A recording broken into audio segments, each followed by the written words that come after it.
Hello, everyone, and welcome to the 76th edition of the Sons of Kojima podcast. My name is Fred, and I am being joined by a birthday bash of sociopathic motherfuckers. Sweet second birthday to the Sons of Kojima. First of all, Mr. Bagel. What's going on? Happy birthday. Mr. Nomad. Oh, what's up? Mr. Lipple. Sup, nerds? We've got Mr. Kaz. Sup, guys? Mr. Cronite. What's up? Miss Prideful Zombie. Hey, what's going on? And Mr. Evil Table. How's it going? And a late entry, last minute slide in, Mr. Kamasubu. Hey everyone. So, ladies and gentlemen, we're starting things off with some new faces. This is going to be an episode where you come and share our house with us. This is our house. Together. We're very happy to be here tonight, much like every other night, but this is special to us. This is the second birthday of the Sons of Kojima. You see, 2 years ago, a brave group of pioneers, of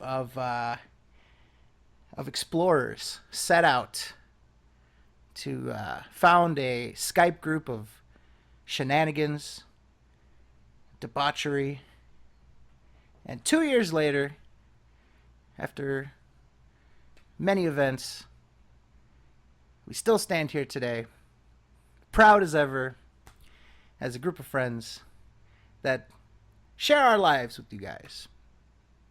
Have antics, shenanigans, and we've had a lot of fun along the way. So tonight is a celebration. Tonight is a night that we give thanks to you guys. And I think the best way to do that would be having you guys come in, be part of the show, do things with us. As always, we love to have you guys involved with us. This is as much your guys' show as it is ours. So, with all that out of the way, we've already got some people with us here. So we're going to hit the ground running. We've got a lot of things to talk about tonight. Phil never disappoints. So let's hit the ground running. Yeah. But, Fred. Yes, Yes. Mr. Lipple. Oh, no. Before we go on to the Phil topics, which are very large, I just want to say that, as always, since it's the second year of the SOK, I just wanted to reminisce on the very first day of the SOK. Oh, when, shit. Oh, wow. Everybody. Let's do this. Let's do it. Yeah. Everybody. I just want to reminisce on a certain day, the very first day. Everybody was very prideful in their actions of moving on from the KW into the SOK. And what did we do? The very first thing, I didn't do it, but many people did it. What did they do on Twitter? Do you know what I'm talking about, Mr. Fred? Are you talking about when people change their names on Twitter? Oh, not just their names, Fred. Not just their names. Their pictures on Oh, Twitter. my God. So, if you weren't around 2 Uh-huh. years ago, people changed their avatars to Metal Gear characters since it's Sons of Kojima, and people who were around in that day, they look at it pridefully. They look at it as a stroke of a genius. And what we've done today is, if Fred, you look at our Skype group, you can see that We've gone the legend to return again. Everybody except for you has a Metal Gear character. Has their Skype pictures. Oh, no. So what are you proposing here? What are we to do in this situation, Loophole? So the thing is, join or die. Join or die, Oh my Sons of Kojima. God! All right, so I have to pick a character on the spot here. All Yeah. right, so if you guys don't know, we've got Evil Table here with Revolver Ocelot. We got Prideful Zombie here with Merle. We got Magel with Sniper Wolf, of course. You know, Magel would do that. Lupwell here, represented by Fat Man. We got Cronite Solidus. That's a tough choice. I might have went that route. We got Nomad here as Gray Fox, and man, oh man, Kaz over here as Old Ocelot. I was Ocelot first. Liquid Ocelot. Yeah, Liquid Ocelot. Fuck, man, I gotta pick something, huh? I have an idea. As a matter of fact, I'm gonna dig back into, well, it's unfortunate because AJ's just entered the fray. And I don't wanna step on any toes here, so I'm gonna have to pick something else on the fly here. Damn, I was gonna go for the binoculars smile. Shit, AJ and changed it. There you go. damn. I was waiting for that. AJ quick on the draw. Well, I gotta think of something. You guys put me on the spot here. Jesus. I don't know what Metal Gear character Kama is, but that's interesting. Let's see. I am going to take. I mean, we've got Solid Snake in the chat. I can't go that route. Someone suggested quiet. Yeah, quiet. Nobody would ever associate me with being quiet. All right, that would unless you're watching the Let's Endure of Vice City Stories. Pick a Kaz. There you go. Yeah. Raiden, Kaz. I would not want to be Raiden. Oh, Akiba, I don't like you. You're banned. You're gone. the sorrow. Oh, the boss. There you go. I'll roll like Moogle does, and I'll be the boss. How about that? All right, dope. There you go. No, I'm gonna be the AI boss. I'm gonna be the one from Pizza Walker. Wow, I see. There you go. It's gender neutral, so I'll be good. There we go. I'm gonna be this fucking capsule thing. Hey, Fred, remember that day when we were all Metal Gear characters? Oh yeah. It was we- the best. We strike again 2 years later. This is the best thing, right, AJ? Isn't this the best thing ever? We're gonna tell our grandchildren about this. Wow. I wouldn't say that. I thought it was fucking hilarious. We all changed our our Twitter pictures and names, and there you go, ladies and gentlemen. I am now the AI cylinder Oh, for fuck's sake. of the boss. But very nice, Loophole. Very, very nice to pay homage to that fabled day, right? I mean, boy, oh boy, a doozy that was, and very nice. What other kind of reminiscing do we want to do? I guess we'll get that out of the way at the top of the show, right? We usually bury it 3 hours in when everybody is passed out drunk. Why don't we do that then? Fuck it. Let's do some reminiscing. What do you got for us, Loophole? Start us off. Oh, I already started it off. I'm sure you've got something else to toss into the ring. Well, reminisce on what? Just, what's it? Tell us about your first day in the Sons of Kojima. Not just changing your picture and stuff, but your first day. Tell us how you felt, how you came into it. Absolutely. Your first day at work. Your first day on the job. All right, quick. I'll try to make this as quick as possible, so I don't want to rant on. But July 17th, 2014 was a big day for me. Jesus, Uh-huh. you have the date. Absolutely. Wow. I do. This is the day that changed my very life around. Wow. See, on that day, on July 16th, or even earlier that day, July 17th, I was a nobody. Or at least I was forgotten about. I had done shit, 4 years ago that nobody remembered anymore except for a couple few, AVGK specifically. So yeah, on July 17th, there was an opportunity to join one Philip Burnell's Destiny stream, and I think we all know what happened there. Got a nice little jab, real funny. So yeah, July 17th, and I want to say July 21st, I got invited to a Sons of Kojima Skype group. Now, I knew about the KWO. In my very first video, I had a KWO intro. But I never knew what a SoK was. All I knew was that it had big people on there like Evil AJ and Carl and these other people I just heard about. Brock Hines was there even. So yeah, just a bunch of people like, okay, I guess I have to go there. And I just come in the Skype call and just all these people that, I've heard about on Twitter, or I found out that, were big shots in the thing. That's how it was back then. That really was how it was back then. There were the big shots. There's like Evil AJ, all these big names and The stuff. Evil AJ. The Evil AJ. Wow. Yeah, so very soon after that Destiny trolling thing, someone invited me into it, and from that, it's history. That's how I got into the SOK, and I've been pretty much happy ever since. So would you say it was your destiny then? Yeah, and that's Wow. the best thing I've ever gotten out of Destiny was getting in this group. I could thank Destiny, I could thank Phil, and I can thank all the people who helped me get in there because I had no idea who everyone was. Wow. You know, how about you, AJ? Let's get the way back. Ooh, yeah. Tell us about the pioneer days. Oh my God. I remember when the whole shit on Twitter started to came down. I honestly thought that the whole purpose was to take down the KW. Well, technically that's what it was. But at the same time, it was I guess they did this shit to to go against after the I guess the anti-DSP community. Mm. And I thought the main focus was on me, and I'm like, oh, that's nice. Well, I guess I'm fucked.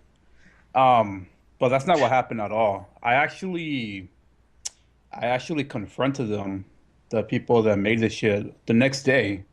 I confronted them. I asked them, what the fuck did you guys do to the KWO?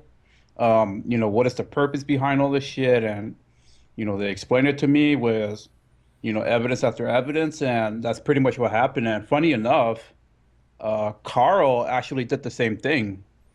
He also came into the call and confronted them as well as like, hey, what the fuck is going on here? Who are you guys? And, what is your guys' motivation and shit? That's pretty much what happened. Hmm. And, after they explained it to me, and then I said, you know what? I'm gonna join this shit. I'm also going to change my profile pic, and I'm gonna say, I forget what the fuck I said. I think I said on Twitter that I'm officially joining the Sons of Kojima. Yep. In Wow. fact, I can get that tweet right now, Oh AJ. shit. Oh boy. Wow. Now this will be real fun, AJ. Hmm. I remember exactly. It was 3 days after the KWO was formed. It was April 10th. Mm. When you made this tweet, because I was looking back and I retweeted something like, "Oh, it's the year anniversary," so I thought that was funny. But I'll find that. It was just like how you said it. I'm joining the SOK now. Yeah. Pretty funny. Pretty funny. Yeah. Yeah, and then before we know it, everybody started to change their profile pics and shit. It's fucking hilarious. Mm-hmm. Man. The Sons of Kojima are taking over. Oh shit. There's a bunch of... The Sons of Kojima started off as a heel group. Man, you guys were Yeah. badasses back in the day. Yeah. Wow. Yep. It was a lot different back then, I'll tell you what. Even as someone who joined a couple months later after the KWO shit, 'cause I didn't know about that either. Hmm. Alright, I found another. Okay, here's the one I was really looking forward. From Evil AJ 2010, April 10th, 2014. I am a member of Sons of Kojima now. The KWO is lost. You are lost. Join or die. Wow. Oh man. That's crazy. And yeah, I mean, a lot of people narrowly avoided death there. That's pretty good. I like that you guys sort of took the P Diddy route. Vote or die. That's pretty good. I like it. Yep. And yeah, I mean, look at how far and how long this ride has lasted, and hopefully there's more to come. I know there is. For many of you that don't know, me and Bagel, we're almost fraternal twins here. You know what I mean? We came in just around the same time, but of course, I came in a little bit sooner. So I guess I'll go before Moogle here. So I'm not sure if everyone knows this story. It wasn't a big deal at the time, but so there was a podcast. For people that didn't know me before, I used to frequent the Twitch streams, and obviously you get banned a lot, so you can't really establish a name that people would know you by. So I had a number of different names, and I found out about this podcast that I hadn't heard of, and of course no one ever heard of. That they were going to have John Rambo on it. So I decided to come and check it out. Mum was the word between Phil and Rambo at this point, and I believe he had just moved to Seattle around this time, and I had just moved myself, settling into a new place, getting used to, a whole new environment of my own, and I'm in this stream and I'm excited. I'm like, man, this is gonna be great. I can't wait to hear what John Rambo has to say about Phil. Of course they're going to ask him this, right? I mean, these guys had Phil on before, and they asked him some somewhat tough questions before they, did the, I don't even know what to call that. But, they asked him a few tough questions. I figured, Rambo, ask him about Phil. Let's see what happened. What sort of shenanigans happened here? And I asked in the chat, hey, you guys going to ask him about Phil? And I'd gotten banned. And I thought that was wrong. I thought that was the wrong course of action. And apparently other people thought that was wrong too. And I talked about it on Twitter. A lot of people were receptive to that. I had never really interacted on Twitter before that much. I had just made a YouTube channel to start making my own content. I put together a computer where I could finally make videos of my own. I made a very obscure This Is How You Don't Play of Valiant Hearts. So, I just started to come into things, and I had a Twitter at that point, so I used it. I hadn't really used it that much before. And after a while, people started like, yeah, that's bullshit. They banned that Fred Fox guy. What the hell? What is this? So I decided the next day, or I don't know if it was exactly the next day, or was it like, it was the next day or a few days later. It was that night that they then did another stream? Uh-huh. Okay. So that night, they then did another stream where they then challenged people to come into their call and take them on the issue of why they banned Fred Fox. And I decided, hey, let's roll the dice. Let's go in there. And that's the day I met Mr. Lipple.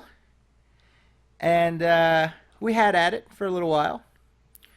Me and Nate, me and the whole entourage. I don't know their names, like everyone else doesn't. But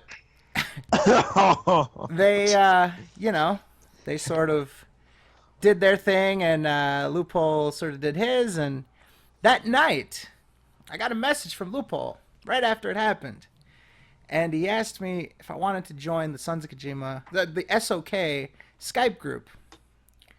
And I said, oh, what's that? I mean, I heard of the KWO. I mildly heard of the Sons of Kojima, but I wasn't sure what he meant. He said, do you want to join the SOK? I said, what's that? He said, it's the Sons of Kojima Skype group. I said, sure. Added the owner of the Skype group, and I was overwhelmed. I saw people that I had just heard of, the Evil AJ over here. Text was in there. All these different people that had YouTube channels that I've watched, and tweets that I've seen, people that I followed on Twitter, just sort of getting into things, and it was an adjustment to. I normally didn't use Skype and stuff like that. I wasn't that used to using Skype, and that was actually the day to go debate them. That was the day I made my Skype account. So it all happened very fast, and yeah, I thought that it was a little bit overwhelming to meet so many people, but especially virtually. I don't really I didn't really talk to people on Skype that much at that point, so it was an adjustment, and yeah, then things started moving. Then we finally sort of put together this podcast that people, before I even joined the group, were sort of planning, thinking about doing. We finally followed through on it to put the podcast together, and yeah, here we are today. It's funny because I was thinking about talking about the first episode, and man, that, whoo, The very first SoKast. It was exciting, but man, if you go back to the very first SoKast, It's pretty bad. it's pretty rough. I don't To say know the what the least. fuck we were thinking with the goddamn slideshow. I mean, listen, maybe we should do a Let's Endure one day where we watch the podcast back. That would actually be kind of cool. But I don't know what we were thinking. I mean, it's, we're just a bunch of knuckleheads just doing shit as we go, right? I mean, we're not professionals or anything. And Moogle was the closest thing to professional we had at that point because he had streamed before and, he did his different stuff like that on his channel. So we were sort of learning as we go, all of us. Definitely me. I mean, I think I came off a little bit nervous on the podcast. It was weird for me. It was weird to talk in front of people that I couldn't see. You know what I mean? Because I've done public speaking a lot, and you see your audience, you can kind of see how things are going, I guess you could say, right? You can sort of get nonverbal communication from the audience, and you can kind of understand if you're fucking up or if you need to, do whatever. And to talk in front of people you can't see you don't really get as much feedback. I mean, people use the chat, of course, but it's harder to sort of understand how things are going. So, but Moogle, why don't you go ahead? Why don't you tell us about your first day, of course, a little bit after me, of course. I'm the older brother here. Well, as the younger brother, it's funny because I was watching that same stream, and that's the same night I joined the group. Basically, what happened was I was in the chat. I was just talking with Loophole and talking with other people in the chat. Before I was watching Evil AJ put up videos, Brock Hines, KWO, all them, just basically talking shit about Phil and criticizing him and other shit like that. And then I went on Twitter and just kind of said my piece. I like Phil and everyone else. We all shared the same opinion, and I made friends with a bunch of people on Twitter and that. And then I found out about this whole thing going on because I was following Fred at the time, and he was talking about the thing that in that podcast where he got banned from it, and I thought that was really funny. And then the next night, I saw everyone else tweet about the that stream that said person is doing. So I went into the chat and I was just in there just hanging out, seeing what's going on and that. And it was it was a mess, safe to say, for them, not for you guys. That shit was actually really funny, especially when you guys went into the chat just talking with them. And pretty much the night, right after that whole thing, I got asked by Renegade and Loophole if I wanted to join the chat just to hang out in that. And I was actually pretty humble about that. And of course, I was added in with Fred in that, and I already was talking with Fred at the time too, so I was excited to talk with him in voice and talk with Loophole and everyone else in voice, and yeah, it was just I was really happy about it, and look where I am now. I mean, hanging out with probably the best friends I've had in God knows how long, and it's been a great fucking 2 years, and I'm still going strong. So fucking happy about this, so. Yeah. Hold on, let me get this straight. Are you saying that you joined after Fred came in or before? No, I said after. before. No. Right after. I Yeah, have it was the right after my specific time. Mhm. Fred got added in 10:36 p.m. my time. Ooh. Moogle got added 11:18 p.m. of my time. So I was I was added in. Wow. Good 45, 50 minutes. 45 Okay, minutes but yeah, makes all the difference, my friends. It must have been a different group because I remember Moogle being in the call with you know who. Yeah. I got asked to join that group, No, I and was we were around all. when that happened. No, Yeah, that was yeah, after. right. Yeah, that was Yeah, it way was the same after. group. Yeah. All right. Yeah. That was, I believe, in September? Yeah. September. Yeah. I got. No, that I I got got asked added to in join it. August, yeah. Wasn't that August the- thir- I don't know, August 30th. Wasn't that the night you guys were in a call at 2 in the morning, and then I couldn't join it because my folks were sleeping at the time? I remember that. Oh, yeah. Actually, Yeah. Yeah, so pretty fun. I think it is pretty funny, and I thought we had in like a week before, but yeah, I was No, wrong no, about no. I was added in like glad to one. clear that up, and yeah, so that's like the first year, right? There's Yeah. oh, Nomad was first year too, right? Nomad was actually a bit of trivia for you guys. Nomad was the first person that was a guest caller that then Second. no, but you were one of the first people that were a guest caller that then came to hang out with us on Skype and join the group. Very first. Yep. Yeah. So how was that, Nomad? Tell us about tell us about how that feels to go from like watching something to then being a part of it. Isn't it kind of cool? I thought it was pretty fucking cool at that time because I tuned in for the emergency broadcast before the first episode. I was like, man, that'd be cool to talk with these guys. So, like the next week, I was at school and you guys were like promoting the podcast on Twitter all day, and I think I reached out to Fred. I was like, can I be on this? And he's like, sure. And the whole day in class, I just kept thinking, can't wait to be on here. Wow. Yeah. And from there, just took off. And you've been on. Geez, man, we were going through about like people who have been on episodes. Nomad is like one of the most consistent people that has since been on like almost every episode since then. And yeah, but that's sort of like the new era, right? Because the SOK as a group started to branch out, right? And I think that the podcast helped us meet new people, and I think that was something that was important to us. But that was something different because back in the old days, the SOK, when it first started and before I joined, you had to like do something like above and beyond to get part of the group and stuff. You had to fucking like, you had to be loophole and go, troll DSP on a stream. You had to fucking create this site on plays. You had to go fucking debate people and shit on the air.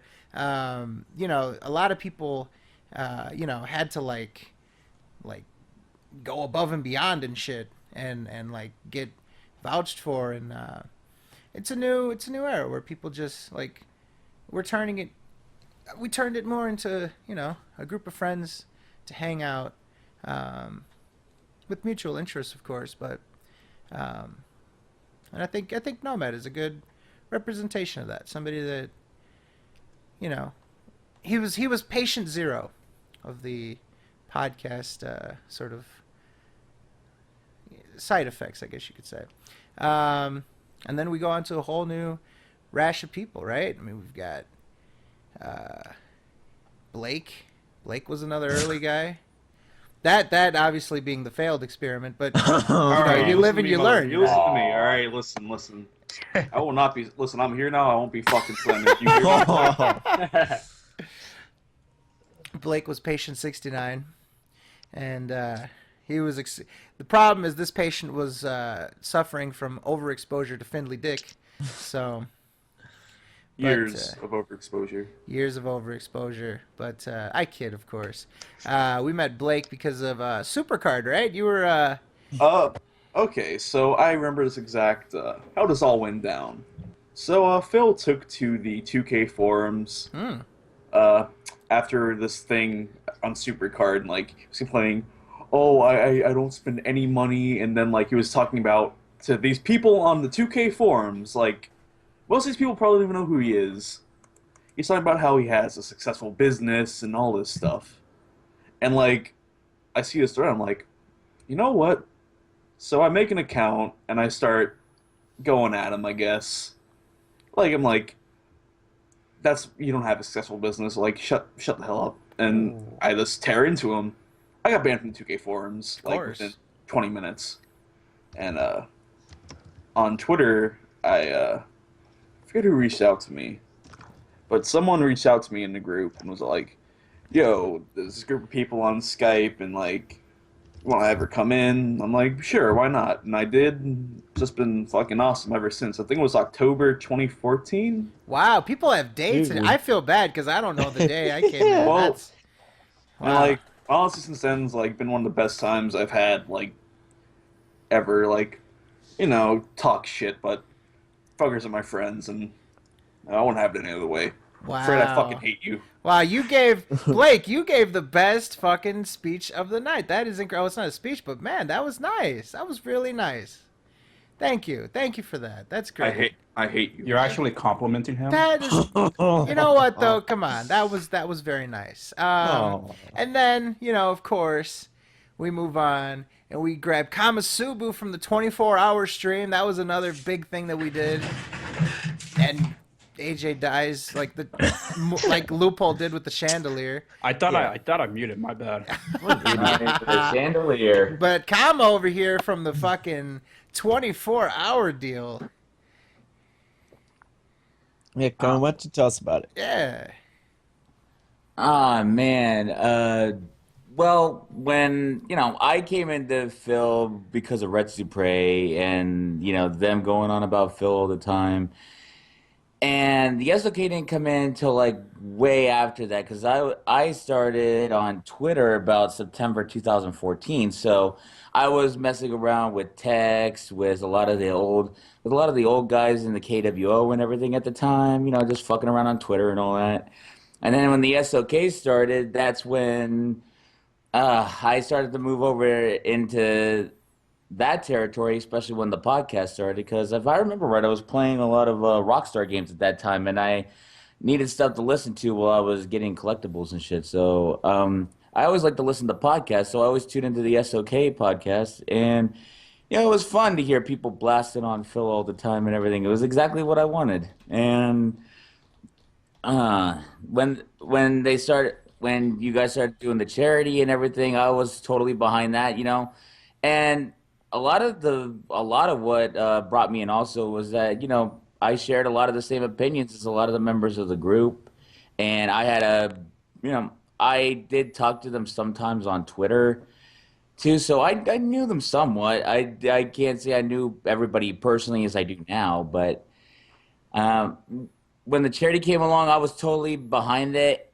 and everything, and when the 24-hour stream came on, I wanted to come and show my support. I wanted to, I thought I'd just be in the chat, just like fucking around with you guys, slandering you all in the chat and everything. And then I think it was like Loophole or Fred who invited me on that day, and I didn't think I'd be on there as long as I was, or that things would happen the way they did. But I'm happy they did because, ever since then, I've made a lot of good friends out of that. I think it was Loophole. Yeah, Yeah. I'll find it. Yeah. I like finding things. Yeah. Loophole, he gets the good ones, But Oh, how but yeah, nice. yeah, it's nice. And yeah, that was another sort of big thing, like another stage of like stuff that we're doing and shit. We did that 24-hour thing, and that was a big deal to us. Like that, obviously we can sort of look back on that and really, there's highlights of it, and obviously, it went towards a good cause and stuff. Like, I'm really proud of that. I'm really proud of a lot of things that we've done. And, yeah, we met some cool people because of that 24-hour stream. We got to talk with the voice actor of, what is it, Dr. Eggman? Yeah. And Oh my god. we talked Yeah, to we the got- creator of we talked to the Meme creator Run. of Meme Run. Meme run. That was Yeah. amazing. I That forgot was about crazy. that. While you were playing Meme Run for 24 hours, you talked to the dude who made it. And he was, Yeah. man, was he nonchalant about everything. He's Yeah, like, he, I just wanted to make a bunch of money, bro. Fucking just threw it together, and the idiots bought it. So it's funny. That really is how he sounded like it. Yeah. I gotta still find have it somehow. that. I still have that voice clip of Mike Pollock giving us a shout out. and we Yeah. never used it. We never Never. used No, it. wait, yeah, we once. used it. Did we use it? Yeah, we used it Yeah, we once. did. Maybe once. Oh, dude, I don't even remember using it. Wow. Yeah, I You still had a have bad memory, Fred. I still have it just- on my channel. Listen, man, we're at 76. I can't. I I can't. can't remember Fred is all getting that. You don't know that on August 30th, 10:36 p.m. And 7 midnight- seconds. Yeah. Yeah. I'm gonna find that clip right now. I still have that on my channel actually. That That was Mike crazy. Pollock interaction was the fucking weirdest thing. Yeah. And I missed Pascal, it. Pascal enters the fray. Mr. Pascal is a unique case. Mr. Pascal was part of the remnants, I guess you would say, of the KWO, the people that made the CSF. They were the people that did not go over with the SOK when the whole deal went on, where the KW wanted to monetize stuff and were censoring people and stuff like that. And the SOK left in search of freedom, much like the revolutionary days. But Pascal was part of the CSF. Pascal, tell us about how you stumbled into this mess and that unfortunate day where we let you slide in. All right, so initially I joined into that group because I'd had interactions with, I think it was like Chewbacca on Twitter or some shit. And this is like when I was just starting to get into everything. And then I found out about all this. So I was like interacting with those groups. You know, we had fantastic people such as Chewbacca, Homer Regalio Baol. I don't know how to say his name. I don't care. But like that was a weird group. I was in it. It's where I met. That's where I met Miles. Real weird. Man, That's where I met Miles. all the name drops tonight. Oh my God, Miles was a nice guy. Him and like 3 other people in that group, I really enjoy talking to. Mm-hmm. Maybe more than that. I'm probably just forgetting everybody. But then one day, I get on Skype after like fucking school, and I see some shit about like me being in another group. I have no idea what the fuck's going on. So I just kind of like start talking to people in there, and then like me and Moogle kind of become friends. Fred hates me. I did. So, bit of trivia for people. I hated Pascal a He lot. fucking hated A me. lot. And every time he came around, I hated him. I had a visual in my head of what Pascal was. I thought he was like a fat, short redneck guy. Like, no offense, right? But No. I thought... You're good. I thought he was like the worst person ever. I hated his style of humor at the time, which has evolved, I will say. And I believe one of the first impressions we had of Pascal was that he went on camera wearing a Speedo. Yeah. And he got up and showed us the fact that he was wearing a Speedo and a fucking horse fucking mask. I tried way too hard to be funny back then. Yeah. Now I only try slightly hard to be funny. Hated you. Sick fucking fetishes. Absolutely, You're the one fucking absolutely talking, Blake. Oh my God. despised you. And me and Pascal got into it a couple times. And over the time, I will admit that I might have been a little hard on Pascal here. I was. I was a little less mature at the time. Tsundere. Yeah. And I didn't give him a chance. Aw. And I'm glad, Pascal, that we I can see finally why. worked things out and that you sort of, fixed all your deep personal flaws. And now, I'm just kidding. Yo. But I'm glad. I'm glad that things worked out and that I finally see Pascal in a new light, which is to hate him more than ever. So yeah, that's very But at least good. he's justified this time. Yes, now I have a history, an established history that I can reference to say why I despise you and stuff like that. So, but that's good. All these stories, right? All these different, circumstances and sort of like stages of this whole ride.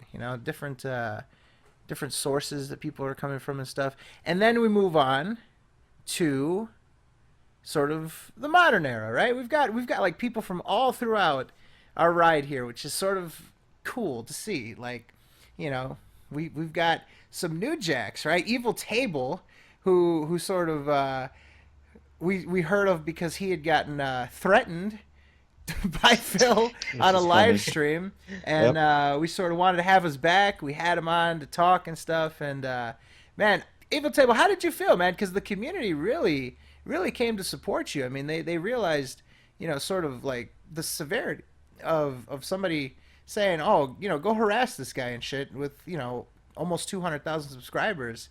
Tell us about it, man. Did you feel the love from the community? I felt the love from the community, and I was laughing at Phil. Wow. Both.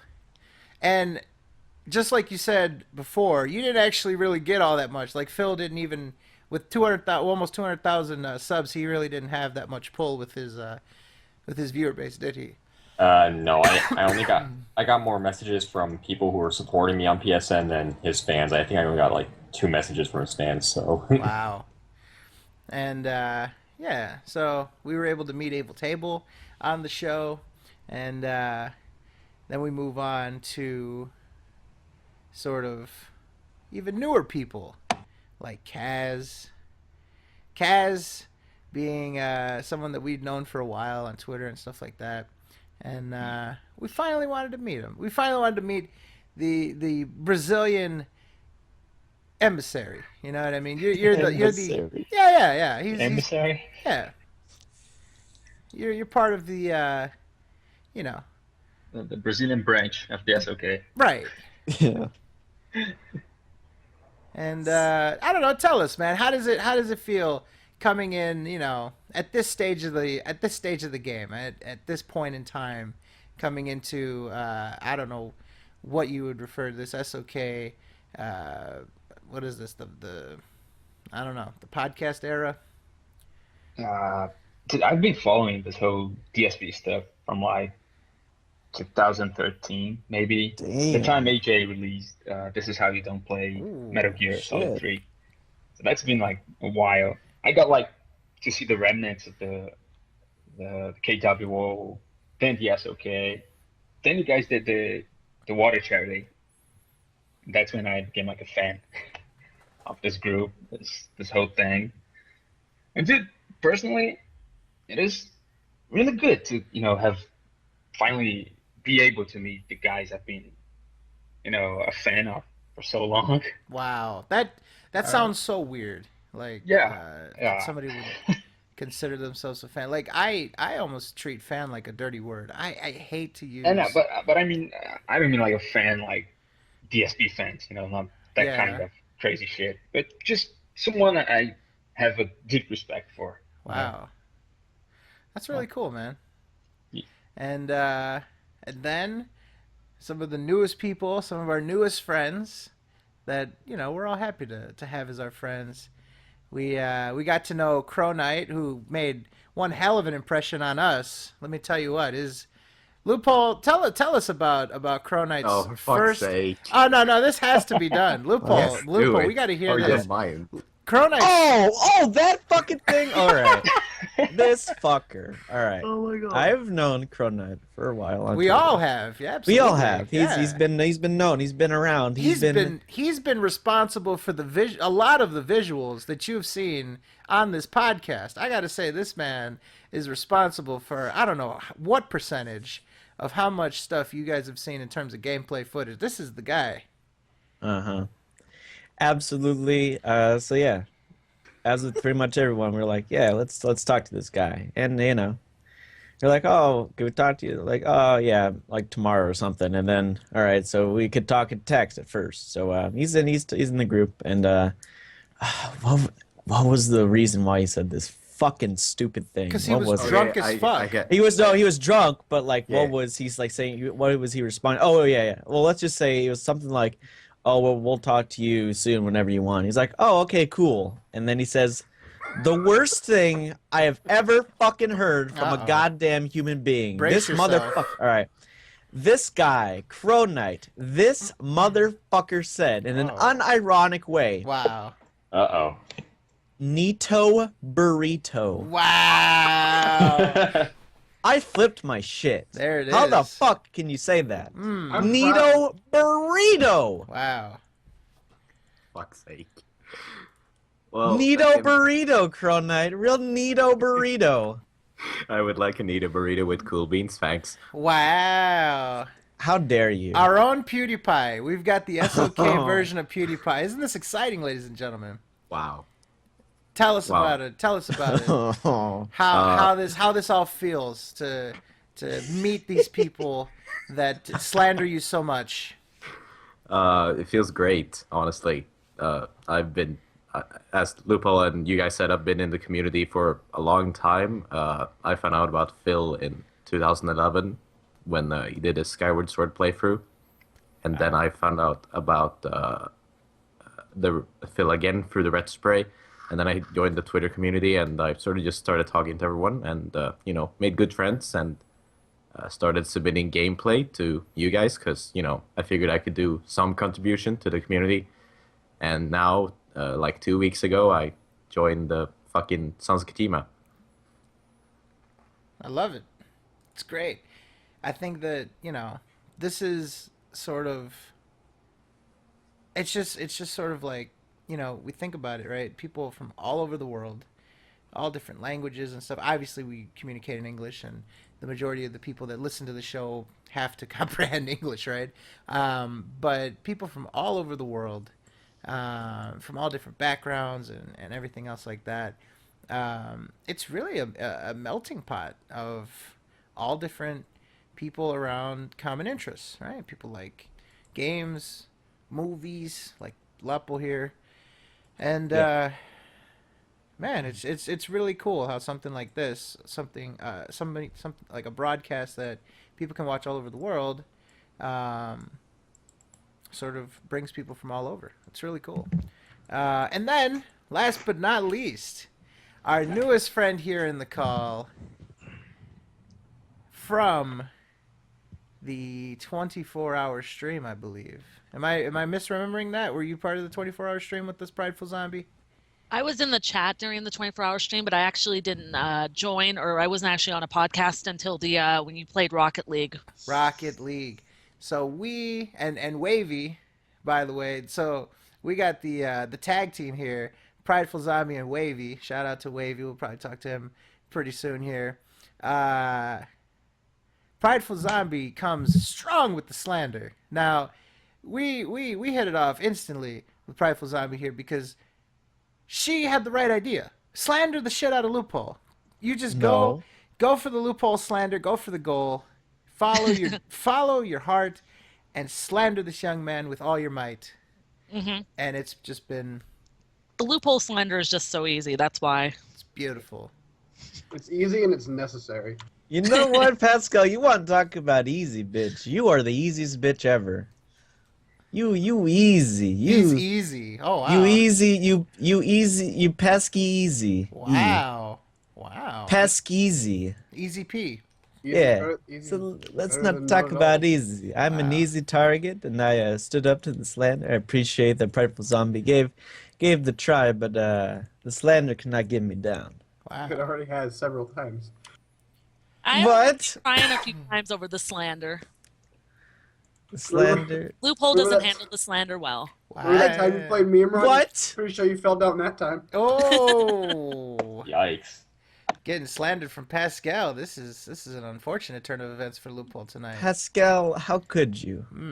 I thought I was your friend, Pascal. Yeah. This is like me and Pascal in reverse. I ain't making shit up about you. I'm just saying, you fell. Wow. I'm Phil. Oh, you just got pwned. Oh, You know what, man. Pascal?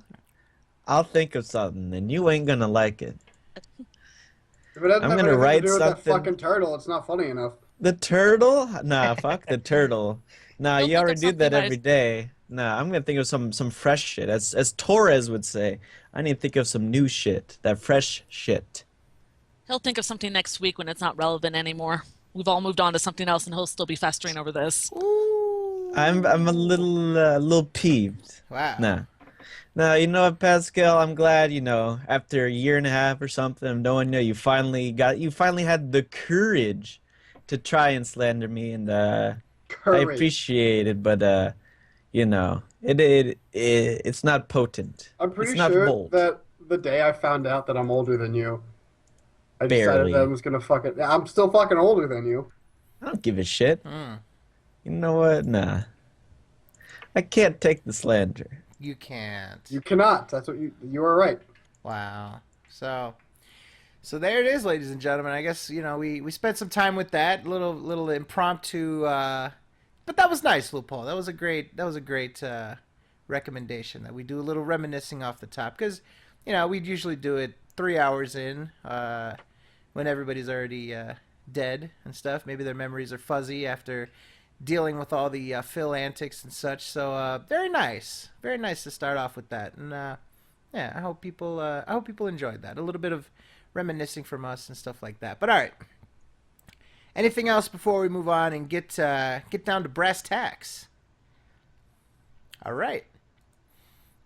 Let's open up the viewer doc. Let's open up our doc. And let's see if there's any similarities so that we can give people credit for putting stuff that they put in. How about... Let's go to the doc first. We've got... wow. A healthy selection of stuff from our good friend Tick. If you don't remember Tick, he is the gentleman who made the sort of novelty, the little... I don't know what to call it, like Spreadsheet? the spreadsheet, but I want to make sure that I say that he made it for novelty purposes, not supposed to be accurate and all that kind of stuff. I think that's fair to point out. But our good friend Tick here, let's see what we've got. We've got wow, starting with a strong one, referencing that spreadsheet as it is. Leanna is apparently still working a job outside of soap. And going by the calculations, this means that Phil may not be so bad after all, financially, so long as Leanna is earning at least $1,100 a month, or at the least, he is definitely above the living wage line by a rather okay margin. So, more broadly though, not just speaking to the doc, or the spreadsheet, but more broadly, the mystery job. Something that we sort of pointed out in our doc is the fact that she referenced the fact that she was leaving work and found this list with drugs. Interesting to see that she still has this mystery job that no one knows about. Of course, as we've said on the show, we're not all that interested ourselves to go and research and find where this is or anything else like that. But curious that this is such a mystery. What do you guys think about this mystery job and how this sort of panned out? You think she's been working since Black Friday, or you think she's sort of been rotating in and out? What's going on here? I'm just gonna assume she's just working. Wow. Maybe she's working somewhere else from where she did during Black Friday. Because there's a huge like confidence boost in Phil right now.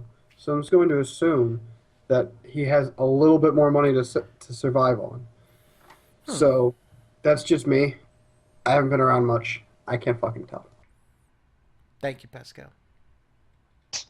You see now why that would be hard to give him a fair shake. Anyways, ladies and gentlemen. Oh, damn. I'll just contribute noise to the pie. I don't know what I'm talking about. So, anyways, yeah. At least I'm fucking talking. Yeah, I get you. But anyways, yeah, I don't know. Sort of a mystery. I guess it'll always be a mystery. The mystery employment, as it is. Let's see what else we got in the doc here. Well, I was just going to say before you sorry jump about on to that. the next topic. Absolutely. Definitely catch me when I do that. I was just going to say, well, working for Lord Vash, I mean, it's got to have its perks. Ooh. Oh, and don't forget Review Tech. Wow. Do you think she's finally going to get that dental plan? No. Well, she's got to have some kind of medical coverage. I mean, she's getting underwear time with Phil. Wow. All right. Fair enough. Let's see here. Let's see. Tech gave us a wealth of questions. Let's see.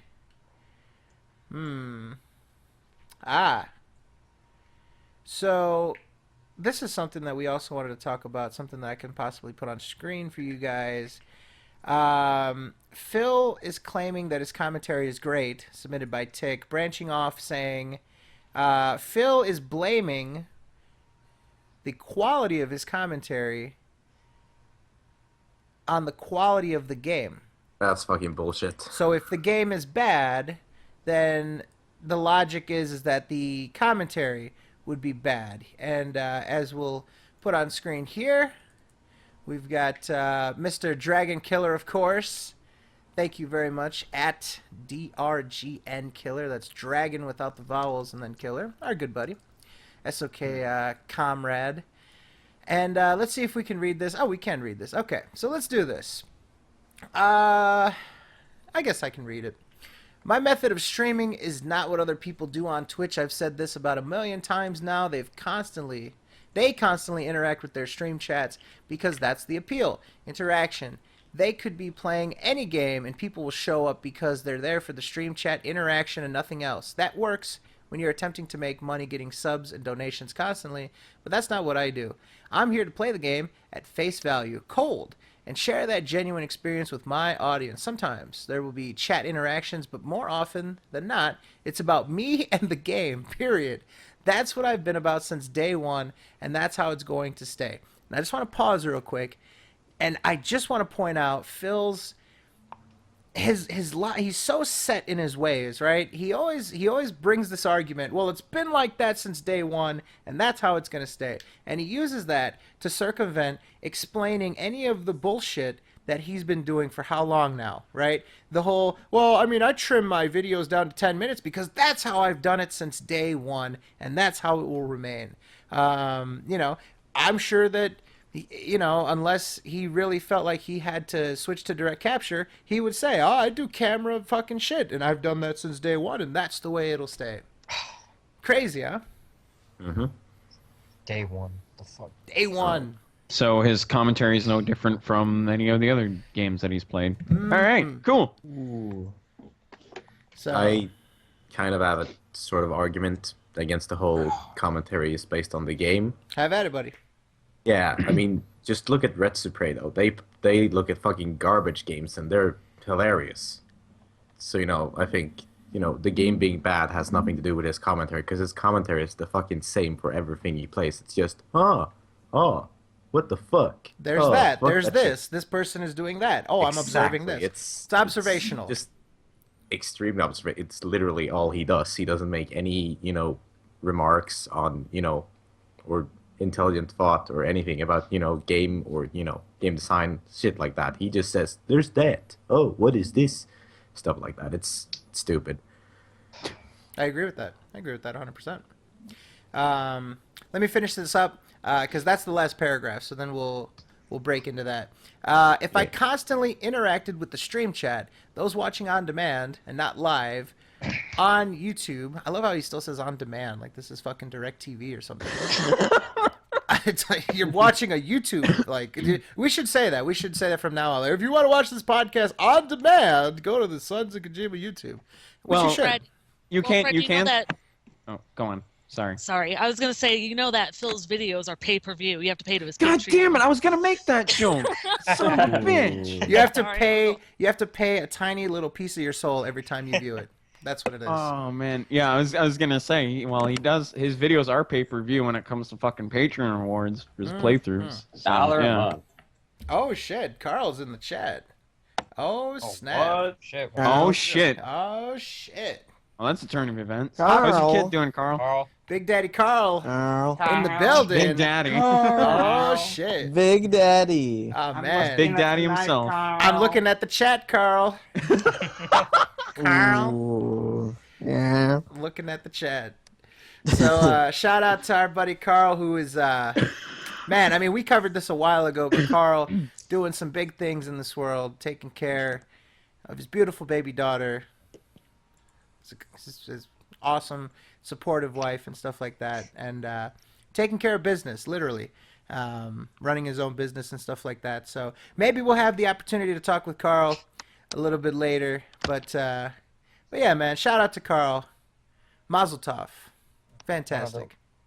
One of the OGs of the SOK. Absolutely. Yeah. I'd love to get a little bit of about his take, his history, what he has to say about the world. But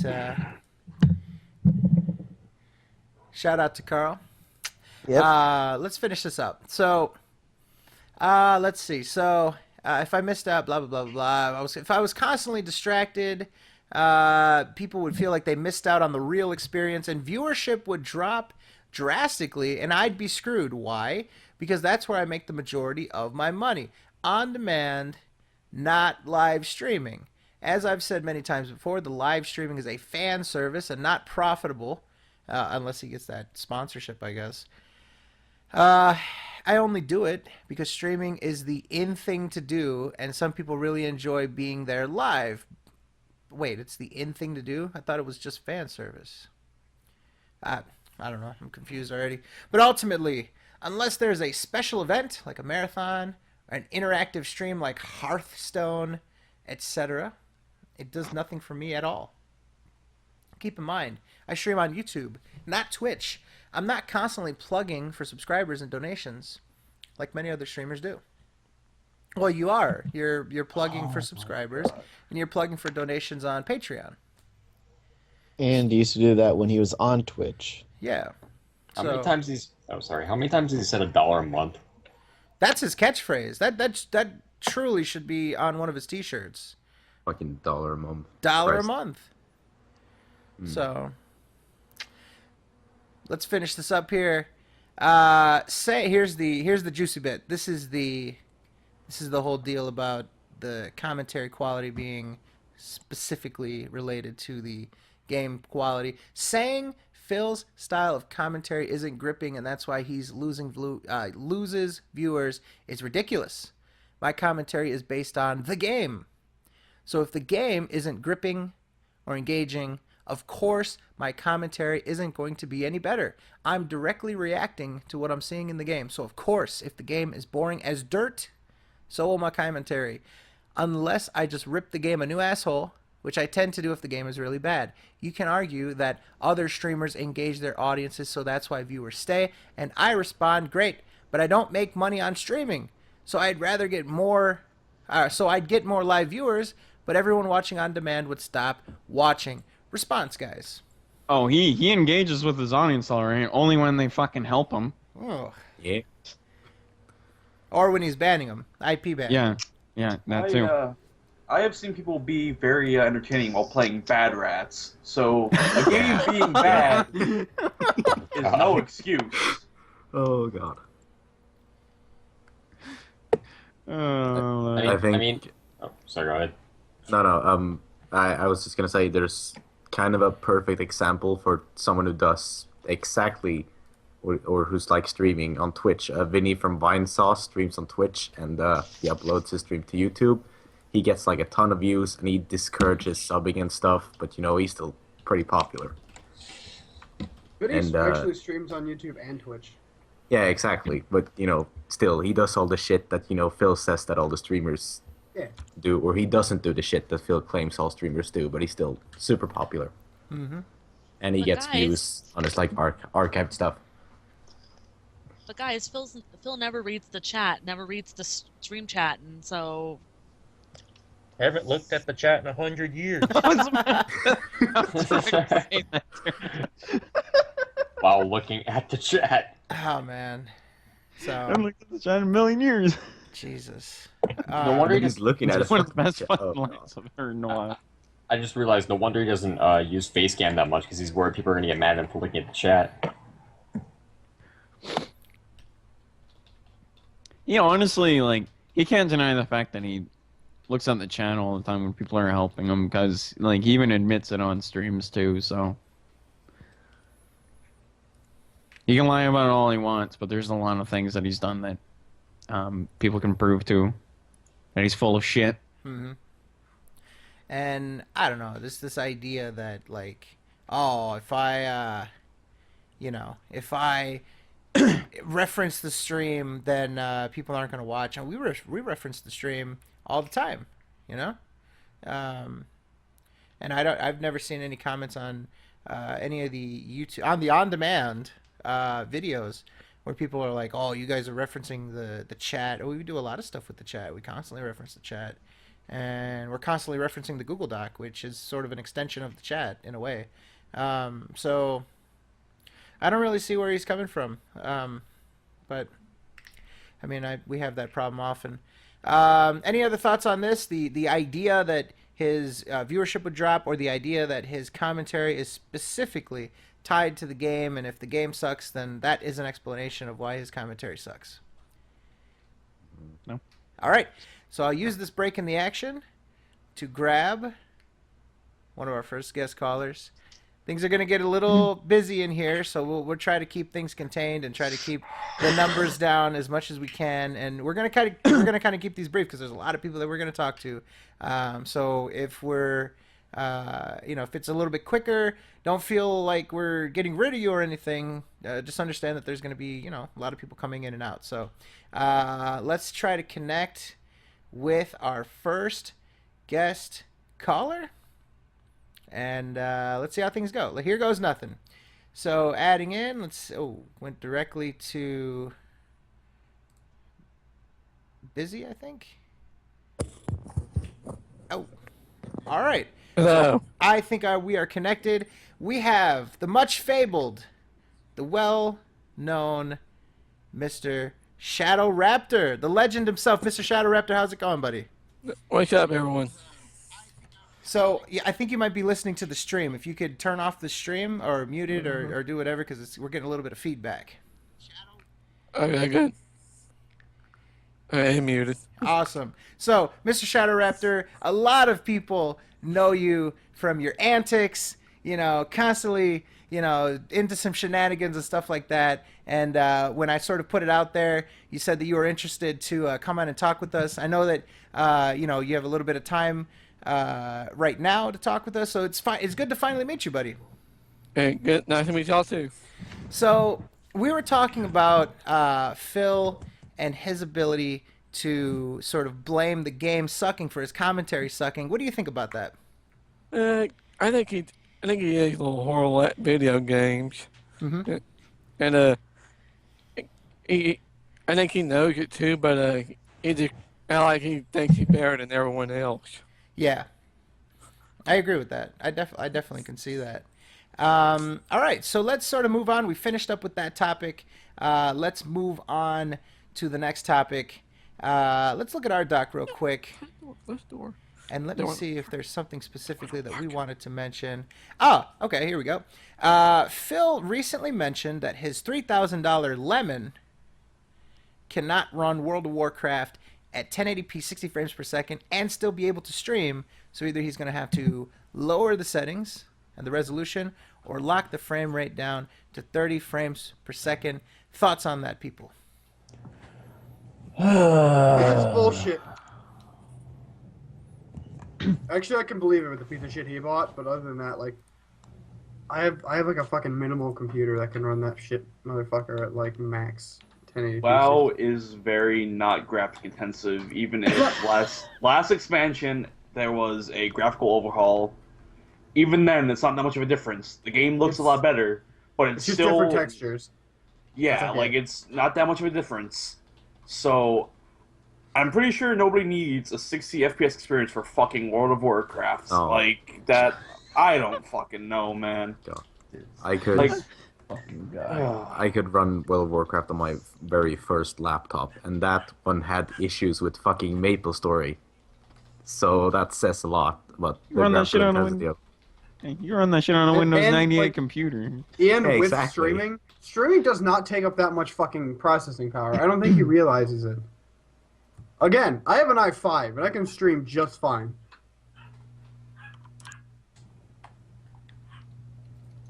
Yeah, I don't understand it. The guy buys a 3K PC to play games on it.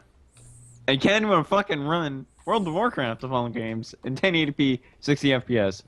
I don't understand why you'd want to do that, but I mean, I built a little junker computer for my niece, and that thing runs better in World of Warcraft like it's nothing, and I don't understand what his problem is. He'd just rather shit on it and call people out about it.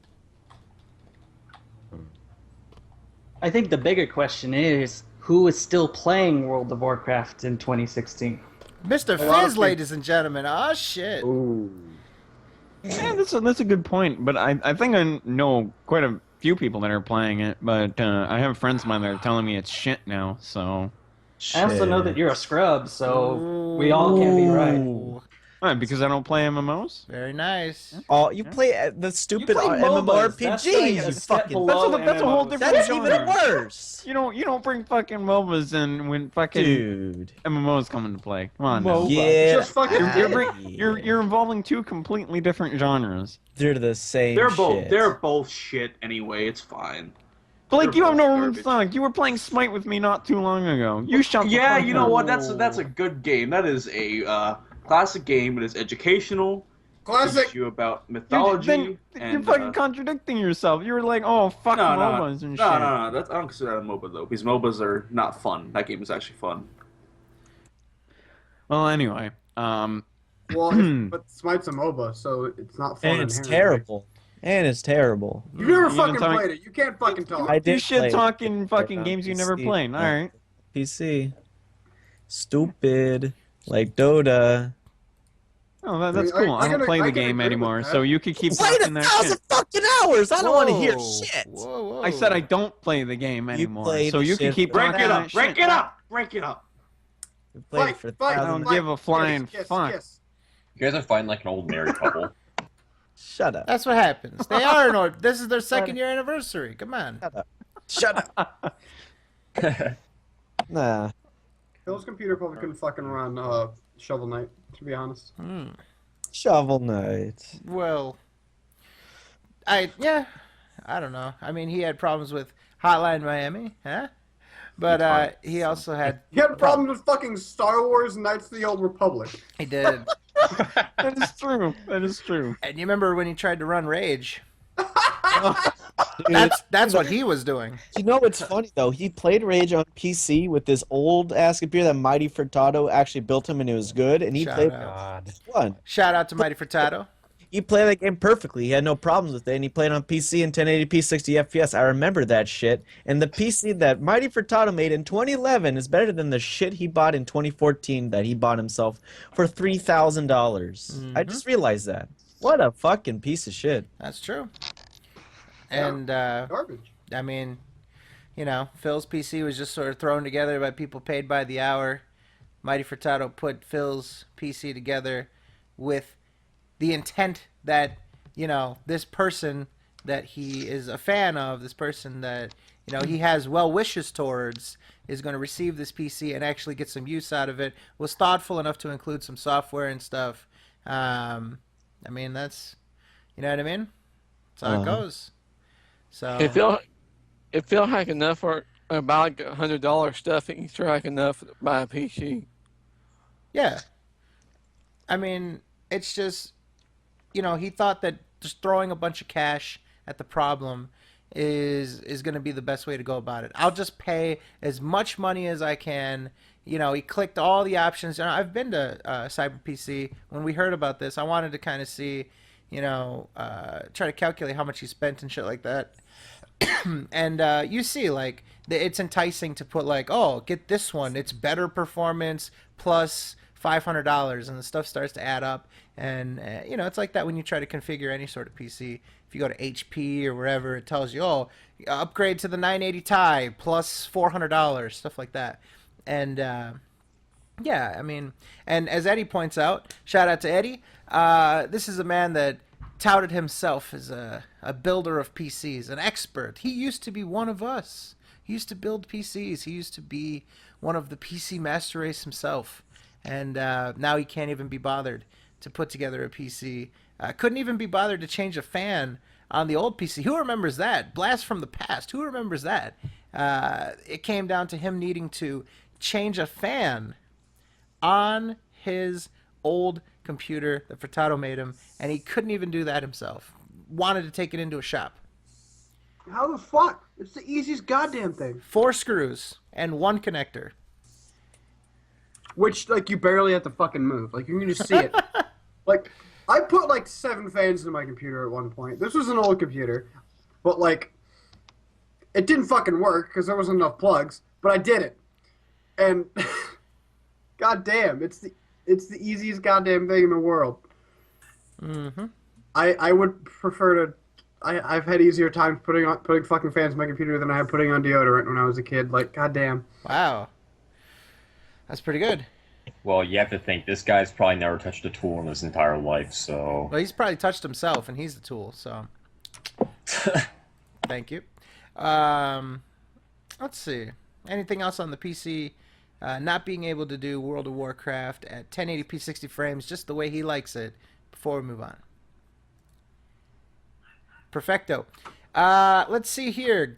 We've got a lot of stuff that we posted. I'll make sure to cross-reference it to stuff that people also posted. Like I said, we have 2 separate docs.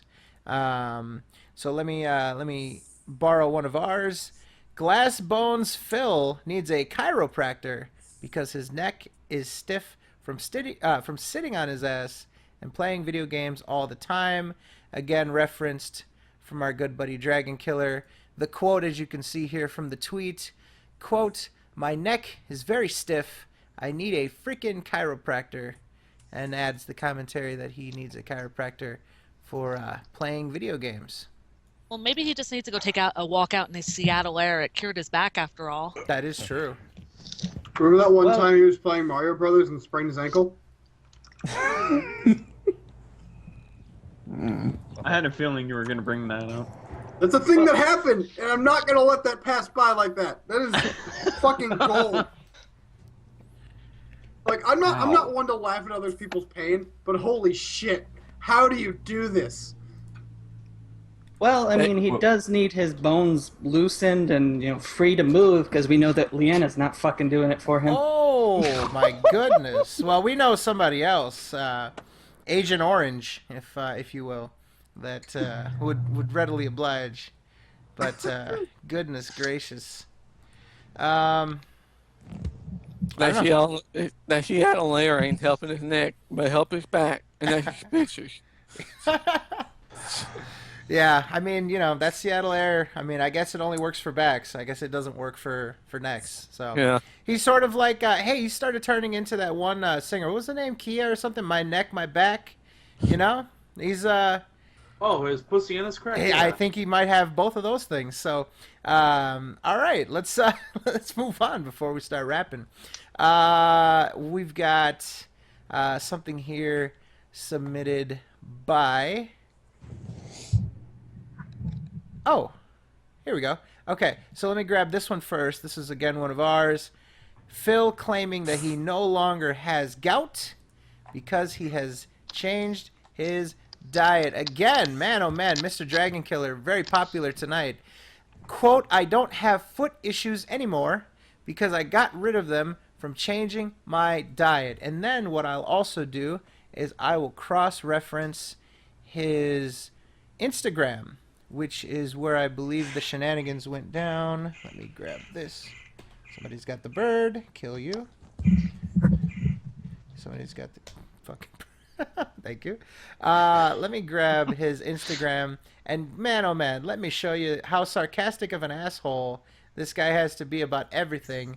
Here is his Instagram, which recently reached 2,000 followers. Congratulations. Your guilt-tripping and constant pressuring of your fans to follow you on Instagram finally worked. Quote, "My birthday dinner." Happy late birthday to Phil. It's kind of funny. I pointed this out the other day. Like, Phil's birthday is a day before the Sons of Kojima. It's almost as if, he was born and then we were born as a response. You know what I mean? That's kind of cool. Fate. But yeah, it's fate. You're right. My birthday dinner, a heaping plate of veggie pasta, of course, sprinkled in fucking cheese galore. A far cry from last year's seafood feast, but it does come with a bonus: no swollen foot. So this is some anti-gout pasta. Fucking, he thinks, I magically fix my swollen foot. That's gonna magically solve my gout. Yeah.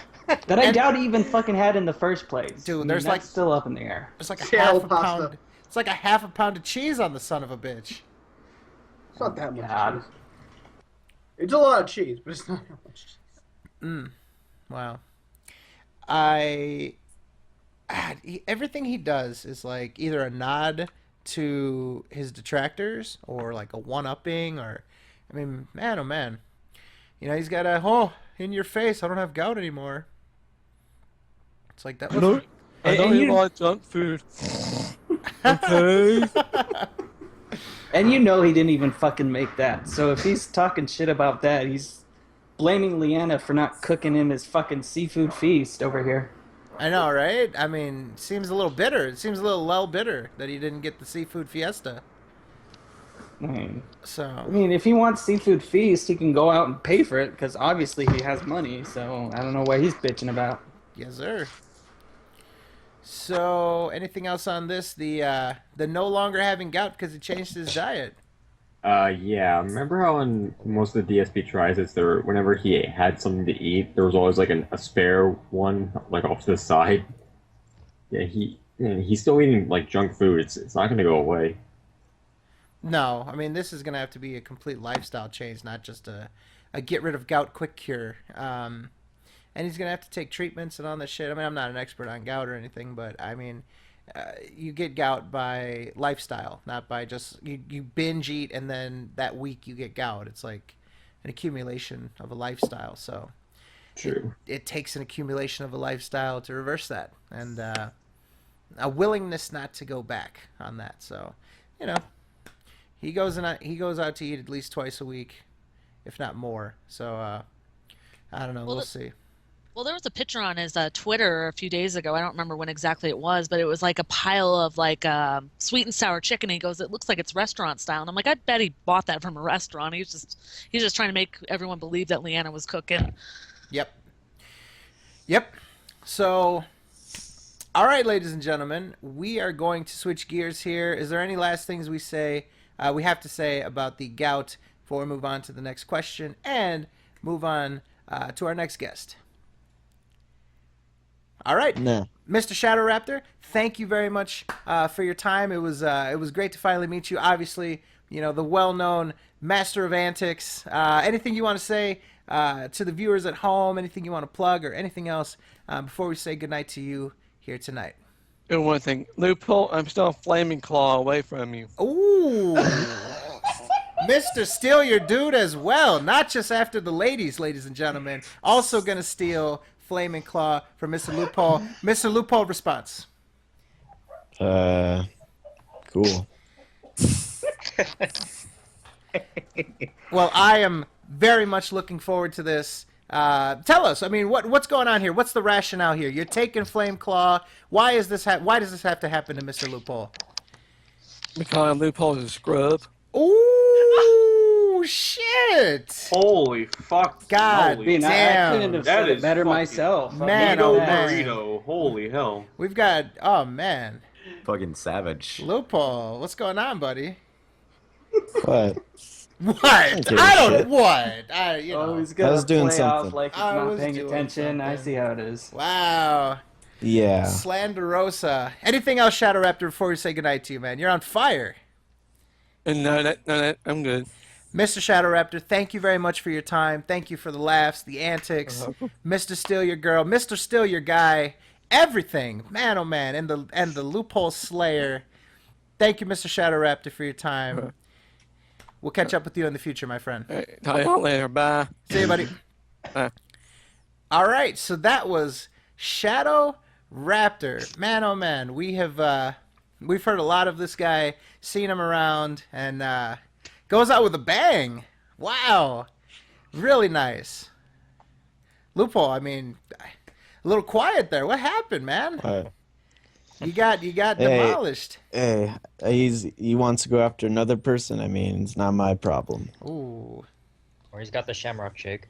Yep, I got the Shamrock Shake. I'm happy. That's all I need to. Yo, he Shamrock shook you up big time. Nah. Oh I rolled my eyes. You got Shamrock shook right on the show. I'll fucking be rolling your goddamn grave. Holy fuck, dude! All right. Good at you. Go ahead, Commissary. No, I was gonna say, man, Loophole, you should be fighting for your love, man. You should My let love. The love. You're In flaming. love. You're flaming passion. We'll talk about the love. Actually, we won't be when Fazzy loses that. Oh. Oh, Fazzy he's loses not that- even here. That is not fair. That is- He is. I'm just saying he's not gonna win. That's all I'm saying. Wow. I'm talking about the bet. The I'm not man talking is not shit about even Fazzy. here to defend I'm not his talking. honor. No. I'm not talking shit about Fazzy. I'm just All saying I'm right. talking shit about the bet itself. All right. That's fair. All right, we'll let that happen. What else Let we're gonna that happen. What else we're gonna let happen here tonight? We've got another guest caller here to join us. Let's connect with this fantastic person. Instantly busy. All right, no problem. We'll try it again. And we've got ourselves a guest caller. We are now connected, ladies and gentlemen, with Violet. Violet, how are you doing tonight? I'm doing well. How about all y'all? Doing just fine. I think you're what? Vermilion in the chat. Yeah, Vermilion Shadow. Vermilion Shadow in the chat. It's nice to talk to you again. I think we first talked to you on the 24-hour stream, and now you're back. Yep, I'm back. Awesome. Well, thank you very much for joining us for the 24-hour stream. Obviously, I mean that was a big thing, but it's good to see you again. Just another reminder for anyone: if you want to get in touch with the show, if you want to be part of this rotation, let us know. We're more than happy to take people throughout the show. If you I saw a few people try to whisper me. That's going to be hard to do because the chat moves really fast. Try to tweet at us. Try to DM us. My DMs are open, so DM me. That's probably going to be the easiest way. At TIHYDP. That's probably going to be the easiest way to get part of the show. All you got to do, DM me. I'll give you my Skype information. Add me on Skype. I'm the host of the call, so I can get you in directly to the call. You don't have to add any other stuff. So there's that. All right, Mr. Vermilion, is there anything that we talked about prior that you wanted to give your take on, or should we just roll into the next topic? Go right ahead. Right into the next topic. Phil claiming that third-person shooter games, third-person games in general, used to be all the rage. Now you rarely see them, and that they're just a fad. What? What? He says that about everything. It's a niche. It's a niche game. First-person shooter is a fad. Third person. Oh, third. Yeah. Okay.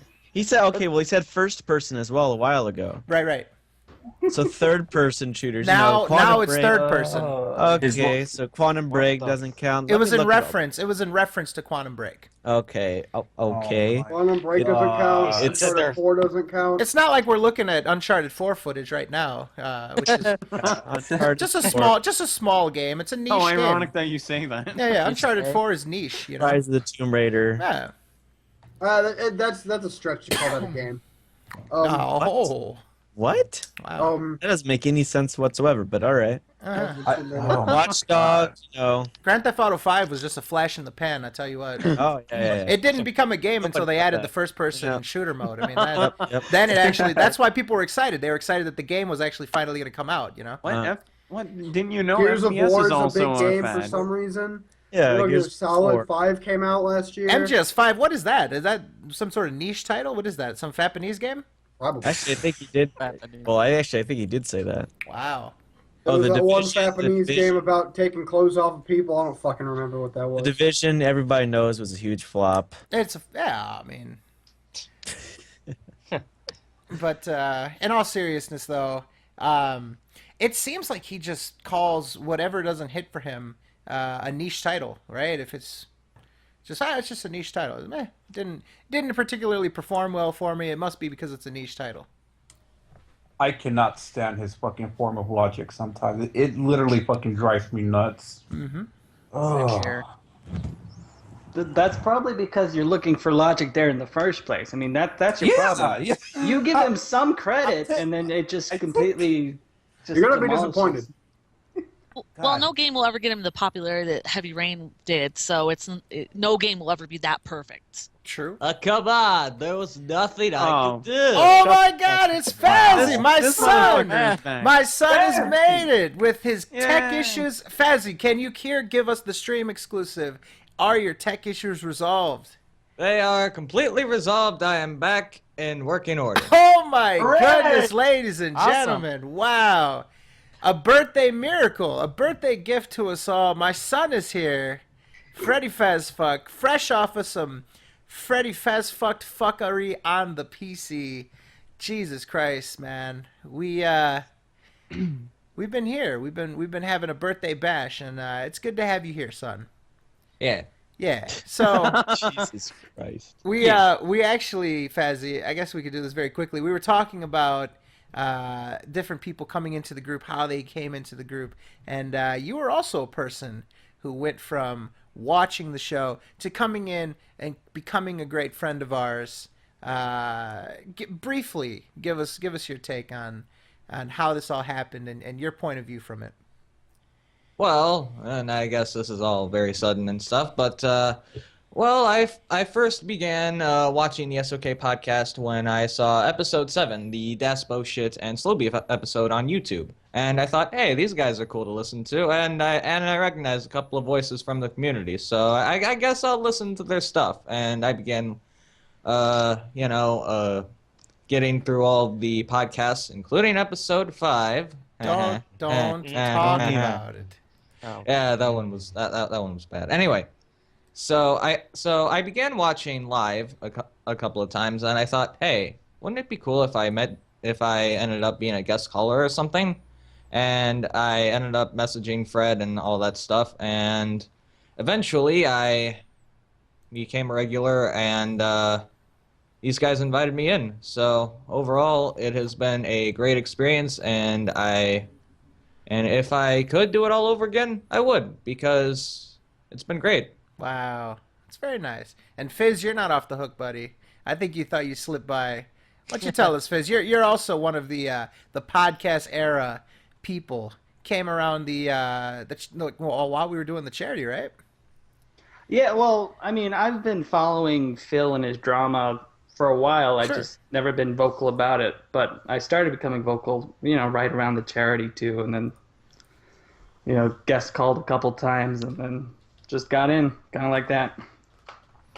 There it is. So I'm stuck with you. 2 people from the podcast era. So there it is. All right. So did we were talking about third-person shooters, right? Being all the rage. Anything else we wanted to talk about on that topic before we move on? I was about to say, I just thought of something. He likes to call games that don't do well niche. Has he ever taken the time to think it's not the games that are niche? It's his channel? Oh, my goodness. He's never been. Just thought I'd throw it out there. That would require self-awareness, Moogle. You're asking too much of the You man. fucking like Jesus, Guys, fuck Oh off. my god, what Guys, the he's hell is not that? niche. He's the innovator of Let's Plays. He can't be niche. Oh, God, you give me a heart attack with that. I'm one of the heart attack. OGs. Wait, hold on. Speaking of heart attack, I just want to roast Fizz on the air. Yeah, yeah. Oh. Get him. Oh. Get him. Fucking Get guy. him. Get him.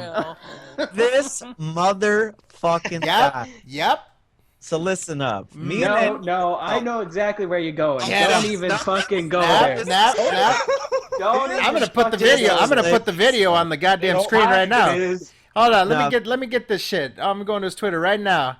Well, I just want to give some backstory to this whole shindig. Me and AJ and Nomad and maybe Kama, we were talking about the heart attack grill in Las Vegas. I and was we were asleep. like, oh man, this shit. If we met up at some point, we'd love to go here once, just to eat out the heart attack grill, just once, for fucks, just for fun. And we're like, oh yeah, Fizz is near Vegas. Let's ask him if he wants to do it. And we asked him. We asked Fizz to order a quadruple burger from the Heart Attack Grill. And you want to know what this man says? No. He said You fucking yes. asked me Oh, to yes, go he there. You said. didn't- no, you He didn't said say about the yes. fucking- no. Nah, You asked to go Fizz, about the we're fucking not thing. done yet. So this motherfucker's at the Heart Attack Grill, right? He said he was going to get a quadruple. Everybody, eyewitness accounts, we have people who were there at the scene of the crime who knows if Fizz said he's going to eat the quadruple burger. He's like, yeah, I'll go. I'll get the quadruple burger. What he did, he went to the Heart Attack Grill, ordered a triple. A burger. triple. Triple instead of a What is wrong with quad. that? I went to the fucking thing. You wanted me to go to the goddamn thing. I went to the fucking thing. Here's the thing. AJ said that, he should get a quadruple or more. And I said, nah, let's just say I quadruple. wasn't gonna eat it anyway, so it doesn't matter what fucking. And thing that I and got, that is but I the did that not is the once truth say- here, ladies and I gentlemen. You look at this motherfucker. This guy leaves a whole fucking dude. You could have fed a No, that village was- with what's left. Look at this. No, that was the Not that beginning, you lunch. dumbass. Kidding. The begin. Fizz, you Yeah, Look didn't at even the aftermath. Or any of the bond yet. Fucking shit. Finbarred. Hey, Fizz, you Finbarred. I hope you realize that. Wow. Look at that. So then, ladies and gentlemen, he met his fate. And much to his credit, he posted this up. Let's have a look-see here. Let me get the audio. The audio is ridiculous. There we go. Boom! Gets demolished. 1, boom, 2, and he's prepared, ladies and gentlemen. Bam! 3 of them, and the bro hug of the century. Look at that, ladies and gentlemen. Freeze frame on that. The bro hug of a century. Now, I will give you credit, Fizz. You were with your girlfriend, and you did not want to overstep your bounds, right? You didn't want any sort of, so a nice bro hug. I would have suggested maybe a high five after that kind of thing. I guess maybe she wanted to console you. But what an outfit we've got here. We've got, are those Vans? Are those white Vans that she's got going on? What is this? I'm sure she's a nice lady, so I don't want to roast her, but those are Converse. Those are Converse. Converse. Those are the Chucks. Now, let me tell you what. Now I had the fucking black Vans. No, you listen to me. Usually you gotta finish your meal to get your dessert, but you gotta got it. finish Oh, the man. meal. Wow. You got your dessert. Oh man. Yeah, Blake is gonna go over there and not finish his meals on purpose. They're gonna get to know this guy. He's gonna be rubbing his hands together like Birdman when the paddle comes out. Oh, God. Not the Birdman. All the thirst traps. Listen, listen. If I could do the Birdman thing in the Heart Attack Grill, man, I would. Like, I'll catch Pound Town not finishing my meal. I'm fine. It's fine. Pound Town. Shit happens. Shit happens. Here comes all the right? Pound Town dude. Listen, shit happens. All right, what are you gonna do? You know. Fizz. But I'll get a fucking quad and actually fucking finish it though. No, I told you, you can't talk shit until you fucking go there. You get the triple or the fucking quad, whatever. You fucking get a double for all I care. If you finish it, then you can talk all the shit you want. But until then, you better shut the fuck up. Wow. As simple as that, okay? Wow. You know what? I will never speak of this incident again, but... Wow, really? That's wow. When I do. Giving up the ghost way too quick there. Yeah, Never gonna talk about it again. Listen. When it happens, I'll rub it in your fucking face until the end of time. And I'll actually fucking go there and record you fucking eating it and being disappointed. Dude, I will, at some point, I will be there, and I will not be square. Actually, I'll do a double burger square, which is a quadruple burger, and like a man, I'll eat it. You're not gonna be square. You're gonna be round if you finish that fucking burger. He's not gonna fucking eat it. I'm not gonna eat it, Fizz. He's not gonna eat it. Want to talk about someone who didn't eat it? Oh. If you want to talk, let's talk about how you're obsessed with how much meat I ate. The fact of the meat, the size of the meat. And you're like, oh, I could put 4 patties in my mouth. What else can you put in your mouth? Okay, no. You said quadruple burger, and I never said that. I said I would go to the thing to begin with. Nah, we said quadruple. You said yeah. Nah, I said yeah about going there. Yeah. No, said selective memory. I said yeah about going there. That's pretty good. Not. Nah, That's no, nice. See, when I eat the triple, I'm finna finish it. It's Wait, gonna be triple? I thought you said quadruple. Quadruple. Okay. I go there eventually, you know. What's eventually? Because this is only in Las Vegas. Year. A whole year. I can wait. We have to wait a year. I got shit to do. Wow. So on the 3-year anniversary. You know what? Your Three- school ends in about a month and a half. Fucking Yeah, go actually, then. you know what? Next spring break, 2017. I'll make sure That's to like put a on my fucking calendar. year. I'll make sure to put on my calendar Heart Attack Grill quadruple burger. I'll be there in Las Vegas. Spring break 2017, ladies and gentlemen. Oh You'll die of old age before then. Jesus Christ. Fucking just go during the summer. What are you waiting for? Nah, I got shit to do in the summer. I got For shit to do. You got For shit to spring, do. I will do it. In a year's time, I will prepare myself to eat a quadruple burger from the Heart Attack Grill. Now, if you don't know me, I'm a very slow eater.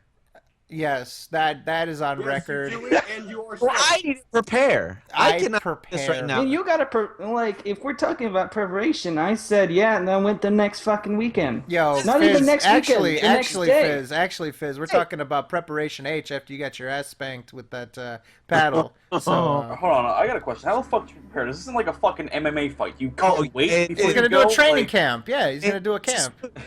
Yeah. Man versus food, Blake. Ooh. Well, you know what? It'd be a nice change for Loophole. He's always shit talking on the internet, getting his ass kicked by Fred and and Zombie Rocket League and preparing Prideful for the eating Zombie. competition. Damn. Yeah, the one time he's gonna put his money where his mouth is. He's gonna be like, "Oh, I don't have enough money to go to Las Vegas. I can't do it during spring vacation." Now, don't even worry. I got plenty of money. I'm moving to Los Angeles, and I still have plenty of money. So don't worry about money. Oh man, it's about time. Plenty money. It's about time. It's about And I'm not gonna do it anytime, so I see how it is. You know what? I think we should extend this out to anybody that can hear our voices. If you are in a position to go to the Heart Attack Grill is it in Vegas proper? Las Vegas? Fizz? It's downtown. Downtown Las Vegas?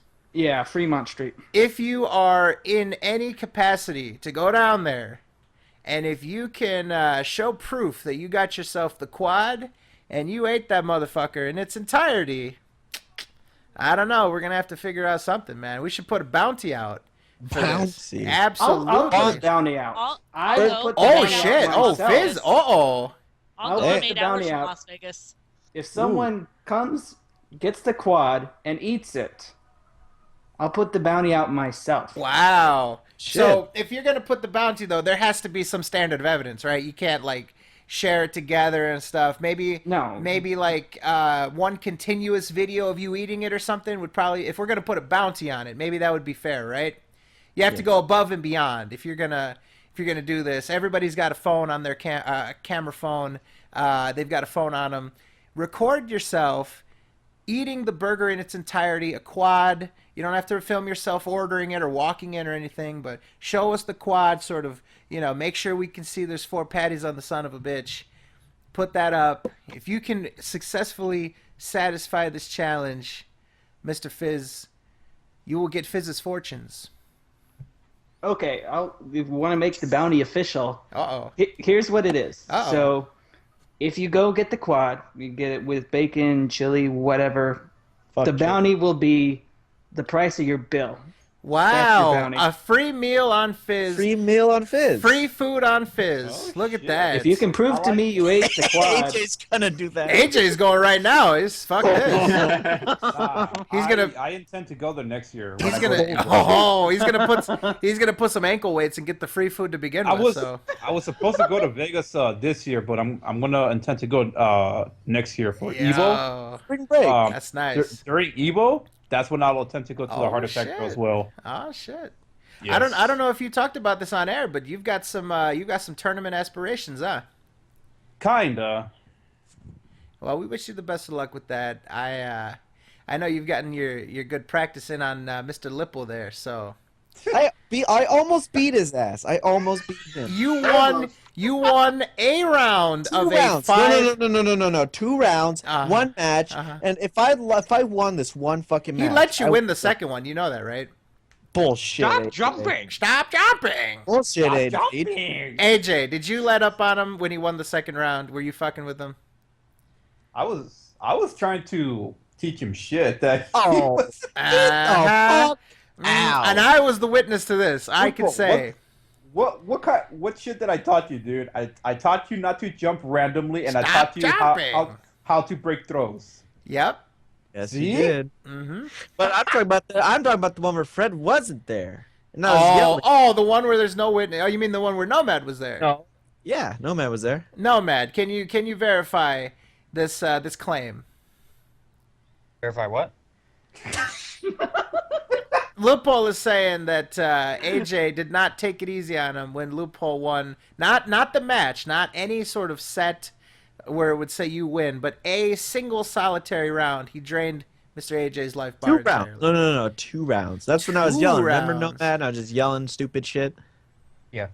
You were See- fucking out of your mind. He's verifying that you were yelling stupid shit. He's not verifying that you won. That you won clean. I gotta film this at some point. You 'cause should. I beat him twice in 2 rounds, not 2 matches, 2 rounds. And you know what you should really do? You should do the double dip, right? You should film the screen with some sort of direct capture and use your webcam to record your face, scam reactions to you playing. Because you lose your fucking shit when you're playing games. This would definitely be something to behold. You were pulling a comma. We'll see. Come on, crack. man. Comma on crack. Come on, crack. It needs to happen, man. Did we announce this on the air yet? I don't Yes. think so. Yep. Wait, have we? Yeah, I think we did. All right, Yeah, you guys did. For anyone that is not aware, Mr. Kamasubu here. Oh, Holy shit. Holy shit! Saying the quad burger has almost 10,000 calories. Oh. Fuck you. Oh. God, So- you gotta cut that weight. I like how Fred Oh, is shit. already in fun That he might would never kill me. eat That shit. I'm What's up? eating the shit. I don't give a I fuck. mean, you know, I mean the shit. Don't care. wow. All right. But for anyone that does not know, we are trying to. Well, I believe we reached an agreement here. Mr. Kamasubu here is gonna be is gonna be sampling some fine crack cocaine. If we can get this sorted out, and as you know, we're very very excited about this. Obviously, for legality's sake, we can't say much more than that. But, ladies and gentlemen, this is gonna be something. So, anyways, well, it's happening right after the turtle bites off your cack. Oh my god. That was a turtle right there. The snapping turtle. Snippity snap. Snip Put snaps. that turtle on some crack, see what happens. Hey. I don't think that's animal abuse. We don't want to upset PETA. Well, hey, I mean, then maybe you could actually fulfill your charity goal, Pascal. Yeah, you Yeah, and Fucking you. come back home and square up, bitch. You. Oh, Oh. shit. Whenever, it's going down. whenever I stop by, it'll happen. Oh, shit. It's going down. The shit. misery in Missouri. Lots of meetups. Lots of fighting. Lots of meetups. I know, right? That's pretty Yeah. good. Yeah. All right. Lots of slander and hands being Lots thrown. of slang. I Shit. mean, it's the birthday bash, right? I'm a birthday bash slang. you're facing. It's about With words. yeah. You're the birthday bitch. So how about that, Blake? Oh, you wasn't here, boy. Yeah. Boy. All right. What am I listening to? You said nothing after that. 3, Well- 2, No, I'll 1. spare you. I'll spare you. I'll spare And you. friendly boy with the shit. Ladies and gentlemen, moving on to the next topic. DSP has officially traded in his copies of Disgaea 5, Rock Band Rip. 4.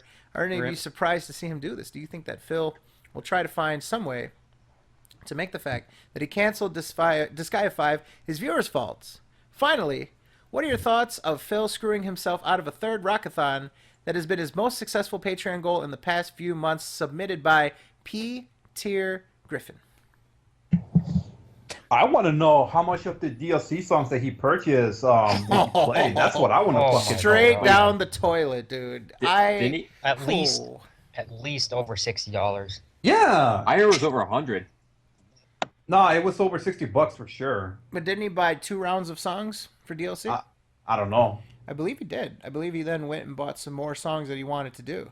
Yeah, Now, but, I don't know if it Wow. totaled out. I don't know if it totaled out to be $100, but it was at least in that ballpark. That. Holy shit. Yeah. So Wow. he essentially paid that bundle worth in DLC. So, but he wasn't able to successfully trade in Rock Band 4 since they refused the guitar, I believe it was, with GameStop. Yeah. They weren't accepting trade-ins for Rock Band 4, so he still technically has it. But Disgaea 5 is gone, and that played through is much the same way. It's also gone. Officially dead. Yep. So. I just Yeah. Well, he's probably gonna try to sell that Rock Band guitar in the future. I mean, if he was smart, you know, we mentioned this last week about this whole memorabilia shit. If he was smart, he would autograph it. He would put it up as some sort of memorabilia, like he tried to do with statues, right? Or put it on eBay. Come on, you know, some stupid people would buy that shit. Sammy Samosa would love to have a fucking autographed He fucking wouldn't guitar. autograph the guitar. He'll just put another business card in there with his autograph. Very nice. He probably would. They'll just tape it on the inside. probably frame it. Oh yeah, that was. Oh man, shout out to that. Who the fuck did that? Somebody did. They did like 2 T-shirts, framed it, and then put some business cards in the frame. Shout out to whoever that was. I forgot, but man, oh man. We'll make the guitar a Patreon perk. Yeah, you can buy the guitar for, a $200 patron donation. Oh, Eddie says he's gonna make it into pieces. Oh no, never mind. A piece of shit. Okay, I misread that. $100 for the guitar he called a piece of shit. He did call it a piece of shit. And I believe he almost broke it because he did that fucking freak out where he was like riffing on the guitar and he almost hit himself in the head with it when it fell over. So, yeah, if you shameless plug, I guess it's a shameless plug. If you want to go check out him fucking around on Rock Band 4, I've done the DSP Sings It for both rockathons. So have fun with that. But any other thoughts? Rock Band 4, Disgaea 5, those things are dead and gone. Technically, I don't think he's going to play Rock Band 4 again. I think he it's should. crazy. I don't see why not. He's lazy. He said it took a lot of toll out of him. Go ahead, Cronite. No, I think it's crazy how he tried to trade in Rock Band 4, which he got for free. So he essentially tried to make money off something that he was given. Oh, that's right. I was about to bring that up, actually. Hey, is he allowed to do that? Is he allowed, if you're given something for promotional purposes, well, I mean, he's saying that technically he didn't, like, do an agreement with them or any kind of shit like that, but, does he have any sort of obligation to not sell that? Like, interesting. I never No, thought of that. I don't think so. I think when he gets it, it's his to do whatever he wants. Interesting. That's still interesting, though, to me. That he tried to sell something that he was given like that. Yeah. You notice how he keeps getting these review copies and never reviews the game. He did it with Talus. He did it with fucking Rock Band. All these free promotional copies he's getting for them wanting to review the game, and he doesn't do it. Well, fuck that shit, right? I mean, why would you follow through on any of your, goals there? Just because it's a business. I mean, some people respect their business. Oh. But that would imply that Phil would do that. I was gonna say, Phil respecting a business? You can't even respect his, let alone his fans. He just slaps on the word business just to make it official. Yeah. Yeah, he has a business Twitter account where he insults people for no reason. Great business, right? It seriously gonna look helps good. my business, okay? It's gonna look good as a PR. Fuck him. No, hold on. I gotta tell these morons to fuck off for a second. Hold on. Fuck morons. Yeah, you're... he really is. Oh, Lord. All right. Fucking Bud's weird for him, too. So, I think that about covers it. Any other thoughts on these possibly final playthroughs of these games? Yeah. Thank you. If the reason Thank you, Loophole, for doing. I'm tired. Ah, right in the vibe. I'm Appreciate tired. It. Oh, okay. Well, we're tired of your back sass. How about that? I'm honestly not sassy. I was That- doing. all that- I'm not all- sassy. All I'm that not. slander made him tired. Oh yeah. Well, I'm pooped. maybe he They can took the life out of me. maybe he can go get some sleep. He can. He can. Nah, sleep. I can't. I can't do that. I got shit to do. You can go He's sleep tired With, you can and go he- sleep with Flameclaw. No. I mean, if he's tired of fucking just talking on a computer, then he's not gonna finish that burger. I don't know what. Nah, I'll finish the shit. I'll make sure I am in the prime condition to eat that fucking Prime burger. condition. That's gonna take you Dude. 10 years to get to that point. Make Nah. sure. Make sure you go to the Heart Attack Grill as soon as it's open because you're gonna be there all fucking day. Oh, dude. Every It's hot and nice. shit. 5 minutes? What the fuck, dude? What? What? How long? What? I don't know, like every 45 minutes and shit. Wait, what? You have to leave? No. You're a slow eater. So I am Yes. saying that you should go there as soon as it's open because you're going to be there all fucking day. Oh, If he even gets to Las Vegas in Nah, the first place, he's dude. never gonna get there. Man, I thought Fred was full of shit when he was saying that Lupo was a slow eater, but he was not exaggerating. No, this guy he takes was an not. hour. This motherfucker. But He there's took no over an there's no hour to eat, examples. Oh, really? What about that one time when you had, what was it? Taco Bell, Burger King? What did you have? Taco Bell, a donut. Yeah. Yeah, I got a breakfast- crunch wrap and a breakfast, yeah. donut. Oh, yeah, that shit. Listen, That I got a took you bacon. almost an hour. You see, the donut was big, and the crunch wrap is a lot bigger than you. Okay, think. you listen here, boy. Actually, Luke did eat like 3 burgers or some shit like that. No, I didn't. In 25 minutes a few No, nights I ago. didn't. What are you? Yeah, Why you are you? did. You were fabricating. What the shit. fuck are you? Why are you You're fabricating high. this for Lupo? What is this? No, I never eat 3 burgers. What the fuck are you Okay, talking What is okay. this? I You did mean, go to something you did like go to that, Burger not King. 3 I burgers. did not. I never did that. Okay, you got went like to 2 some burgers burger and some joint. fries. And I'm not that was old it. enough to do anything in Vegas than eat and pick up whores. Well, thank you, Tex, for being Let's on be my real side. here, Lapo. If you go to the Heart Attack Grill, you're gonna need to bring a tent and a sleeping bag because you're gonna be there for like a week. Mm. Oh Nah. shit. And also, you know what? I'm old enough where I can pick up the hose. Pick up the hose. Well, you see, Fizz told me about the secret underbelly of Vegas and these people who give out hooker cards. Wait, what do you mean secret? All right, fine. Very It's not a fucking secret. secretive. They give them out on the strip. All right, like, on the walk strip, around, Yeah. on the ass. Do you know how many? Do you know how many Fizz has? A lot. He said he had a pile of them. I do. See? Lupo wouldn't know what to Now do with them. He just- you're implying that I got them. See that's your Oh mistake. no. Okay, fine. No, I didn't mean it like that. I No, recognize that. Nah, but I'm just saying the Fizz has some cards The like a lot of Fizz. people do. They just give them out. You're right. I wanted to clarify that. I'm not saying anything about Fizz. Fizz is just a normal guy and has no sexual relations with those women. Oh, so he's Fizz Clinton. But if you just look up Las Vegas hooker cards, they're like Pokemon cards for fucking hookers. Mm-hmm. Loophole, you wouldn't know what to do. You'd get too nervous trying to call them, and you'd go back to the hotel room and rent porn like Leanna and Phil did. Wow. Why would I? Nah. See, Slanderosa. Now you see, I would watch porn for free on Pornhub. I would never rent it. That's retarded. You got that all wrong. Okay. Just want to point that out. All right. There it is. I probably would do something like that. All right.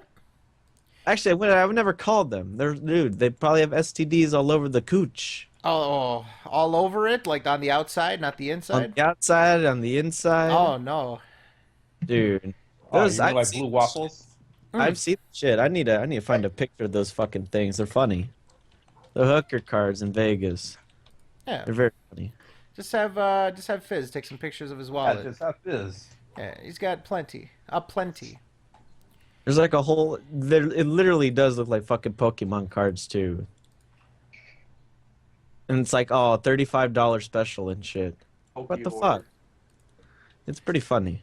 So, real quick, before we before we get too far into this, just want to give another reminder to people: if you want to get involved in this stream, if you can hear the sound of my voice, and you want to get involved in the live stream, hit me up on Twitter. Hit me a DM. My shit is open, son. At TIHYDP. The acronym for this is how you do participate in this call. And you will add me on Skype. I'll give you my Skype credentials in the DMs. Slide in my DMs. Slide it into the DM. And then you can come into this call and have some fun, just like our friend Vermilion. Right, Vermilion?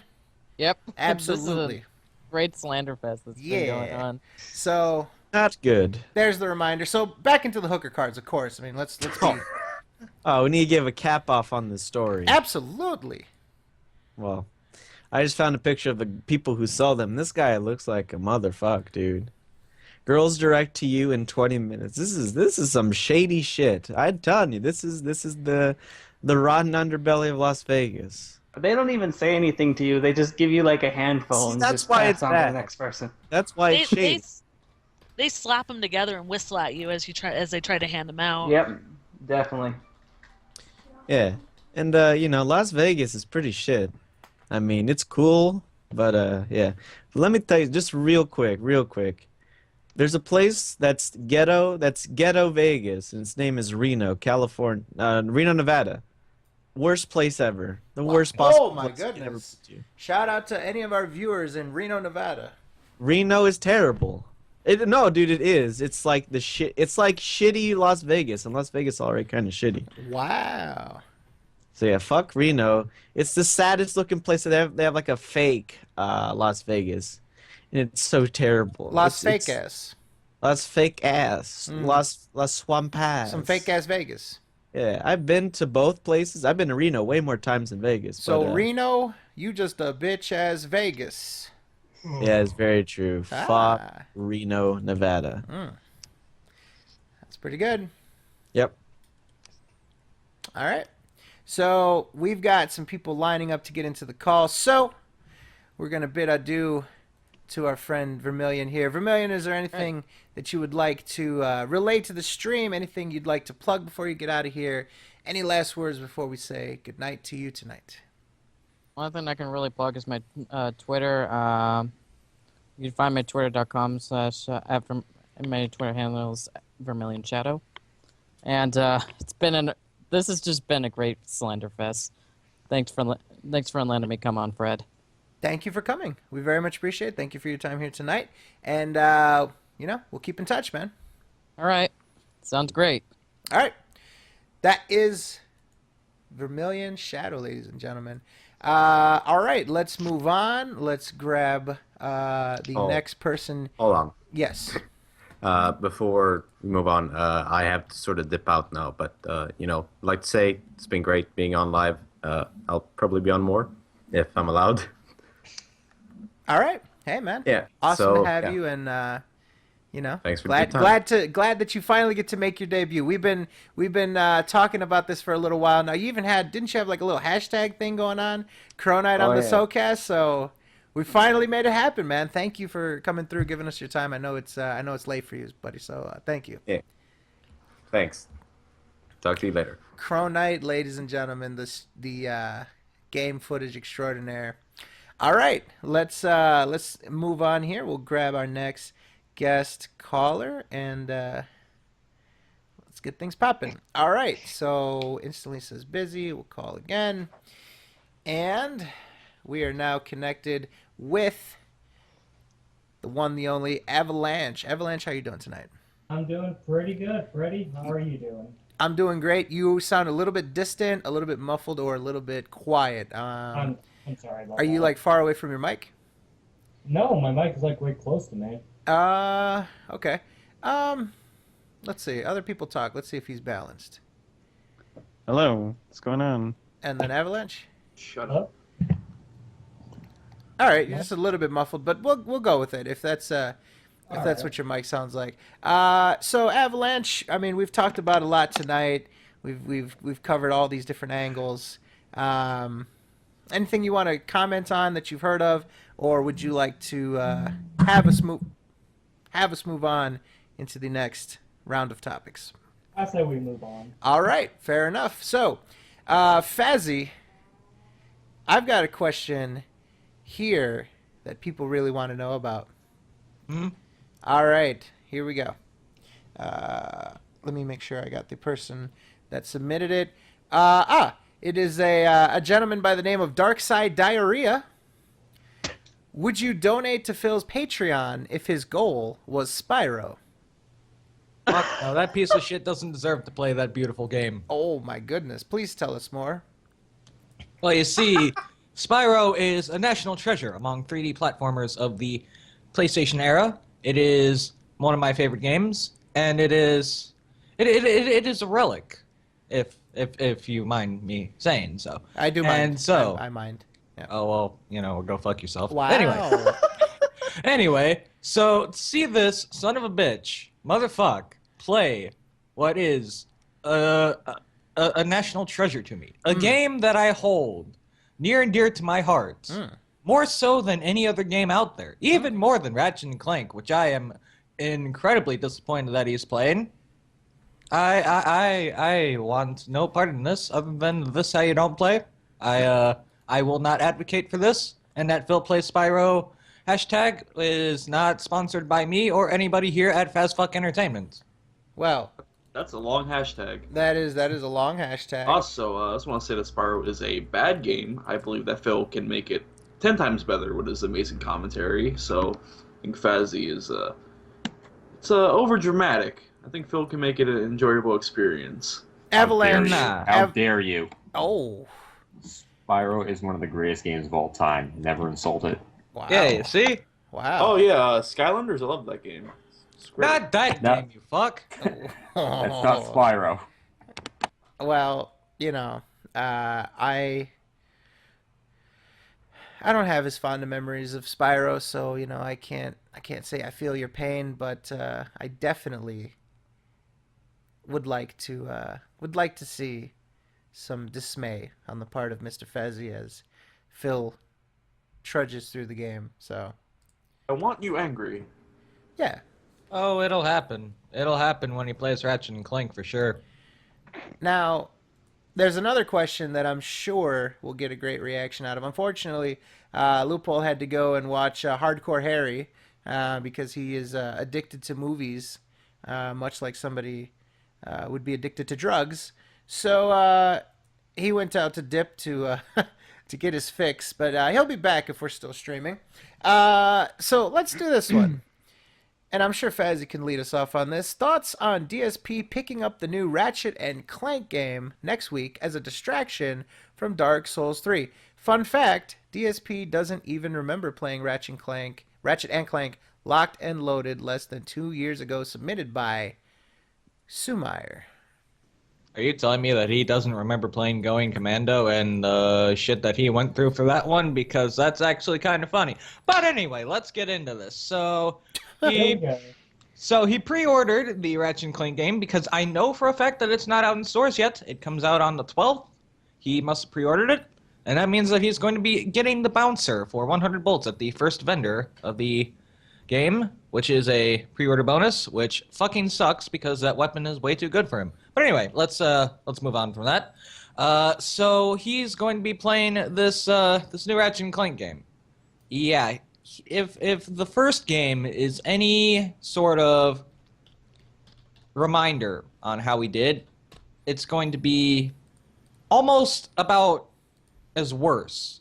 It's essentially going to be worse than what he did with the first Ratchet and Clank game. Despite the improved controls, improved weapons, improved everything, he's still going to be absolute shit at it because his brain cannot comprehend platforming, and that is in this game.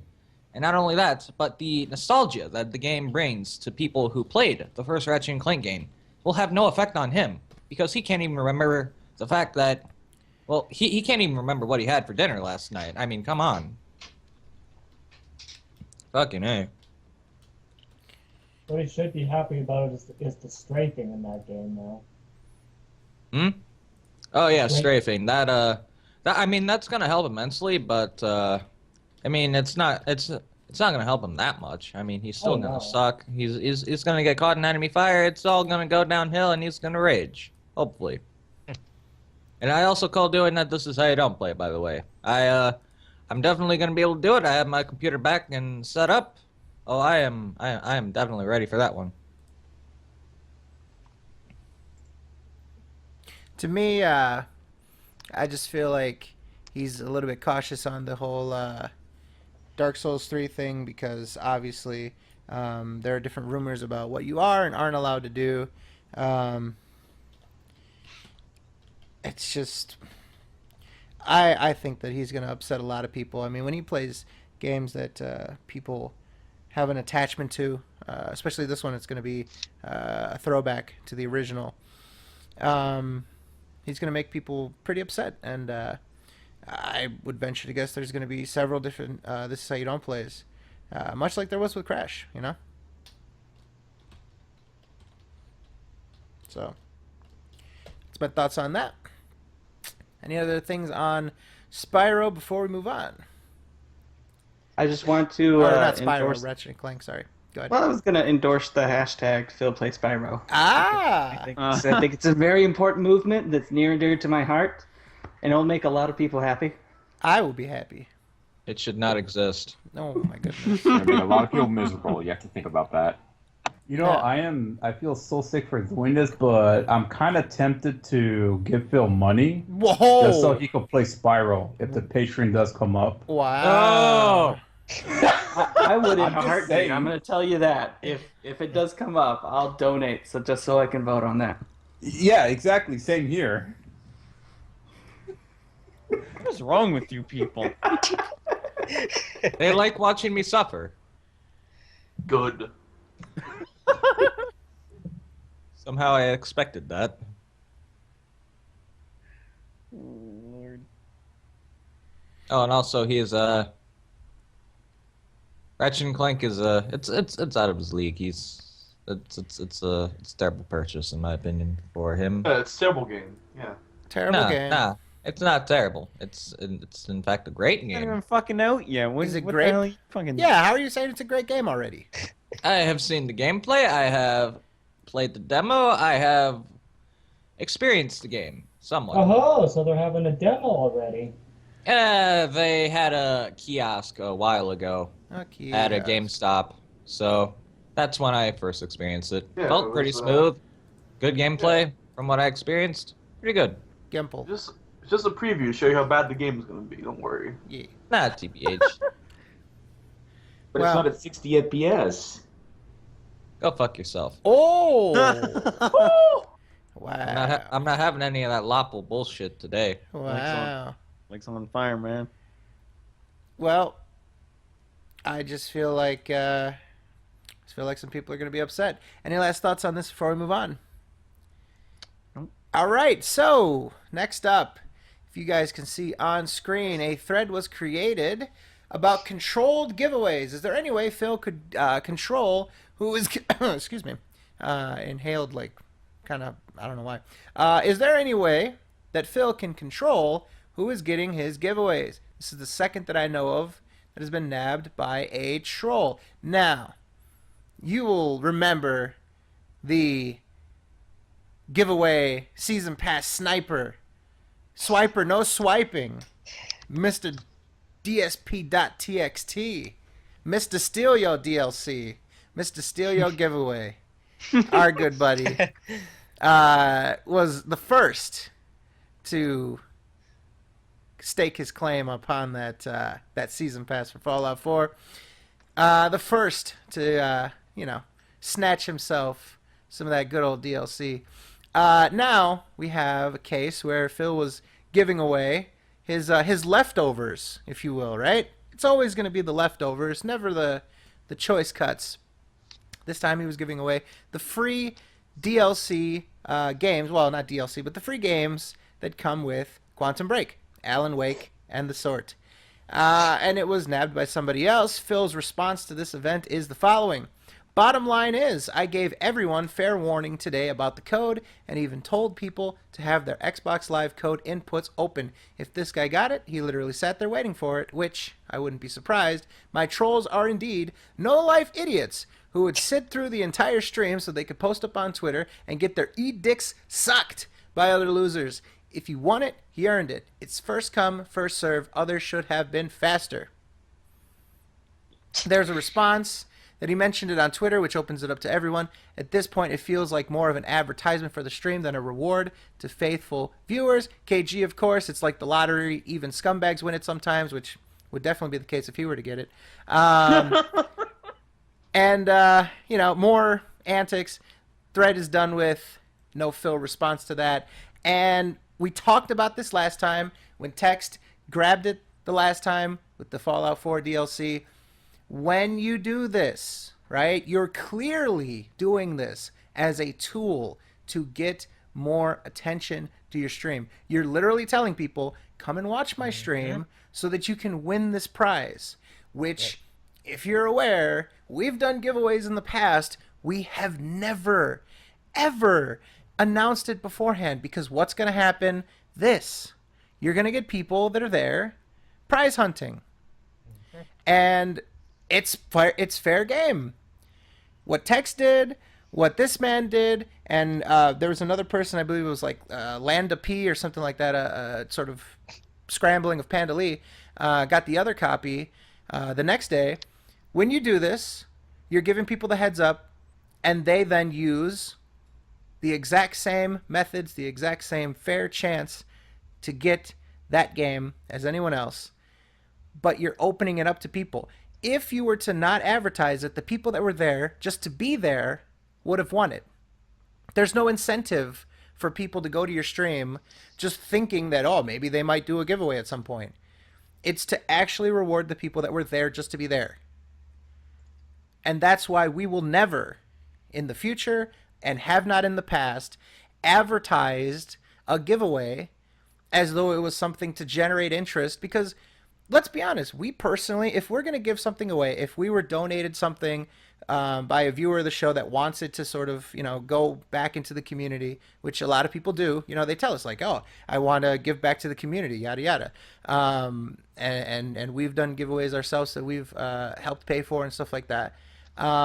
We don't want it to just go to random people. We actually want to sort of give back to the people that are just here to be here, the people that are just here to have fun, and we don't want somebody to just show up, just some random person. Oh, hey, how's it going? And then you don't know who they are. You never see them again. I mean, that's not what we're going for, and that's why you don't do that. So. You were gonna say something, Nomad? I know you very much agree with this. Yeah. Just going back to Alan Wake. Whoever got the Alan Wake for free, the DLC is free right now on the marketplace. So nice. Go get that shit. Both the Rider and the Signal DLC. But yeah, man, I like this. I like this this little thing we've got going on where people are going in there and nabbing those giveaways. I mean, it's that's the best lesson to Phil about what he's doing. I mean, if he, and he answered it the way that I thought he would, right?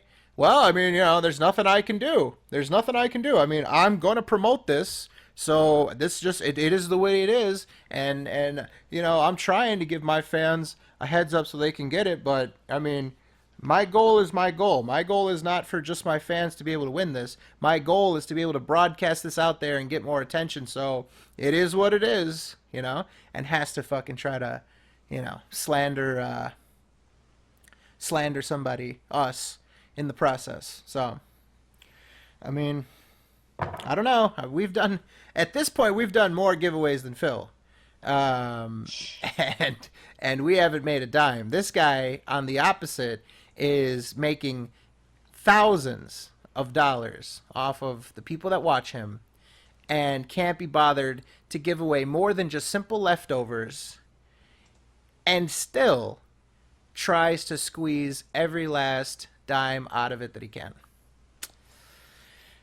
It's a shame. It's a big shame. I think he should rethink that. Any other thoughts on that before we move on from the whole controlled giveaways and the nabbing of these codes?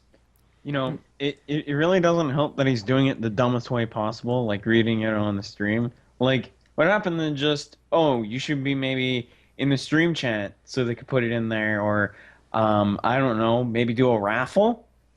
Would be the easiest fucking thing to do. Right. But no, he has to do it the dumbest way possible. Honestly, he honestly is just giving it to the trolls. It's not that the trolls are just there. It's just so they can fucking get it whenever the hell they want to. It's just that Phil's a fucking dumbass and doesn't know how to control his giveaways. Right. Yeah. If Phil were smart too, he wouldn't even bother with leftovers. Like, if you wanted to be smart about it, you'd get like maybe 3 or 4 copies of the game you're gonna play, and maybe give 3 to your fans. I know that might cost a bunch, and Phil wouldn't be up for that because money is tight. But at least it would be a plus for people to watch and participate. Absolutely. And go ahead, Nova.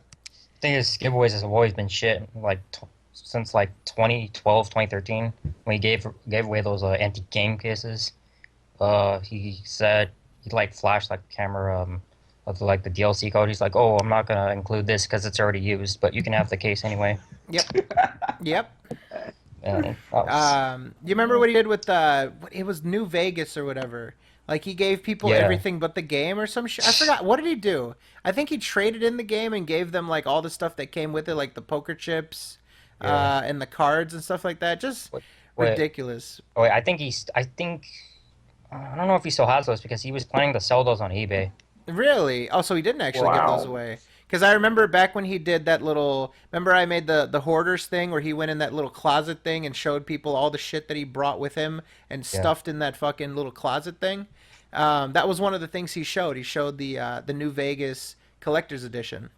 Because he used to collector's edition like almost everything. And yeah, but remember when he was giving away those Nintendo like dog toys, like the little Yoshi, Mario, fucking garbage. I tried to win one so I could burn it, but that would have been fun.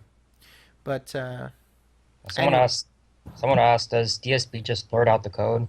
I think he did a few times when he first got his Xbox One. It came with like free trial gold, and there were like a shitload of people in his stream, and he just read off the code.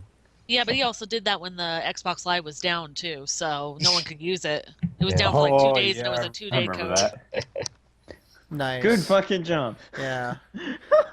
Such a step up from empty game boxes and business cards. Those are cream of the crop, man. Those have a fucking story of their own now. All those fucking broken statues of his. Mm-hmm. Now that I think about it, he probably lowered the value of those empty game boxes when he signed them. Yep. And as our friend Mr. Tex here points out, if you guys don't remember, after the man Text here yanked that that season pass, people in the forums, I believe Dark Sphere specifically, shout out to Dark Sphere and his murderous ways, said that Tex needs to die, needs to not be of this earth anymore. So good shit there. No consequences, of course. He's posting up like normal, and you know, the politics of the King of Hate forums. Anything else on the subject of Phil's giveaways, the the salt, all that other stuff before we move on? Beautiful. We've got some more forum antics to get into. We'll do this topic, and then we'll switch gears, get another caller. Here is this one. I found this one very interesting.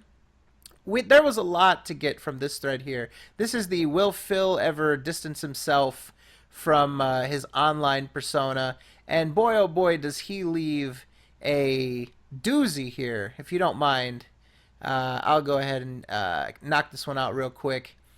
Somebody says to him that if you search angry video game nerds, 0 out of 10 of the front page are negative versus 4 of 10 for DSP gaming. Then flipping through the next 50, there were still no negative links. Yada, yada, yada. Just like how a basic search of him would return negativity. And Phil says, what's your point? Machinima, a top partnership company on YouTube, sees all the negative crap about me. They have lawyers who have reviewed everything, including numerous "This is how you don't play" videos, and they've collectively agreed that after an actual initial look at all of the, quote, hate against me, it's slander that can be easily debunked in about 60 seconds of actual research. That's why they continue to work with me. Gave me a managed partnership and laugh every time those dumb kids send them hundreds of hate tweets about my supposedly doing something wrong. For example, playing Dark Souls 3 early. They couldn't give less of a damn because they all know it's bullshit. Now,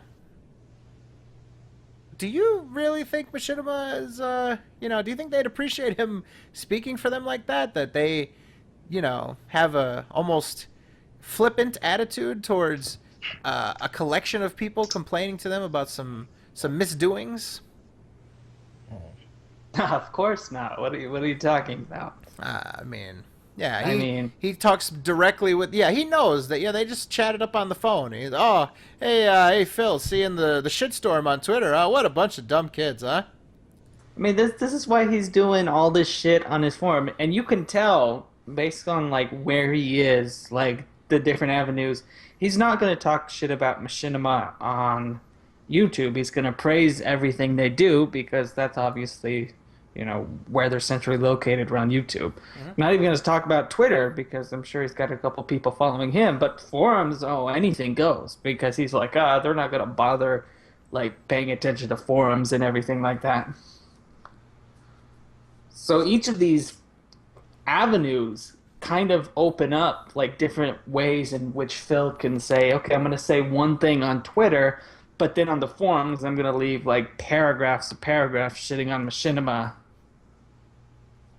and everything like that. I absolutely agree with that. Any other thoughts on this machinima drop here, sort of attributing behavior or attitudes to them that they may or may not actually have? Well, Machinima is so in his corner that they put him back on an ads only member or ads only pay scale. Right. That's how much they're in his corner. And I mean, they've really been getting him with those free copies of games, huh? I mean, that man, right before they fucking literally cut his pay to a drastic extent, they were handing him those free copies of games all over the place. But he hasn't gotten shit lately, has he? My point stands. All right, let's move on. The reason that other people believe it, man, he loves to capitalize like just stupid words. Because in general, humans are drama-filled, negative assholes who love to believe dirt and look for the worst in others. By seeing flaws in other people, it makes us somehow feel better about ourselves. Look at how many people flocked to and rejoiced at the drama surrounding the Fine Brothers, or the fact that things like TMZ even fucking exist when they add no value whatsoever to anything. So most people who see all of that stupid, childish crap about me are 1, lazy, 2, dumb, and 3, gullible, and just believe it because thinking, oh look, another YouTuber who's an asshole makes them somehow feel better in comparison. A prospective employer would be expected to look through that initial layer of drama and figure out the truth. Or else that employer is irresponsible, lazy, and ultimately not a good one to work for. So why would I care if they turned me down? It just means I shouldn't be working for them regardless. Nobody in this thread has actually presented factual evidence that an actual reputable employer would turn me down for anything. Instead, it's just been conjecture and drama. You've obviously bought into the same bullshit as everyone else. Time to wake up, kids. 6 pages, and nobody can do anything but parrot the same negative shit. Learn to think for yourselves. That's because he fucking removes them and bans people who fucking call him out. Mm-hmm. I'd like to bring something up. Yes. He says that we're the ones who cause the drama, but if I'm right, they're the ones surrounding the drama all themselves. They're the ones who are involved with the drama. They create it. Right. So it's not us, it's them. Well, and I love his little comment about how a prospective employer would dig that far. I just got a new job, and my references were called when they were looking to hire me, and they even asked them when they called in, does she have HR issues? Is she a violent person or stuff like that? And it's like they're not going to dig through all that crap. They're going to believe the first thing they read. It's ridiculous. Right. And I mean, a simple Google search is going to bring this up. Him just doing business with the general person on the street. They could Google him and find these things about him, like, it's, I don't know. What I got enjoyment out of, and what Runaway Trees brought up here, so we'll transition to this. Look at how people flocked and rejoiced to the drama surrounding the Fine Bros. Runaway Tree says, weren't you one of those people? And he was. His response, I did research, found out some pretty shocking stuff about the Fine Brothers, and reported it. Did I rejoice that they were exposed for incredibly shady, underhanded business practices like canceling Project 7 and not giving refunds? No, not at all. Did I harp on it, like putting a stream counter, like putting a counter of their subs going down and make 2 drama videos about it? Nope. I reported on it for 2 consecutive videos and then left it where it stood. I haven't even checked up on it since because there's really nothing else to report. But there are people on YouTube who make it their agenda to only follow those kinds of stories. Only in it to tear people down. That shit is fucking evil. He said effing. I don't know why he censors himself from time to time. You have to have some positivity, creativity, constructive action in the stuff you do on a daily basis, or else what's the point? All you're doing is focusing on hurting others, which, incidentally, is exactly what the kids who stalk me are doing. You can't convince me of something when you have nothing to convince. You're just harping the same shit, saying it in a circle like a parrot. I don't know parrots talk in circles. If you had a point, I'd actually counter it, but you don't have anything else. You'd rather just get into cyclical, pointless arguments with forum members rather than contribute anything constructive. So what exactly is the point of your existence here? Oh, wait! A quick check of your IP shows you've been all of the following and ban evading, so goodbye again, nitwit. He then lists out 4 names: Runaway Trees, Indolent Muse, Sinister Biotic, and Blue Blur. What a fucking condescending asshole. He's gonna check your IPs, ladies and gentlemen. Yeah, of course. And then the sad thing is, people fucking like, oh, you get 'em, Phil. Like, oh, fuck the haters. And this is clearly like, why are you gonna go to a forum where he's just willy-nilly, oh, look at all these users you had. I'm gonna just post it for everybody to see. And just to build off of that again, the sock account of Davey, shout out to Davey, the ban evader himself, but he's on Phil's side, so who gives a fuck, says, sorry you had to deal with this on your birthday, Phil, but he did do this on his birthday. Phil says, he came back with 2 more accounts, too. The vast majority of negative posts you see on this website are the same 10 people or so coming back under new names. Pretty pathetic. And then just says a bunch of bullshit about how he's not AVGN. So, interesting, huh? It's only 10 people, Fizz. It's only 10 people that are doing that. Well, I'm probably like 5 of them, so. Oh shit. Fizz I antics. just hope. Go ahead. I just said Fizz antics. Go ahead, Prideful. Oh, I was just gonna say, I hope any prospective employer finds his Dead Space video. Oh. Yeah, I just typed his name in on Google. The first thing you get is ZD page. Of course. Oh man, but like the way he words everything, like it goes back to the deranged kids who are against him. Like he's a walking conspiracy theorist, man. Like he just has conspiracies coming out the ass. Anything that happens to him, it's a conspiracy to take him down by the kids that don't like him. I don't fucking know, man. I mean, you know, people don't like you, they don't like you, but whatever. I mean, you're gonna exploit people for views anyway, so go ahead, keep doing what you're doing. Do you, Boo Boo? No. I'm not refer to him as Boo Boo because, for one, that is disgusting. Never say that again. Ah, come on. I've been wanting to say that for a while. I'm disappointed in you. Well, all right.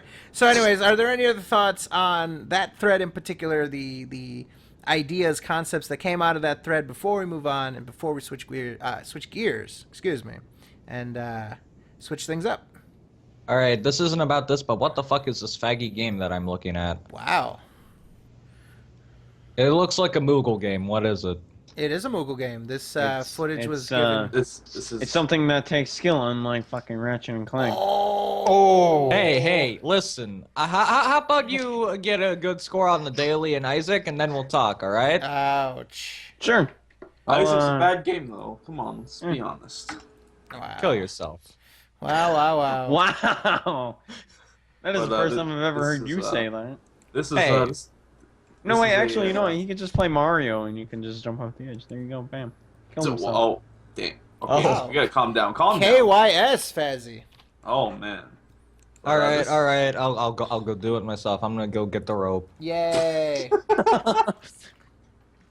But it was a nice temporary return. I'll see you folks in the afterlife. So today will be the anniversary of the SoK's birth and Fazzy's death. Hooray! Yeah.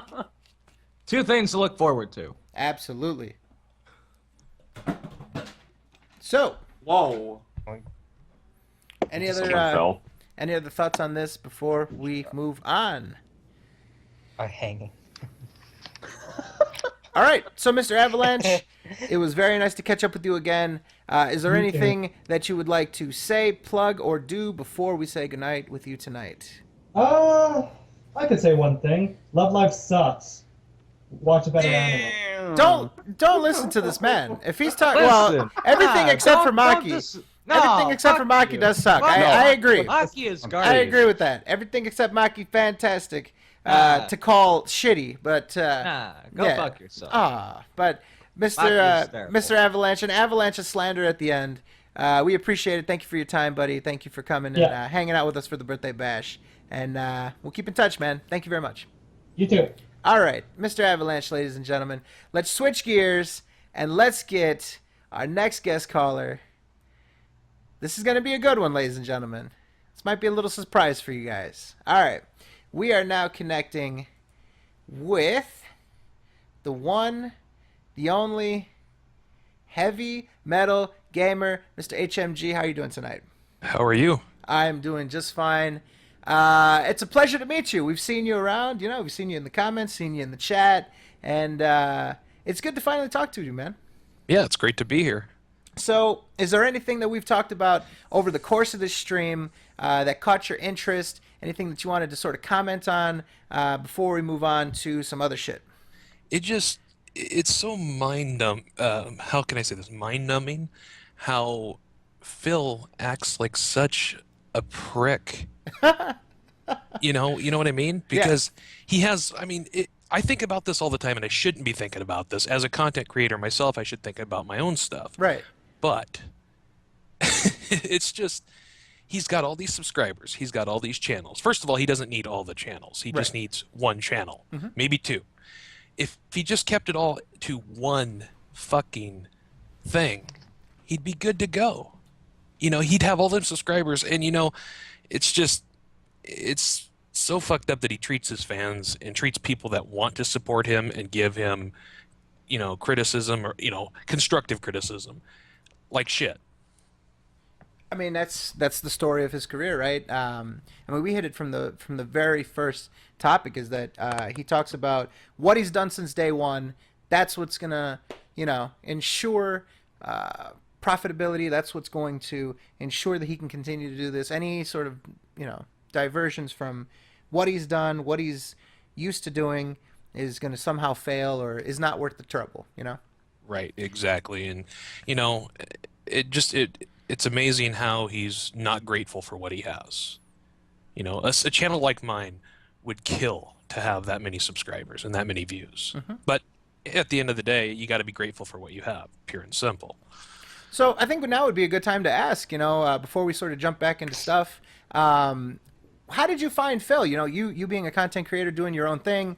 How did you sort of stumble onto Phil and those antics?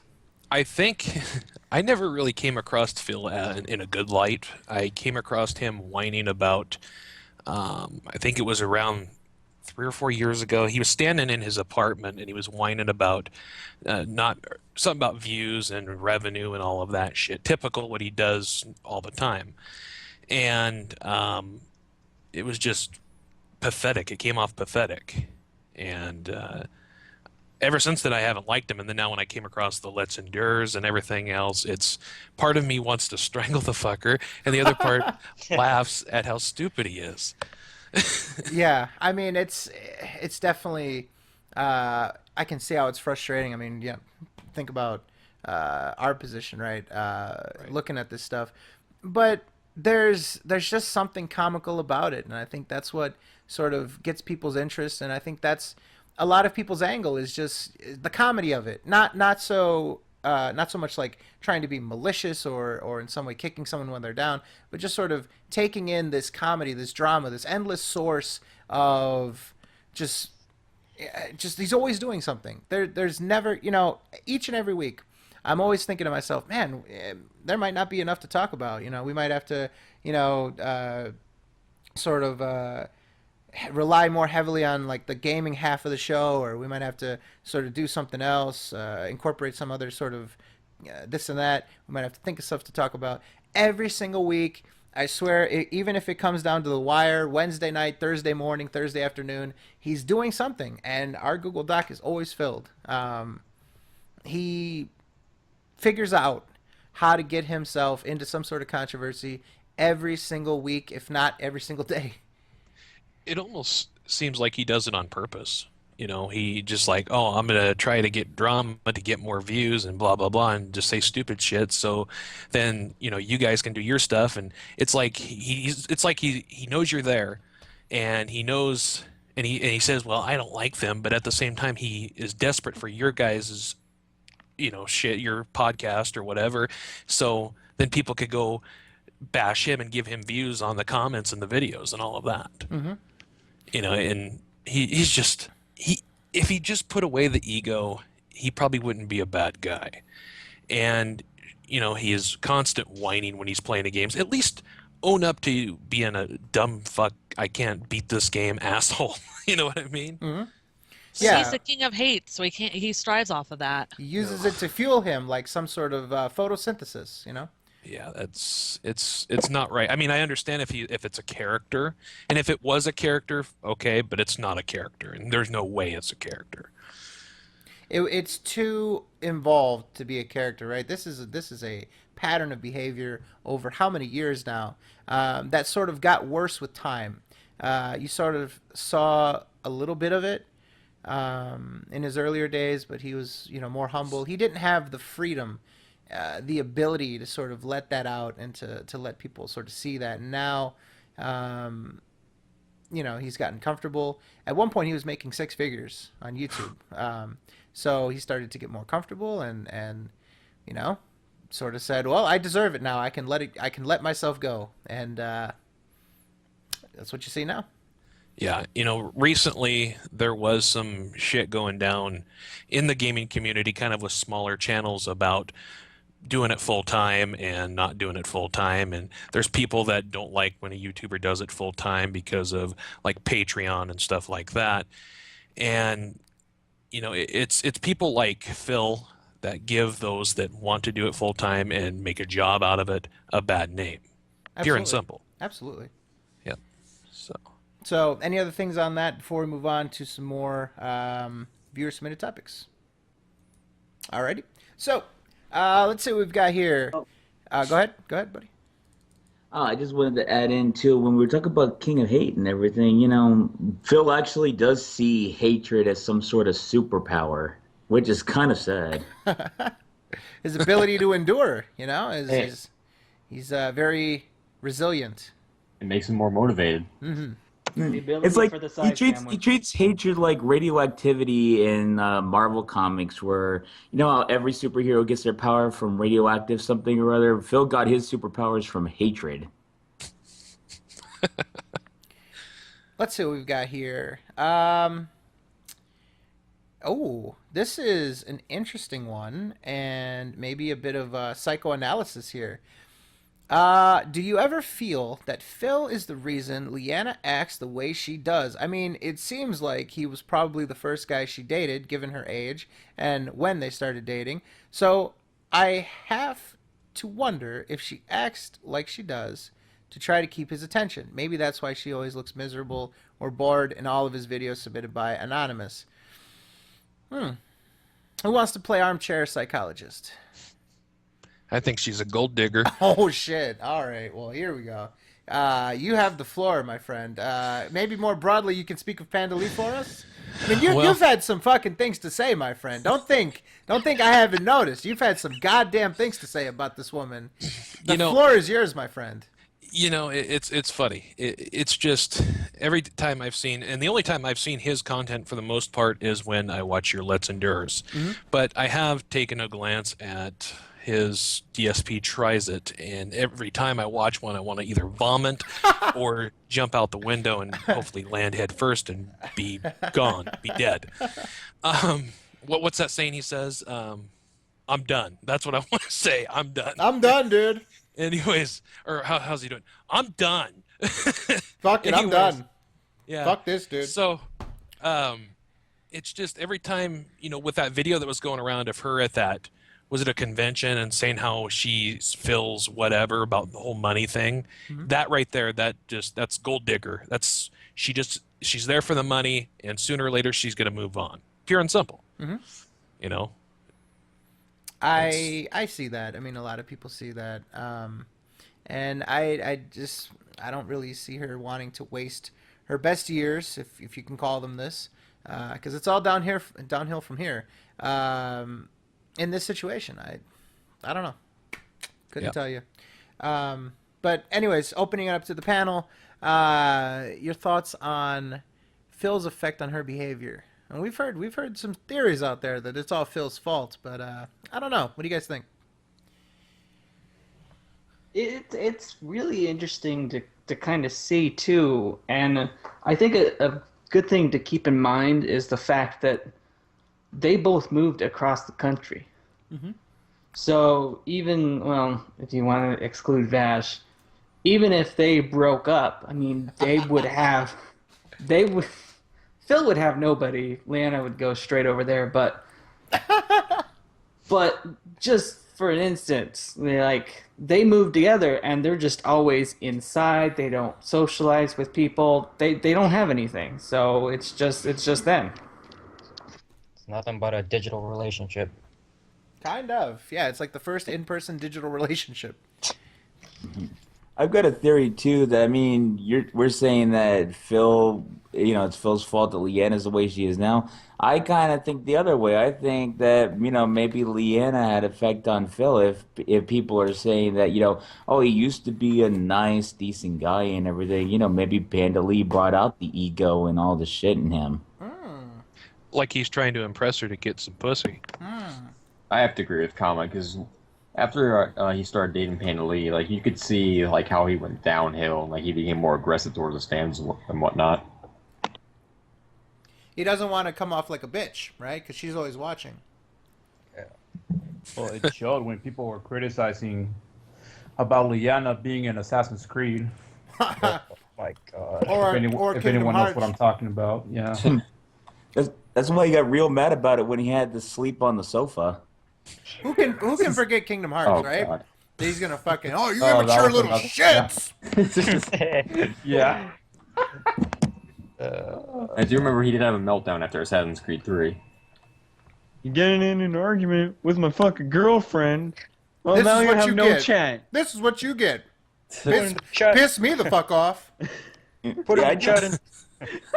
I do remember the Assassin's Creed 3 thing, though, because Leanna was there because of a snowstorm or hurricane or something like that. It was a and hurricane. Something like that, yeah. Hurricanes, I think it was Hurricane Sandy, wasn't it? It might have been it. I believe so, yeah.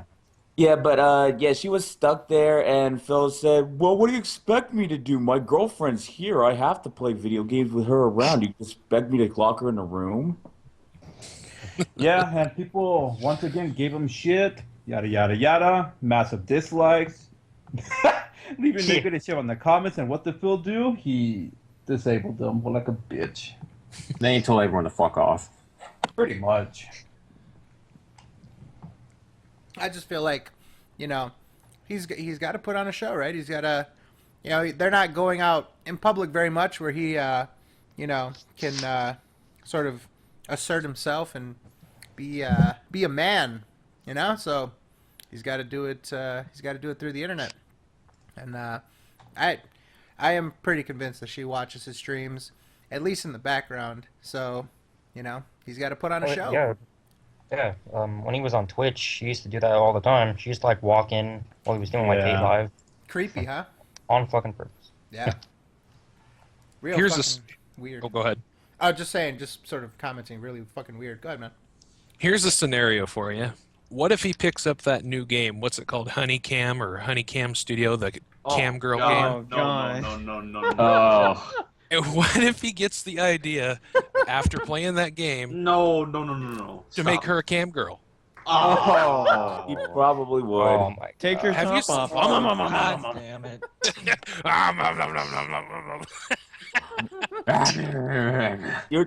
You're talking about her walking in on Phil a lot and on Twitch and everything. I remember during what, like when he was doing Hate Live or something like that, he was doing back in the day segments, and Panda Lee would just walk in and say like, "What girl are you talking about, Phil?" Would Oh, you yeah, he imagine did do fucking that. Leanna walking in as he's playing Honey Pump? Oh. Oh god, that'd be fucking horrible. Sweetie, what are you doing? was waiting Nothing. for that. Listen, Leanna, it's not what it looks like, okay? I'm just trying to get this girl to have sex with me. It's a puzzle game, honey. I gotta get action somehow. Could you hear him rage quitting on that game? What? What? I don't get underwear time. This game is Oh, fucking please, Leanna. bullshit, dude. Every single one of these girls have bigger tits than you, okay? What? This is even nothing that like- red-haired bitch. What? This is nothing like underwear time that Leanna gives me. So this is what underwear time is like. Man, this is really hard. Oh man. I need to get that game, that Honeycam Studio game. Thanks for admitting that on I there. still need to play Honey Pump. I've never even heard of them. I personally think that it's the saddest thing that I've ever done, but I watched Markiplier play that game, and now I know everything about that game. The fact that it's actually a good puzzle game, yeah. I mean, there's that. Whatever and, you need know. to justify it, Moogle. Listen. No, I'm being serious. People. It is. People do not play that game for the puzzles. Let's be honest. Listen, I do. It's I true. have put 3 hours. You're a liar. All right. Listen, I have put 3 hours in the Honey Pop. I have had. Liar. On 3 hours. It is a great puzzler. Listen. Listen. All All right, I'm listening. What goes down in the bedroom in the game, if it was up to me, I wouldn't have it. But these developers, they want to put it in the game. You know what? I'll take it. I'll take the titty. I'll take the. The titty. And you know what? I watched a couple of behind the scenes videos from the devs of Honey Pop, and one of them was wearing a Ratchet and Clank shirt. So I have to support the game after that. Oh, never mind. They're bad people. Never mind. And that's how you Instantly change changes mind. Blake's. And that's how you change Blake's mind in an instant. Here's another scenario, and this could get very graphic, so I'm warning you now. Oh, God damn it. Oh, I gotta take my headphones off for this? Yes. You Let might me know have when the to. coast is clear. Don't be such a bitch, Fred. Let's just say. Damn.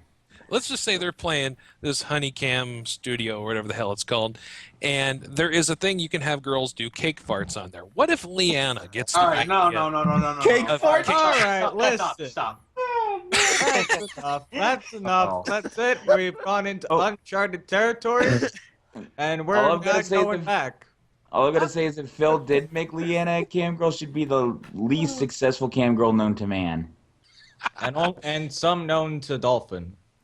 Okay. I want to die. This. That's funny. What did you do to the show, Heavy Metal Gamer?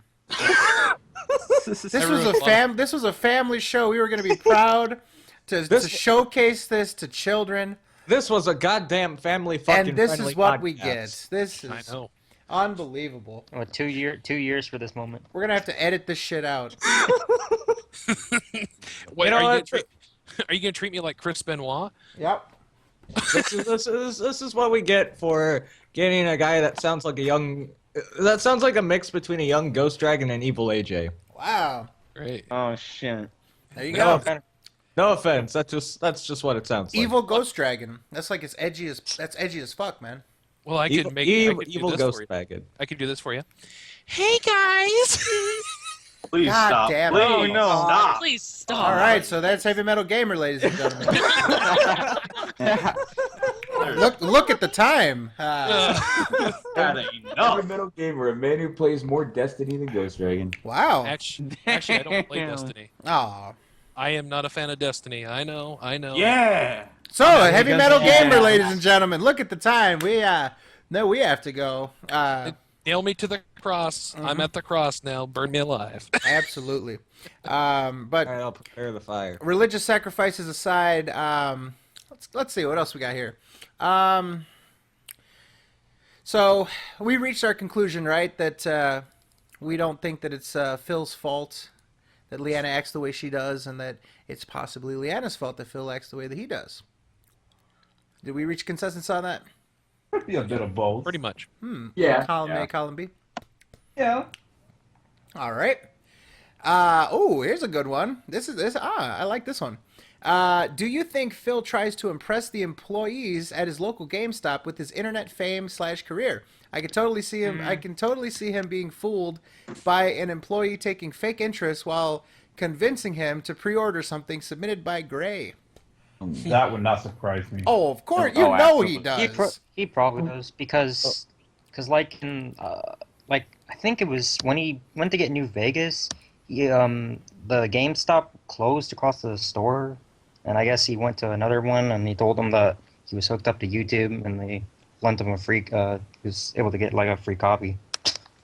Wow. Not free copy, but advanced copy. Oh yeah, All right, know. all right, so listen. Stop trying to get free fucking copies of games. Like, oh, I'm a YouTube star. How about you give me some free games to play? Give you guys a shout out. All right, listen. If it's because of one of those motherfuckers that works at that goddamn GameStop that he ended up pre-ordering the Ratchet and Clank game, I'm gonna fucking I'm gonna pull Chris Chen and pepper spray them. Oh, that was my fault. I was gonna say, are you gonna murder fuck him? You Wait a minute. motherfucker. He's gonna Wait a pepper minute. fuck him. You're gonna dress. God. You're Ah. gonna dress up. You're gonna dress up as a girl, and you're gonna be in there, and you're gonna be like, "Don't call anybody." Listen. Listen. I I only agreed to the pepper spray. I didn't agree to any of that. To be fair, I do agree with the chance. Sonic's arms are not blue. I agree with Yeah. I bet you he goes over there with the Sonic hat on and shit, hands out the business cards. I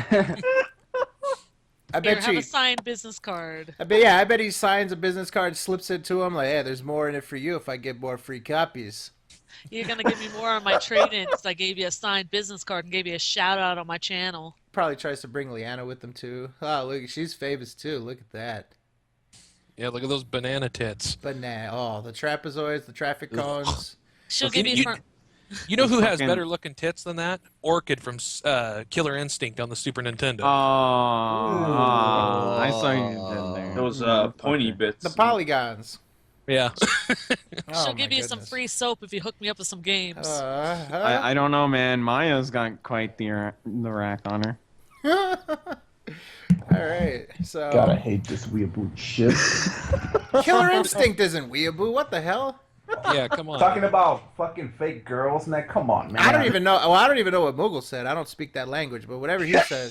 There's a fucking Killer Instinct. Oh, okay. There you go. So see, there you go. So you damn. you lose that one, AJ. You lose that one. That don't exist, man. Come on. AJ, tell us your real life approach with non-animated girls. What, you mean like trying to? Nah. Tell us how you pick up a chick, man. I thought this was great.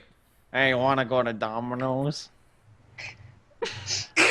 Give the people some lava cake. Give the people some advice here, man. This is a gift to the Didn't street. I already talked about this in the podcast before? Not on the podcast. Not on the podcast. You haven't. Yeah, this is family-friendly entertainment. Yes, and you need to teach these people how they can make a family of their own. You want to know how? They'll go into detail for you. Not from you. Okay. I can explain. I have Not from you either. Especially not from Blake. Jesus Christ. Listen, whenever you're mid-coitus, you get your Finley dick out and Oh. you go to work. That should be a Go to Patreon goal work. that should be a Patreon goal for Phil. Explain that. fucking Blake to Explain how to get underwear time. all right, let's see. Anything else on that before we move on? Phil going to go hot shot himself over at the GameStop. Wait, oh, go ahead. Go ahead. Oh, sorry. I was saying the people at GameStop, not the GameStop I go to. Most of the people there are very, very friendly, but some of them, they will spend like a good maybe 1 to 5 minutes trying to get me to pre-order other games. So I wouldn't be surprised if they try to influence Phil. Yeah. Anything else? Nope. All right. I'll just add one thing real quick. Sure, go ahead. About GameStop. I almost called it GameSpot, but either way, they're both shit. I could see him doing that, going in there, and if somebody that works in there might follow YouTubers, they'd be like, "Oh, you're DSP." I could see him just walking out of there with the biggest, or him thinking he has the biggest dick ever, because I mean that's just his ego. If they actually knew him, they would think negatively of them. Like I hope so, because I hope they have the mindset that this guy's a dumbass. the only people that hear of Phil and think positively are his hardcore fans. Like any have you ever seen him just get passive mentioned, like in passing, by anyone? He just gets mentioned by the general YouTuber, Alpha Omega Sin, mentioned by Total Biscuit, mentioned by all these different people. They all have a negative impression of him. Review Tech, obviously. There is just the consensus out there. The general knowledge of Phil is that he's not a good person. So, and that whole deal with Review Tech USA, I was on the night he got banned on Twitter, and I got banned as well. For just fucking around. It was just it was a joke. It was just being ridiculous, and he took it as offense and then made he blew it up so he could get more drama and more views. That's what he did that for. Yep. You know, that was ridiculous. I agree. Anything else, Nomad? Yeah, Phil probably makes up a new story every single time he sets foot in the GameStop. Oh, about yeah. About him himself. Absolutely. You know, I remember this one time, I went to this GameStop and they tried ripping me off, so I fucked them up, you know. Or they tried to swindle the employees. Yeah. I don't even need you guys. Machinima gives me the free copies anyways. Well, You you should know, too. I mean, You should too. I mean, what you could do, I mean, just slide me an advance copy and I'll get you into my patrons only section on the forums. You could really, it's a party in there. So, shout out to the patrons only section, one of the deadest places on earth. Let's see. Let's look at our doc real quick, see if there are any current stories that we also wanted to cover, and we'll see what else we can find. So this sort of ties in. Actually, never mind on that one. We covered that one to a good extent.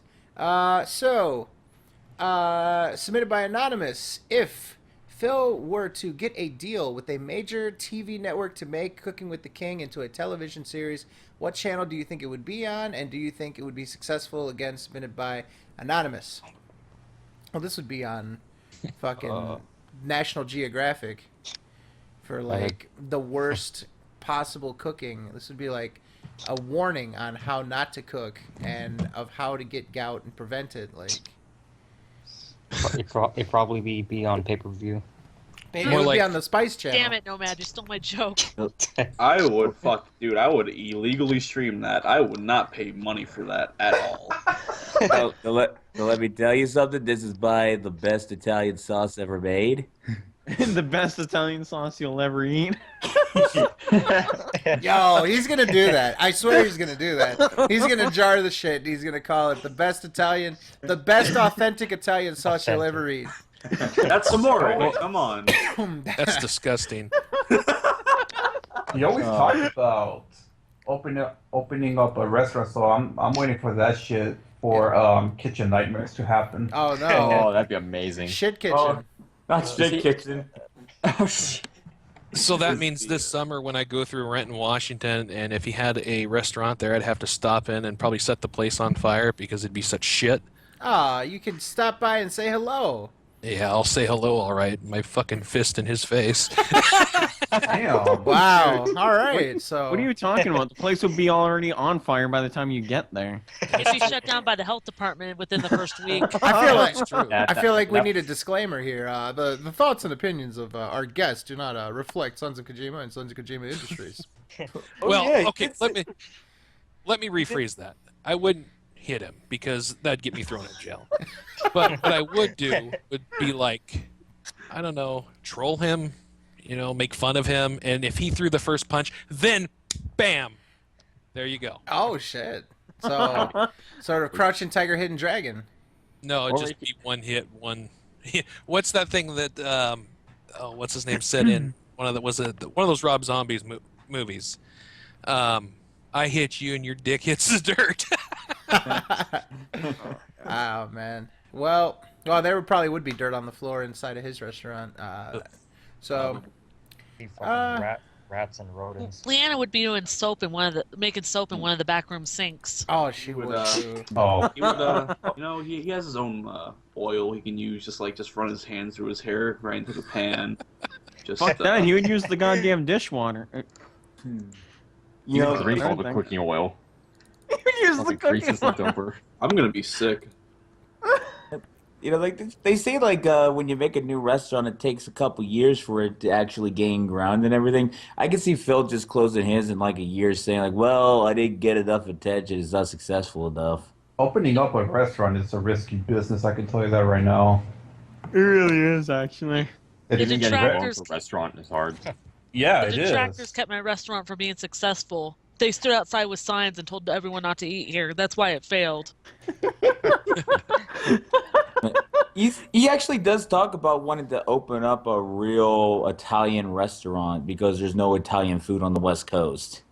Oh yeah. He wanted to turn the place into Olive Garden is authentic. Excuse him. He would not survive fucking doing that shit. No fucking way. It's way too stressful for doing something like that. Fuck that. Running a restaurant, it's extremely stressful and time consuming, and he would not like that. It is. It really is. That brings me to one thing. Speaking of his thing with food and all of that, DSP tries it. He's trying fast food, okay? Yes. We all know fast food isn't the greatest. It's something for a quick bite to eat, if it's a late night, whatever. It's not good for you. And he's acting like it's a 5-star meal from a fucking restaurant you paid $30 for. Yeah. I don't get it. He critiques it. He wants to taste the nuance of the ingredients, the intention of the cook as he prepares this fine delicacy. It's a melody of flavors. Yes. Did he already do the one on the angriest Whopper yet? I haven't. I promise you, he probably will. Okay. No, he said that he will. Somebody tweeted him, asking him if he's going to do it, and he said that he wants to. I don't know if his fanboys watch this just for dirt or whatever, and if they do, they could take this back to him. This last weekend, I was in Eastern Washington, and I had the angriest Whopper.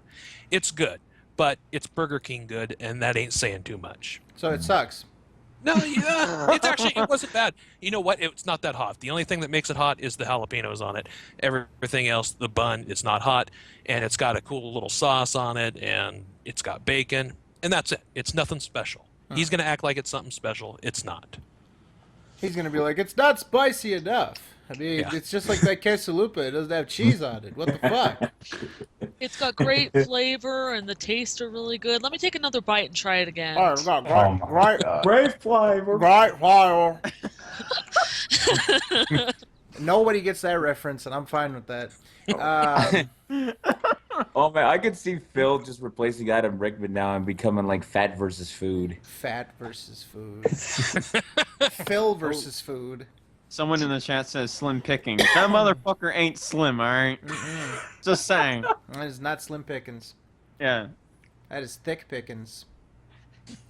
It's a thick pick, you know? Don't use the word thick referring to him, please. That is not appropriate. Oh, in the slightest bit. Well, you usually refer to Leanna that way, Blake. So I mean... All right, no, listen. All right, now you're slandering my good name. All right, I will not have this. No, sirree, Bob. Well, I heard a rumor about Leanna. I heard she likes them thick. Really?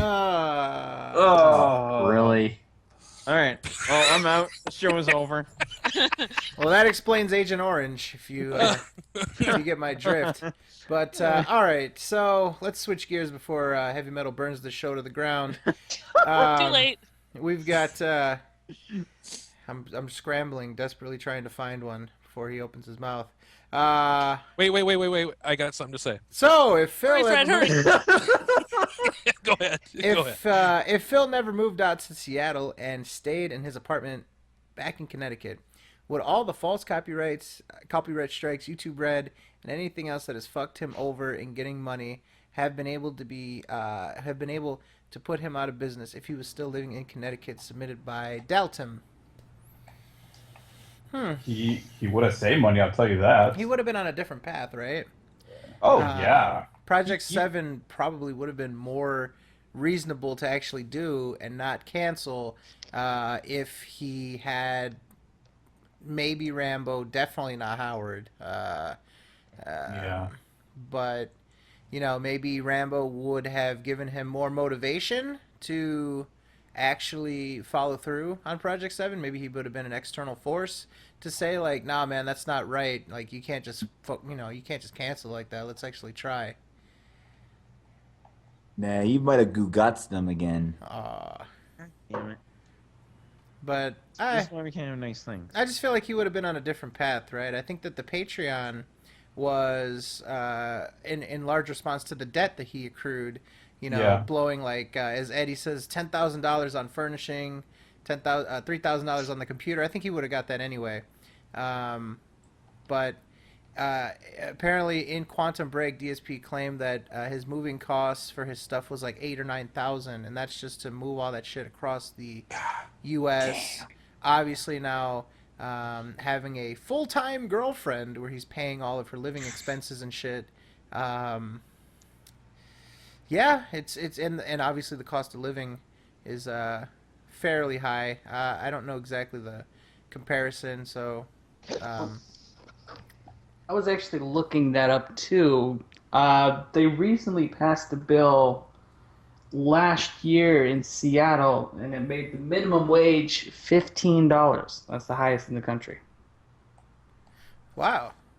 So the cost of living is high, even in the outskirts too, as well. But it just goes to show, it's like, I mean, if you're struggling, the minimum wage is $15. I mean, it's ridiculous that you have all these like credit card debts and just debts, yet you're eating out, you're buying all these games and returning them for like zero profit as it is. It's just ridiculous. And, I mean, usually minimum wage is sort of in balance of the cost of living. Like, you're not going to see a place that has a ridiculously high minimum wage and then a low cost of living. Usually they're sort of in response to each other.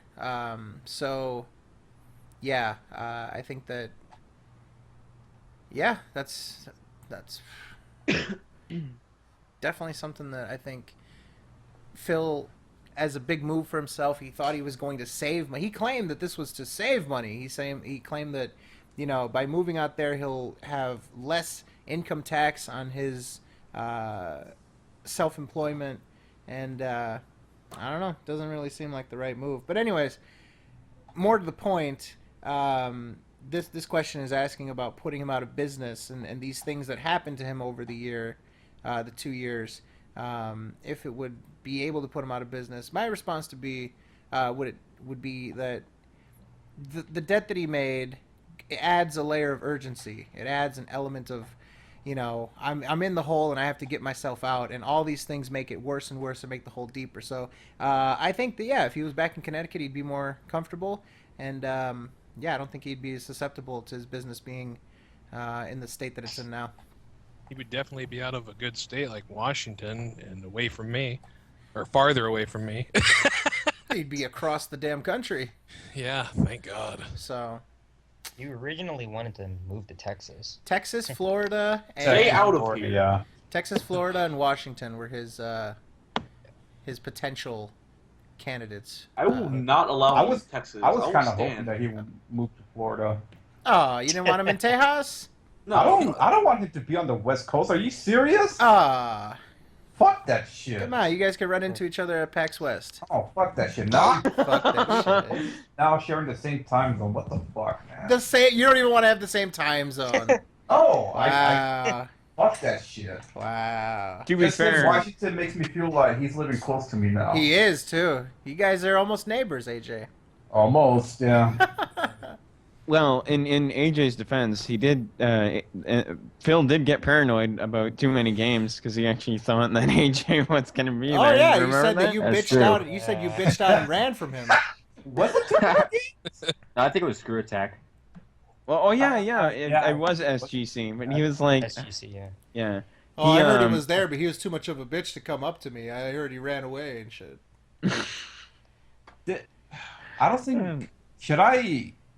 Should I confess about it? It is the 2-year anniversary, AJ. You let it fly, my friend. Yeah, I guess. I guess I'll let the cat out of the bag. I was the one that created that fucking rumor just to get a reaction. I wanted to get a reaction out of him, and that's exactly. He gave me exactly what I wanted. So there it is, ladies and gentlemen. He was not there, and he's the one that put it in Phil's mind that he was potentially there. So pretty nice. Getting that exclusive, man. Look at I that. could waste my time going over just to see. Get the fuck out of here, man. Very nice. So, all right. I think we finished that one up, right? Him not moving. Any final thoughts on that one before we close that one? One more thing, and I'm gonna keep this clean. Thank God. Oh wow, this is. You know, Seattle does have quite a few gaming YouTubers from there. I don't know if some of you know Metal Jesus Rocks. I know of him. I watched. There's a guy by the name of, I think his channel's called Beat 'em Ups. His name's Wood. He's originally from Australia. Now he's living in Seattle. And there's a few others, and they sound like they're great people, but then we get Dark Side Phil in Renton, Washington. You know, that's fucked. That's fucked. It's like, what did we get to deserve him? Well, you know, it's the way things are, man. At least he's not here in the grand state of Illinois. Yeah, well, the good thing is he's like 130 miles away from me, so I guess that's far enough. Well, you know, we'll see what happens. So, all right, now is as good a time as any. We got a break in the action. Mr. HMG, thank you very much for your time here tonight. Thanks for coming to meet us. It's been a pleasure, man. We've seen you around. We've been wanting to meet you for a while. So thank you very much for coming on, giving us the honor of getting, you know, pretty edgy there, grossed out almost set the place on fire. But it was a good time, man. And we'll definitely keep in touch, man. Thank you very much for your time, buddy. Yep. One more thing. I just want to say you guys do an awesome job on your podcast and everything. The Let's Endures are awesome. I really enjoy watching them. They're great for good humor and to bash my head against the wall when Phil acts like an idiot. So thank you guys. And thanks for having me on. I really do appreciate it. Oh, man. Thank you for coming, man. I appreciate it. Take We care. all do. It's See you, buddy. awesome talking to you, man. Yep. That is Heavy Metal Gamer, ladies and gentlemen. Go check his stuff out. Great guy. Friend of ours. Friend of the show now. Glad to Does meet really him. good videos too. So, next up, Pascal's back.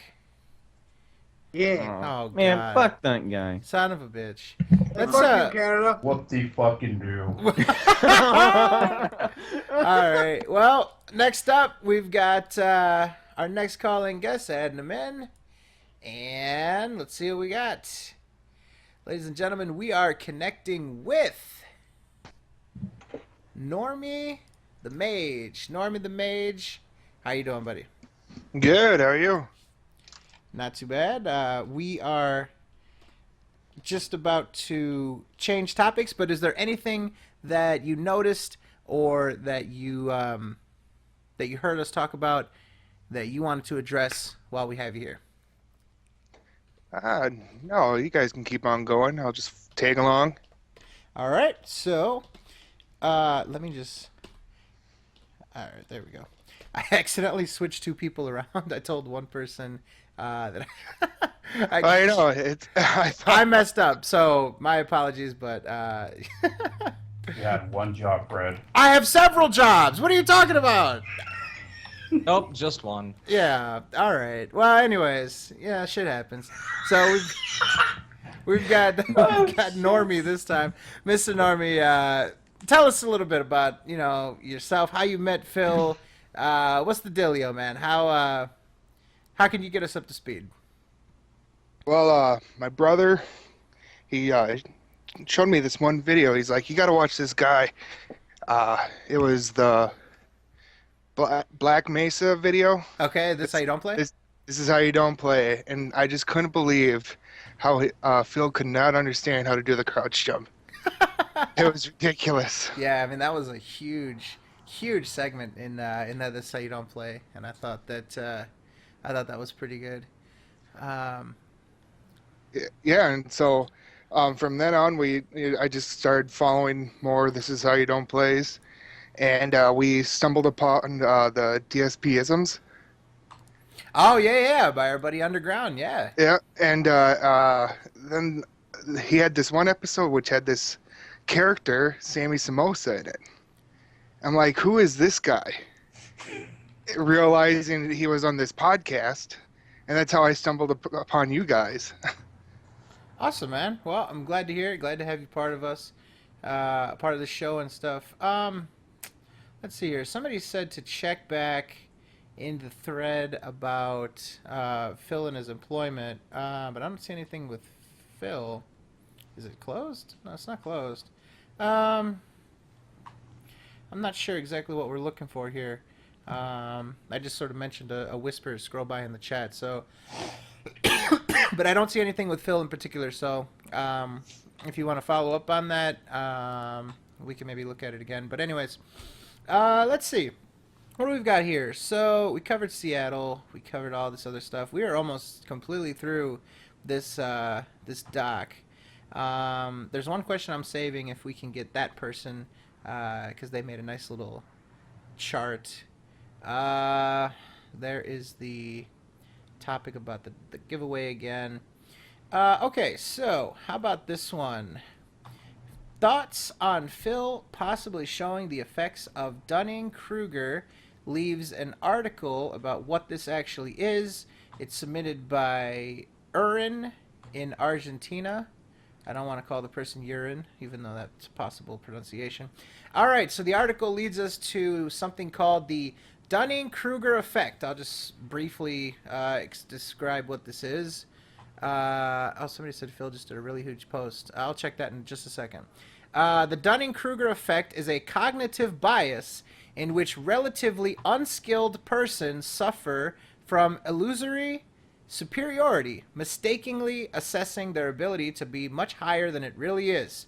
Dunning and Kruger attributed this bias to a metacognitive inability of the unskilled to recognize their own ineptitude and evaluate their own ability accurately.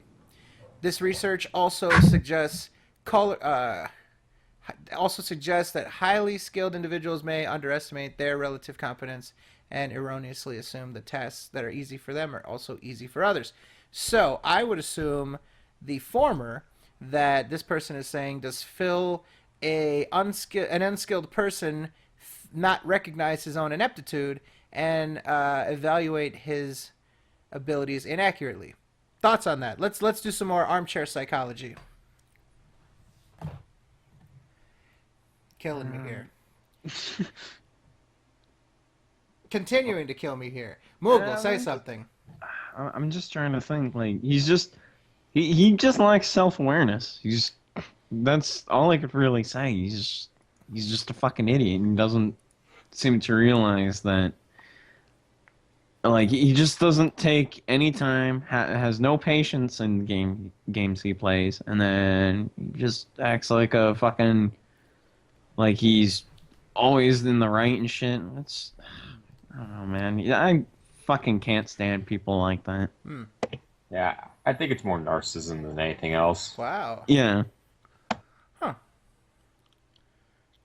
Yeah, All right. He's just such a fucking cunt. Oh.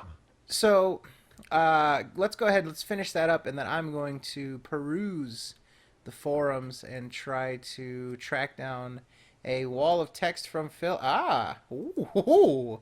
All right. Well, let's go ahead and cut to this one. I'll put on my reading glasses, quote unquote. Jesus fuck, man. All right. Well, you guys want to give me 4 minutes to read this whole thing? Go for it.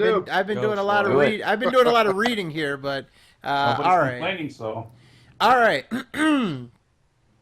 So somebody says a bunch of stuff about I've been watching DSP for a long time.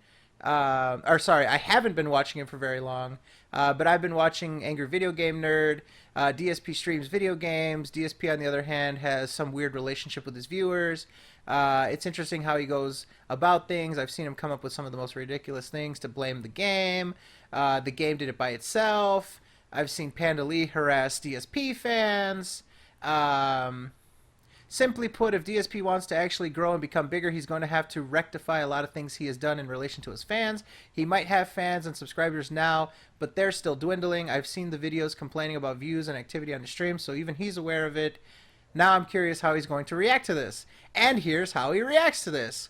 Here's how I'll react to it. You're an idiot. You believe everything you're told like a parrot or a sheep. You've reiterated everything the uninformed masses say about me without any substantiation at all. It's slander at best, outright lying at worst. It's the same thing, Phil. Only this is libel because it's a written word. Saying that I treat my viewers negatively, at least those that are there to enjoy my stuff, not tear it down or deride it in a slanderous way, is wrong. Factually fucking wrong. Let's break it down. He blames the game on stuff, has nothing to do with my viewers. He makes racist or sexist jokes in bad taste. Well, taste is subjective, so your statement is wrong, and again, has nothing to do with my viewers. I've seen him harass his own fans. No example cited. No evidence, nothing. Just a blanket, unsubstantiated statement. Maybe you can find a few times in 8 years I got mad at things going on and snapped at a viewer or a fan, but that's hardly the case in the long term. Oh yeah, I don't just put out edited videos like AVGN. I live stream and directly interact with them daily. I thought you don't interact. Whatever. For far more personal interactions than he's ever had with his viewership, so there's bound to be more mistakes too. But regardless, you don't list anything specific, completely negating your point. Moving on. Quote, I've seen Pandali harass DSP fans. First off, has nothing to do with me. Second, Leanna hasn't even had interaction with anyone in my streams or videos since 2013. 2013. What? 3 years ago. You're a fucking idiot for even bringing it up. On to the next. Quote, he seems to be adverse to giving credit to his fans. It's usually something vague. AVGN gives credit in his videos. Are you seriously this dumb? Live game playthroughs versus edited reviews skits are not the same fucking thing. Nobody watching a Let's Play playthrough on YouTube wants me to constantly be calling out names. Nobody gives a crap. It's distracting and takes you out of the immersion of the game experience. James does nothing like that, so of course he'll give specific credit in edited skits. So again, completely off base and wrong. Now, let's talk reality. Man, this is in sections. Fuck. Let's talk reality. I live stream daily as pure fan service. I get nothing out of it. I don't make much, if any money, live streaming, and I don't accept outright donations, subs, like most people who stream for a living over on Twitch. I do it because a certain group of my viewer base loves it. 2, I only advertise for 10 minutes a day, period. You won't hear my streams or videos constantly interrupted with ads, shilling, Patreon, pledge here, etc., like other YouTubers have at the end of every fucking video. Hell, people who watch my stuff on demand don't even watch the pre-streams and never get advertised to. Tell me another full-time internet content provider who makes a living with so little advertising. 3, when I made more money and I could afford it, I constantly gave things away to fans. I gave away numerous used or new games, and hell, even a brand new PlayStation 4. Unfortunately, things aren't in that situation anymore, so I can't do giveaways because I can't afford them. 4, I constantly do things for free that other people who make a living as content creators charge for. Ongoing fun series. I like how he qualifies it as fun. Ongoing fun series like DSP Tries It, Q&A, Ask the King, hardware improvements. Already pre-ordered my PlayStation VR for later this year, and new games paid out of my pocket and tax write-off. But anyways, 5, I pay over $1,000 a year to maintain a website where people can post up on these forums and make no revenue from the site whatsoever. It's purely a tool for me to do a few things a year and for my fans or viewers to have somewhere to chat. Despite the most popular sections having nothing to do with me, I still foot the bill and maintain the site. There's tons more, but I'm not going to spend the night typing. Bottom line. Oh, God. If I want to, this is a lot to take in. Bottom line, if I want to grow bigger, I have to somehow break through the 3 to 4 years of constant slander, derision, on the internet by kids who illegally stole my content, chopped it up, and edited it to make me look like a buffoon. Sadly, most viewers of said content are gullible, drama-loving idiots who believe everything they hear, see, without question. So I have to rely on my core fan base, who know all that crap is bullshit, and on intelligent people who actually think before they act or formulate an opinion. Sadly, not many still exist on this planet. We are the lucky few, I guess, who still maintain self-aware, conscious thought and refuse to be told how to think about stuff. Since you're not one of those people, kindly get the fuck out. Thanks. Oh, shoes, Phil. I like how he keeps bringing up the PS4, even though the only reason he gave that away is because Leanna didn't want it. Oh my god, I don't even know where to begin with that. I really think he's losing it. I truly do. Absolutely. Let's talk about that. God. Go ahead, sorry. Please have at it. I need a break. I'm in support of HMG going over there and punching him in the face now. Dude, he says that. Yeah, he says that events in the past do not matter when we use them as arguments. So why is he using them? You know? Because he's a hypocrite. He's a fucking hypocrite. It's never gonna stop. It's never gonna fucking change. Yeah, he lost it. He lost it already. I hope he finds it worth it to spend $1,000 per year just to get stressed out reading stupid shit on his forums. Come on, is it really worth it to keep the forum spending $1,000? Oh my god! Well, he used to have a reason, right? He used to get fan art and stuff like that. Yeah, now it's literally a waste of money. Yeah, literally, it's just a waste of money now. Yeah, it's hilarious. I see no benefits to even keeping a forums now at this point. Mm-hmm. Let's talk that last thing you said at the very end of the post. We are the only few people left who contain self-awareness. Wow. Yeah. Excuse me, sir. Fucking excuse me. Have you ever watched your own videos? Oh my god. You are the textbook definition of lack of self-awareness. Oh, I gotta go through this post. Oh my god, it is a fucking... That entire thread is just art. It's hilariously bad. Because it's just the people that support him, like... Again, sucking his dick as usual. But none of them bring up points. And it's hilarious. And then you get to Phil himself, who's just going through... And every time people, like, don't bring up examples, he goes directly at that and doesn't actually, you know, fight the points they make. And whenever they do bring up examples, he just says, oh, that was years ago. Or that's not how I am now. Even though it was, like, a month ago. Like, fuck, dude. How? How can you do this? How can you be this kind of person? How can you waste so much time typing away? What the fuck? How is it really worth your time to type away, man? Well, he does three things. He either grinds in a Souls game on his PS Vita, he fucking sits on the forums and yells at people for not talking just about how he's the best person ever, and goes to fucking get fast food and eat and watch movies with his fucking full-time girlfriend. Yeah. Motherfucker doesn't do anything. He doesn't have a social life, doesn't do anything. He doesn't know how to fucking cook, doesn't know how to fucking clean his house. His house is probably a fucking mess. I swear he... I bet the spots in his house that aren't on camera are just the fucking worst. I would like to see into that cage of the fucking hamsters and just see like one of the corpses sitting there while the other one's just slowly eating it. And there's just shit everywhere. I want to know I want to know what's the status on the mold that's growing in his fucking closet.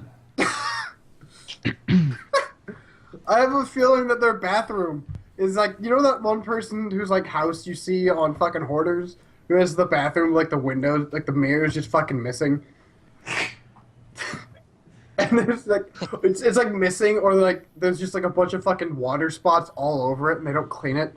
And they have like that dirty ass toilet bowl that's like got hair all over it and shit. Oh, you mean like Steve's apartment? Yeah. Like from his MTV cribs. Oh my god, it was fucking disgusting.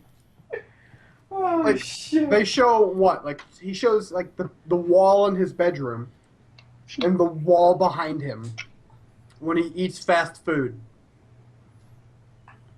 And that's in his table when he's like he's Instagramming pictures of his food. Not to mention, he Instagrams his dinner like every fucking night. Holy shit. Wow. Fuck people. A fuck people Pascal that do rant. This is unheard of. A Pascal rant. This is good. Like, first off, this motherfucker makes fun of hipsters. He used to make fun of them all the goddamn time. Mm-hmm. Yet he does everything that they do. Oh. He wears a fucking beanie indoors. Of course, man.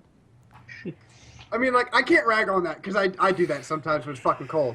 But, like, motherfucker, he does wear the beanie indoors, yes. He Instagrams every single meal. He does, like, the way he talks on Instagram, too, is just like... I'm gonna pull this up, just so I have fucking reference. Oh, shit. The typing is Chicken delightful. parmesan, yummy. Yeah, chicken parm is great. Don't talk shit about chicken parm. Chicken parm is good. Yeah. Anybody that only posts food on Instagram, get the fuck out of here. What the fuck is man. this shit? I hate when people do that shit. Oh, I do too. Okay, I Shit lied. annoys me. It's not just his food. Sometimes it's game cases. Yeah. And Are I'm they looking at- empty? Probably. What? Okay, so the most recent one is he took a picture of Quantum Break, and it has like the unopened version, and it came with a free steelbook case. So that one's empty. Motherfucker, what is this shit? Like, it's just burgers. Yeah, I laid off red meat all week for this. Been months since I've had Five Guys burgers. Greasy ass burger. Oh fuck! Here's a video of the hamsters. Oh, even the hamsters get more exercise than he does. Ooh. And that's so true. They get more views than he does. Oh my god. This is disgusting. They need to clean that fucking cage. Holy shit. Yeah. That's gross. That's Leanna's job. So. Is that a picture of his ice machine? Yep. Yep. He's having a problem with that thing. He always has to scrape. Oh, I always got to scrape it out because it's fucked. It's like 1970s technology. Oh man, he needs an ice machine for all the fucking Kool-Aid that the people drink on the farms. Canada has an ice machine in every house. It's called the sink. No, what are you talking about? You just okay. You know what? I'm going to be straight up with you. All right. Here in Canada, when we don't have refrigerators, we just throw all our fucking food in the snowbank. You have an ice machine. It's called a window. Yeah, pretty much. We lost fucking Kaz. But we lost Kaz. No. Here's something I skipped over. A week ago, he sent out a picture of him watching The Hateful Eight. I'm pretty sure that movie's not out on DVD yet. So that's something nice to send out to your fans. Oh my god. Yeah, this Pascal rant's pretty good. I kind of liking this. All I see is just random bullshit. Pascal, what do you think about Pandalay? All right, you turned into a chihuahua for a second there. I actually want to hear what you think about Pandalay, though. That was my answer. Okay, that's fair enough. A Hugh. Yeah, you are losing it. He put a picture on Instagram. It's a screenshot of a fucking thumbnail of a DSP tries it. Yeah. But it's not from YouTube. Yeah. It's a thumbnail from Twitter. So it has like a blue little play button in the middle. Wow. Didn't they like caption it best thumbnail ever or some shit? Yeah, arguably the best thumbnail on YouTube. And this is on fucking Twitter. Like you could screen cap it on your phone. What the fuck? Yeah. Like, what is this shit? Like at least once a week, it's fucking wieners or goddamn hamsters. Wieners? Yeah, like I've Wieners. seen hot dogs on his fucking post, his little thing, like 3 I'm times getting now. sick of this. Like you scroll through this and it hurts. It fucking hurts. Is that barbecue? Okay, barbecue chicken, macaroni and cheese, and corn. That chicken just doesn't. I'm giving up. Is this what this is? Does he still do Loot Crate unboxings? Sometimes. Oh my Quote Wasn't unquote. Loot Crate just a Sometimes. 6-month thing? I only saw the one video. I don't know. I hope. I think he's due for another one. Oh my god, I didn't notice this before. He has like a picture of like a set of his games that he was returning. He Yeah. Instagrammed a set of games that he Yeah, was he taking did. to the store to sell. Yup. Who does that? He like takes. I don't know. A sociopath. He Instagrammed A fucking picture retard. of like a standee for the Ratchet and Clank movie. And like I can see why you do that, but the background looks like it's in like the bathroom of McDonald's. So I'm like, where the fuck are you, man? In the bathroom of McDonald's. I'm running out of steam because I'm just like, I'm in a state of disbelief at this moment in time. The fuck, pork patty burgers? Is that fucking corn?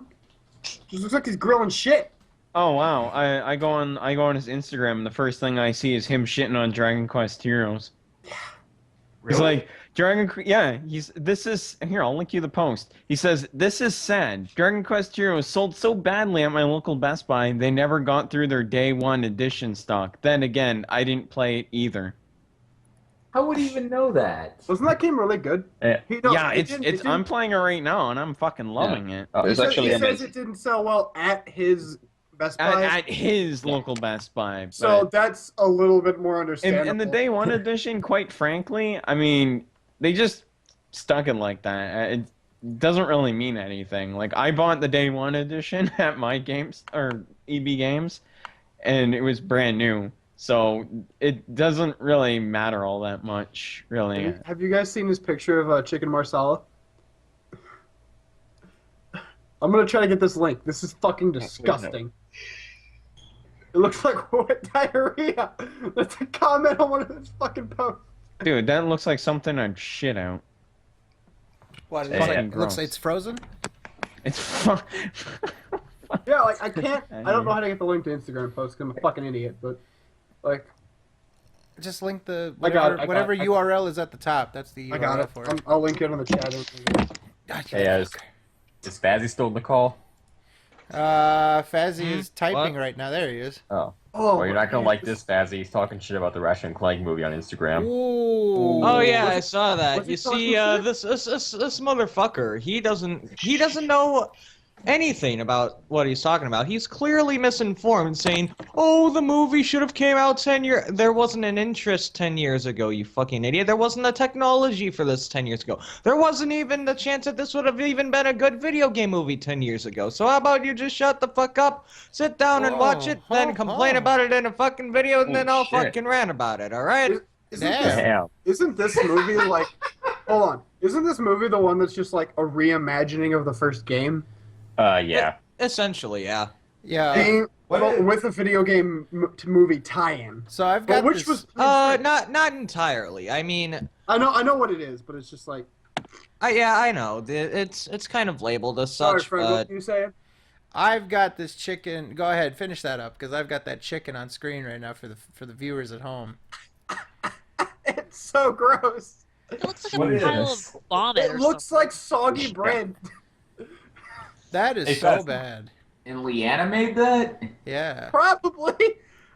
Yeah, probably. How many chicken breasts are on there? 3? That looks like Two, it looks like. No, there's like it a looks third like one it came under from it. Shit Kitchen. This It really looks motherfucker like it came from Instagrammed a Shit bowl of Kitchen. cereal. I'm fucking done. Bye. Goodbye. Bye. All right, so he's gone. We've been waiting for this, but Jesus, man, a Pascal rant. Look at that. You don't see many of those. But yeah, I agree with the majority of the stuff that he said, which is also something you don't see much of. So, wow. He's just so proud of that chicken marsala. I'd love to see him put that in front of Chef Ramsay. I- Get a taste. Sewers. Put that garbage in front of Guy Fieri and he'd throw It's up. fucking raw. I wonder if like Phil got a version of the chicken hat from Metal Gear Solid 5: The Phantom Pain. And he wears that while eating the chicken, like he did the Batman mask. No, he puts on his cowboy hat. He calls it his chicken hat. I see one of his I see one of his Instagram posts where he's, of course, shitting on amiibos. Hey, Oh of yeah, where he course. throws it in the Yeah. trash garbage. He's like, wow, you can really tell the value of these amiibos when they throw them right next to the exit of the discount bins. Yeah, he's very dismissive of shit. Like he does that on purpose to get. He picks things that have large fan bases and then he tries to shit on it. Yeah. He's so condescending about it too. Yeah. Well, if he doesn't like it, then no one else should like it. There's no It's reason not to like it popular. if he doesn't. Yeah. Yeah. Well, I mean, Pascal had a point. Like Phil says that he hates hipsters, but he's like the very definition of a hipster. Like, I didn't. Yes. Motherfucker I only shit- think it's motherfucker cool does a if lot of it the same wasn't thing. cool, and I only like things ironically. Motherfucker does a lot of the same things. He's not a hipster because it takes some like dedication to get into that community, and you fucking know he does not have dedication. Like you? Yeah. You've been dedicated to becoming a hipster? And Pascal, ladies and gentlemen. The fuck is that? What the? I think Pascal is choking on his own I rant. am actually. I was choking him with my mind. That I finally figured out how to do it. I choked him through the microphone. But so. like, oh my god, is some of the the horse shit he choke? posts is just. It's hard to react to. Every day that Street Fighter V's online wasn't working, it posted a fucking picture of Mountain Dew Kickstart. Hmm. So 2 times, but like, what the fuck? I will agree with Pascal though. That bowl of cereal does look like dog food, so it's It looks it's awful. like dog food. It's so gross. It's like It a looks giant like- bowl of wet dog food. It looks like fucking a rabbit shit in a bowl. Phil seems like the kind of person who would pour the cereal, who would pour the fucking milk in first. Like, goddamn. Yeah. I can't stand those people. Do that. Doesn't People, apparently. I hate when people do that shit. It's fucked up. That is wrong. All right, let's see what else do we got here. Man, this podcast has been going for a while. Let's see. Name the episode in honor of Phil, who turned 34 on Thursday. Leanna's about to have her sweet 16. Submitted by Anonymous. Well, yeah, well, you know, happy belated birthday to Phil. But no offense, I'd rather celebrate ours. It's been a year since he banned you from his life. That's true. He banned. Actually, yeah, that's true. Last year, he went to go take a piss, and during that, he banned me from his life. So he was. Oh yeah. Let's just say he was pretty pissed. Oh my god. You're banned from my life. Like, I love that. Yeah, actually, you know what? I wear that as a badge of honor because he's never officially banned anyone from his life. He's banned people from his forums, from his Twitter, from his chat, from YouTube comments, but never his life. So I've got like the season pass of bans. You know what I mean? It's valid everywhere. I got the entire content package. So suck on that, everybody. Let's see. When are you gonna take DSP out of business? Submitted by Sammy Samosa. Tomorrow. We'll do it tomorrow. Let's see.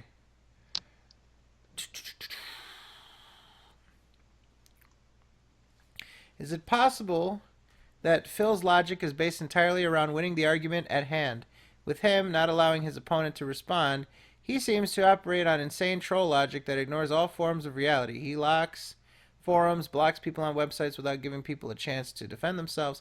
Finally, he only refers to the past when it supports him and ignores when it doesn't. All of this points to him only caring about winning the argument, regardless if the truth comes out. Submitted by Jake Jakers. That's a fair assessment. What do you guys think? Yeah. I agree with that. 100%. Absolutely. All right. That clear consensus. Thank you very much, Mr. Jake. Let's look at our topics and see if there's anything else that we wanted to talk about. Nope, nothing there. So, let's do a couple more Phil topics, and we'll switch it up and do the gaming. And what we'll do here, while we have a second, we'll switch out our guest. So, Mr. Normie, is there anything that you would like to convey to our audience, convey to the people at home, anything you want to plug, say, or do before we say goodnight to you, my friend? Not much. You guys can check out, it's an old YouTube channel my brother and I have called Dead Man Studios. We used to do high school videos and music videos with game footage. Just check that out.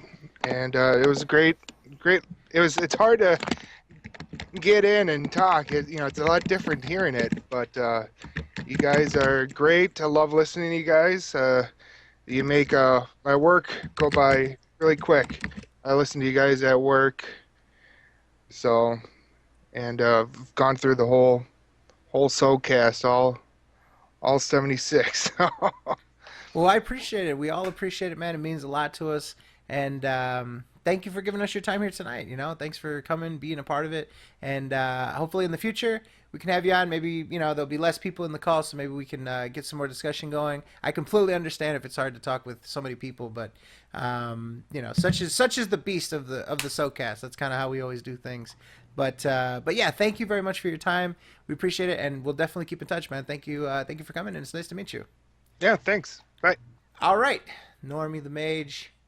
Let's switch gears, and let's grab our next guest caller.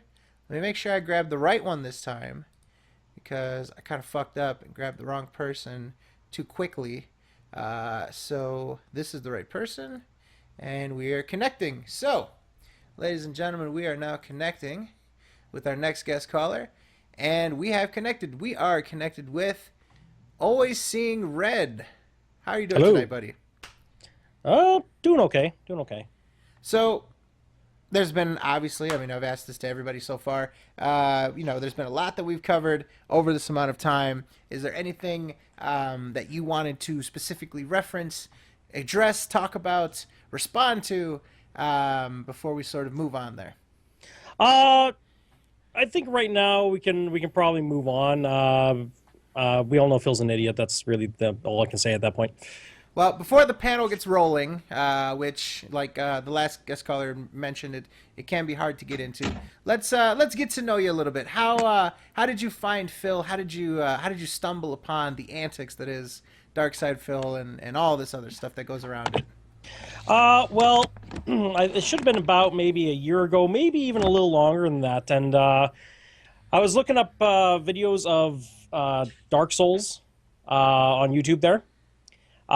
I came across Only Afro, and I was watching a lot of his videos because he was doing a bunch of trolly shit and that. Then This Is How You Don't Play came up, so I started taking a look at this and well, this would be interesting to see on a Dark Souls because, people die, rage, all that kind of stuff. So I take a look at this, and I am just kind of floored at how stupid this run-through was, where he's not looking at any of the tutorial stuff on the ground, and none of the messages tell him exactly what to do, and he's just lost the whole freaking time. It's the worst thing I have ever seen on a Dark Souls run.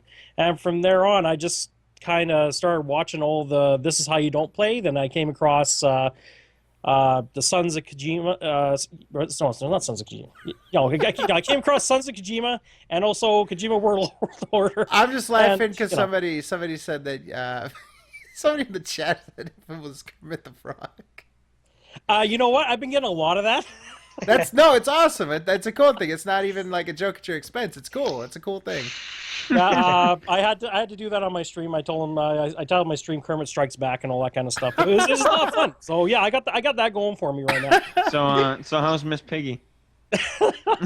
You should change your name to Always Seeing Green. Yeah. No. I'm trying to stay away from any kind of copyright issues there. But we kid, man. We kid. Go ahead. Sorry about that. Absolutely. But yeah, I started watching this stuff, and Phil's a complete idiot, and I really hate that idiots like this get so much exposure and still get like all these donations where they can make a living, and people who really deserve to make that money and that sort of thing don't have that viewership or that support. I mean, I'm talking like these idiots like Low Tier God, a couple of these other a special one. That one is that's a he's special completely case. special, yeah. Mm-hmm. And I watched he bans like half his followers every stream. So oh yes, I have no idea how he has support, but these people get donations. It drives me nuts. And then you got people like me. I do have some supporters out there and that sort of thing, but there's no way I'm ever gonna well, maybe not ever, but there's no way I'm gonna get that kind of support as far as I know. And I think I like a lot of the streamers that deserve it just aren't getting it, and these idiots are making tons of money. It just doesn't make a lot of sense to me. I agree with you. You know, unless unless these guys are actually getting all the Trump supporters, then I can understand they're making money. Well, the thing is that I think the reason why a lot of people look at Phil in comparison to a lot of other guys is the lack of effort. A lot of these people that sort of put themselves out there to be on YouTube and to be open to critique that way, they put a lot more of themselves. They put a lot more thought, a lot more care into what they're doing. And Phil is essentially the, assembly line of putting stuff out. It's just as efficient and quick and as thoughtless as possible, and there's really no personal touch to it, And yeah, it's those personal touches that really make something make you want to go back to it. Mm-hmm. And that's what this is how You Don't Play does. Is everybody has their own little personal touch to it. I actually wanted to start doing that myself, but everybody's doing it already, and I don't want to take away from what everybody else is already doing. Sure. But I mean, that's an interesting way for people to kind of just open up and make their own little unique thing sometimes. Then again, I mean, everybody's doing This Is How You Don't Play, so you want to do something else now, but well, yeah. I mean, just a bit of advice if you ever want to do one, take one. There's a playlist by our friend Dragon Slayer Vlogs. He's put together a pretty comprehensive playlist of all the ones that have been done. See if there's a game that interests you that's not there, and make sure that you know it well. It interests you. That way, you won't really lose interest, and you'll be able to spot what he's doing wrong because you know the game well. And just take one that someone hasn't done yet. Chances are, if it hasn't been done yet, it's not as likely that someone is going to do it a year after the fact, 2 years after the fact. Try your own hand at it. Maybe make a separate account. If you have some reservations about putting it on your already existing channel and sort of mingling different types of content and audiences and stuff. If you really want to do it, there's always a way to do it. Don't feel discouraged. Yeah, in general, I'm not really a YouTuber. I mean, I have some play videos of games and that sort of thing up, but if my channel got banned, I don't think I really care. It's not like I have many viewers. I think the most views I got on my current channel was like 4. I got you. But I mean, it's something I was kind of throwing around. Actually, there's another idea I had about Phil in his underwear time. I was going to make a short video about that, and I might still do that if I really feel like it, but we'll see. Awesome. I like it, man. So let's see what we've got here. Somebody just put in one. Do you think if DSP had a strong and fit build, like Low Tier God, all right, he would make more threats and actually attempt to hurt people who criticize him, like the FGC, you guys, Justin Wong, Rambo, etc. Because I feel like if he felt he had a physical advantage, he would flaunt it and throw it in everyone's face, especially Alpha Omega Sin when he challenged him to a boxing match. What do you guys think? Submitted by Swag Ass Alvarez. Well, I would have to say we definitely see more rage because he'd mostly have to be using steroids for that sort of thing. And then there'd be definite lack of underwear time at that point because, I think Leanne would just sit there and like laugh at his nuts or grapes or whatever however small they get at that point. Yeah, he never had balls to begin with, so. Ooh. Oh, you see, I gave him too much credit. There you go. Wow. I thought they were in Leanna's coin purse. Oh. Oh. That's one wrinkly coin purse. Oh, God. It jiggles. But Yeah, I don't know. If Phil, let's say Phil was an imposing character, you think he'd be out there roughing up and getting into tussles with people? I think he would. Well, I don't know if he'd actually get into tussles with people, but I think he'd be more inclined to just get more threats out there. And yeah, I guess he may actually try to get into the public eye again and be like, hey, look, I'm buff now, and you guys aren't going to touch me because you're going to be so fucking scared. That's the way he's going to think. Yeah. He might even get old buddy with the low tier god. Next thing you know, maybe they'd have like a gay porn come out or something like that. You never know. What was that? What was that on SpongeBob? The inflatable arms or whatever? That too. Anchor. It was an anchor arms. Yeah. Oh, Yeah, God, he can anchor get arm. those. He can fucking blow up his arms and go try to square up with people with them shits on. There you go. But yeah, I feel like Phil he talks shit even in his physical state he talks shit. Man, oh man, would he be talking that raspy shit to people if he was physically imposing? So I would like to see him run around with inflatable arms. I'd like to see one of us like run by and just pop his arms. Yeah, That'd be hilarious to watch.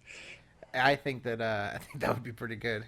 Okay, let's see. Should Phil use those $1 a month patrons to join Dollar Shave Club? Submitted by Anonymous. I mean, I don't think we want to see him without his beard. That's pretty bad. I've seen him without his beard, and it's kind of scary. Well, I was going to say, if he fixes his goddamn facial hair, because Jesus Christ, man. It is so uneven and cannot fucking shave. disgusting looking. I think he's Yeah, better off dude. shaving it off and then growing it back. Well, that's Probably a good because idea. Leanna shaves it for him. Oh, yeah. Yeah, in his sleep. Actually, he looks fatter without the facial hair than with it. Oh, that's how Well, she makes her exactly. money. That's how she makes her money. She shaves Phil's beard and then sells it on eBay to his like KG and them. Wasn't one of his fucking patron goals to have like different shapes of his beard? wow, was it? He was. I don't know about that. I think that was like the early days of when his patron first went out. It sounds like that was an idea, but I don't know. I don't remember. I think someone suggested it on the forums. If Phil got in the Dollar Shave Club, he started doing like DSP tries it with that stuff, and then he probably would shave like a Batman thing into his beard, and he'd be like, feels like justice. Oh my god! You'd eat the Batman cereal with the shit. I know. That was stupid. He might even try and get even more views by shaving while he's eating. Oh my god! What are you talking about, man? He's saving that shit for later. I want to show his stupid ass triple chin. Alright, well. Fuck that guy. Oh, wow. Wow, AJ, I'm shocked and appalled. How crass. People will agree with me. Oh, wow. Alright, fair enough. Let's see. On a scale of 1 to 10, how obvious is it that Phil is going to try and complete Dark Souls 3 this week before immature little shits get a chance to invade his game and wreck his shit, and not just because he's trying to make up for lost time and not playing it much last week? Submitted by Bakurnoa? Bakurnoa. So He's here's not my gonna question: get it. is he even playing online? Because last time I think I saw he like disconnected because he was getting invaded. At least, no, not in Dark Souls 3, but I mean his other Souls games. Mm-hmm. I think it was in Demon Souls. That's when he pulled up Ethernet cable out of his PS3. I'm a little suspicious if he was even playing online with regular Dark Souls or anything like that. Because I mean, I didn't. I guess this is how you don't play didn't cover that. If he had any invasions or anything. I think he's just gonna. He did actually. Yeah, he was playing online. He's gonna pull. Okay. He's gonna pull the Yeah, online out. He's gonna pull out the Ethernet cable. He's gonna turn off the Wi-Fi. There's no way that he's gonna allow people to invade his game. Oh yeah, no, I really don't think he will. I do think he's going to disconnect. He can't handle being defeated, even if it's not really affecting his core gameplay or anything like that. He wouldn't be able to handle it. Yep. In Dark Souls 3, do you still have to be human for people to invade you? It's different now. Yeah, I don't think you have to be, but if you're embered, you get more life. You have to use the Amber, then you can you be invaded. Yeah. Oh, okay. So you actually have to have the ember. Okay, well then. Yeah. Okay. So you can It's like invade. being human in the other games. Okay. So you can invade people when they're hollow. No. Oh. I actually thought you could. It's just if you're embered, you have more life. I don't know. I could be wrong. I thought I saw that in some of the guys that were some of the really big guys that were playing it. But we'll have to wait till the game comes out. However, this whole thing with Phil playing the game early and all that kind of stuff, I really, really think he should have, actually faced some sort of justice for that. Like, that's really dumb, shady, and I mean, it's great that he paid like twice the amount for it. Like, kudos. But I don't think he should have. I think he should have actually faced some sort of justice for that. That's ridiculous. And he shouldn't be streaming it either. That's the other big thing. He should not be streaming it like that. Well, not with the embargoes. Who's going to do something about it, right? I mean, that's I guess the big thing. Machinima doesn't care. That's more views for them, more ads seen. He didn't sign any NDA, so he's not legally bound to the developer, the publisher. Who is there to do something? YouTube? I don't think YouTube has a vested interest unless they started getting takedown notices from Bandai Namco. So yeah, and it doesn't seem like Bandai Namco really cares, and that's kind of sad. But I guess what you're gonna do. But again, I just wish that something would have been done about that because he's definitely taking or being really stupid about it. So I could just be whining about it to myself, but I don't know. I'd like to play it early, but yeah, I wouldn't do that kind of shady shit. Yep. So yeah, I think if 1 to 10, I would give it a. I'd give it 2 scores. I would give it a 10 as to him not allowing negative shit, immature little shits to come in. That's a 10 out of 10. He will not let that happen. As far as him trying to complete Dark Souls, I don't think he can. I think he's got 2 to 3 streams at minimum left. It's going to be incredibly difficult for him, and I don't think that I don't think he's going to truly unwind and finish up the game until the 12th, where the game officially releases. Because as much as he's sort of trying to be all macho about I'm going to do what I want and stuff, he's going to be he's going to be considerate of the fact that he could potentially get in trouble if he were to really push his luck, because he knows he's already kind of, flaunting with the rules. So, yeah, that's my take on it. Yeah, well, I'm kind of curious if he is going to try and finish it, or if he's going to maybe wait until the 12th, but or if he might even stop playing it because he's gonna be like, oh, everybody else is already playing it and all that, putting out the new content for it now, and it's an old game now, so we're gonna move on to something else. I mean, he might not even finish it. Maybe you can play the Destiny update. There you go. You can play some Destiny with me and Ghost Dragon. Yeah. So, I don't know. All right. Anything else on that Dark Souls 3 before we move on? Nah, I can't wait for the 12th. There. All right. Mr. Fazfuck. Mr. Fazfuck. Oh, yeah, that's right. He had to go do something. My bad. Here's another one. Oh, wait. Actually, we brushed off both of those. I think we got through, almost all of these Phil topics. There was one more guest caller that wanted to do something Phil related, but let's sort of dabble in some gaming topics, and then we'll circle back. Does that sound good? Sure. All right. Fine. What did you say, Pascal? Fine. Fine. Pascal, I need to know your take on Overwatch's new Tracer pose. I love it because it's basically a big fuck you to the people who said to take the other one out. Yep. It's a deliberate troll from Blizzard. I understand why they took the other one out, and this new one's actually a really good reference to an old pinup artist, which I think is fantastic. I really actually like this pose just because artistically. Yeah, it actually it's nice. fits her a lot more. Oh, it's artistic. That's why you like it. Artistically, it fits the character better, yeah. Oh, it fits the character. Then the last one, we were just staring right at her ass. Yeah, definitely. That's up to you to stare at it or not, as to based on what she's doing. Pretty much, it's just a big fuck you from Blizzard for people complaining about this stupid shit. They wanted to change the other one anyway. They had the choice. It was their creative decision to take it out, which is fine, and they just changed it. And honestly, I like the new post better. Are you talking about the flamingo pose? Yes. Yeah. Oh, okay. And yeah, you know what? I think this one's better than the other one because I mean, this actually curves her ass even more. So I mean, yeah, look at it that way, right? I think so. Yeah, kudos to Blizzard. I'm glad that they're deciding to troll everybody as opposed to just going with the norm. I can't wait for the beta to hit. Gonna have a lot of fucking fun with that game. I hope Phil plays it too. That'll be fun. He will. He'll play the. No, he won't. That would require him to play games. Oh, he said because you know he doesn't do that. Yeah. Yep. He Dude, said he's already said that he might play the beta. So He you definitely can doesn't fucking He bought the game already. Yeah. yeah, you can fucking eat Explain your it. own words there, Pask.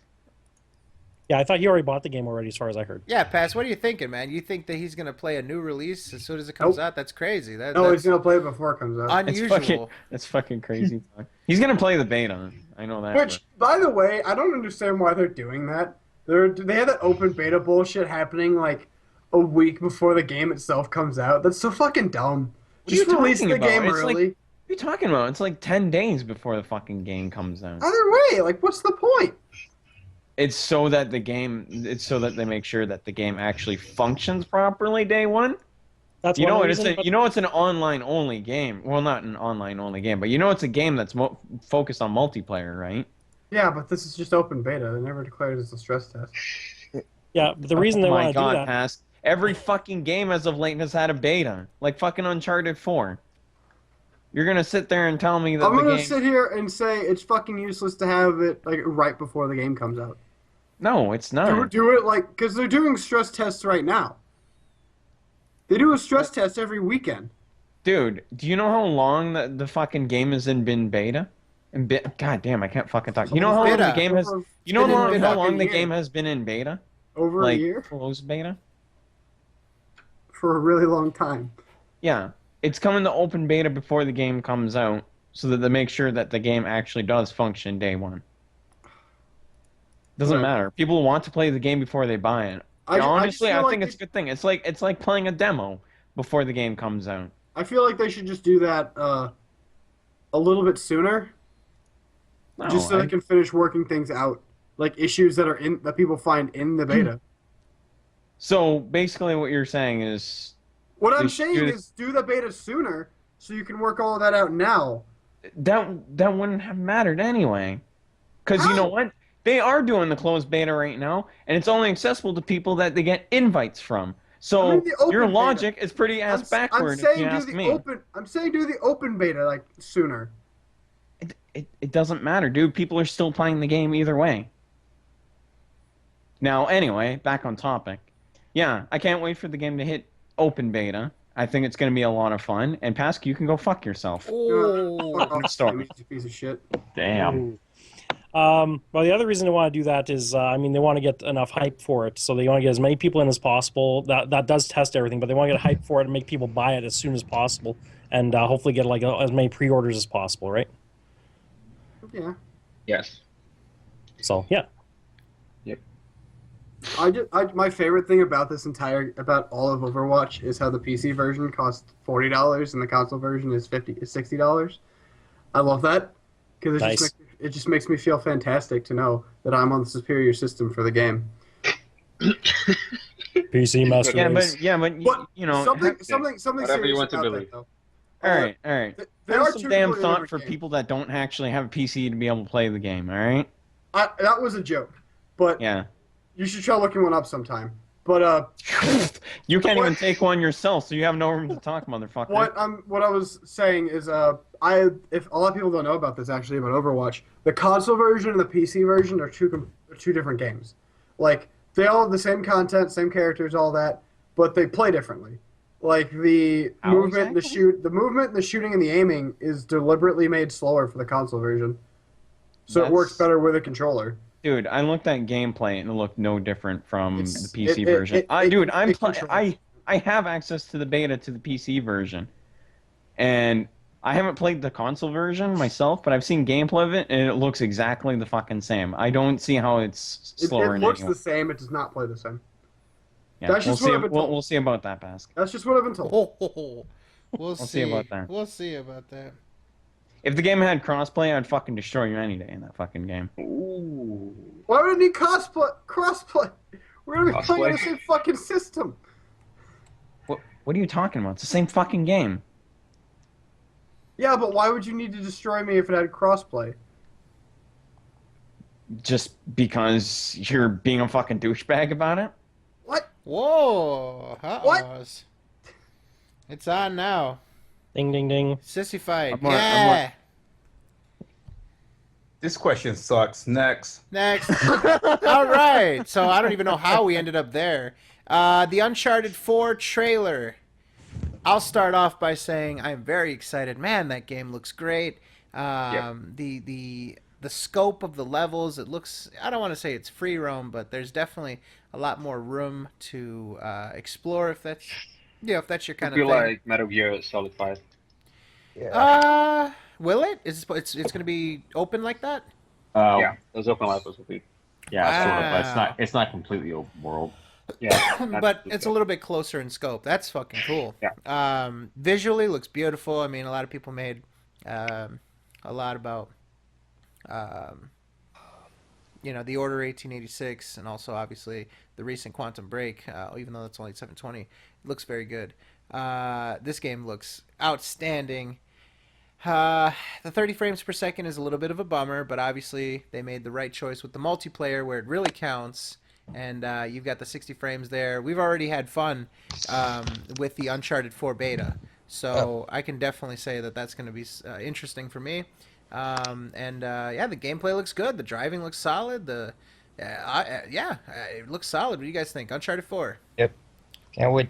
Can't wait to play it on crushing mode. See how challenging it is. That's kind I can't wait for it. I mean, I've been following Uncharted since the first game, so I'm looking forward to the fourth, and I'll be looking forward to playing multiplayer too for the first time in an Uncharted game. It looks good. Don't have a PS4, so I won't be able to play it. But I'm gonna have fun with it because I'm actually playing through the first game. And I'm gonna play the other games soon after that, and then I'm gonna play Uncharted 4. I'm gonna have a lot of fun with it. Game comes out in 33 days, and I'm gonna look forward to wrecking all your asses. Wow. Oh, you ain't shit. gonna do a goddamn thing. How are you gonna wreck our asses? How are you gonna wreck our asses if we're on the same team? We can play against each other in private match. Oh, there's private matches?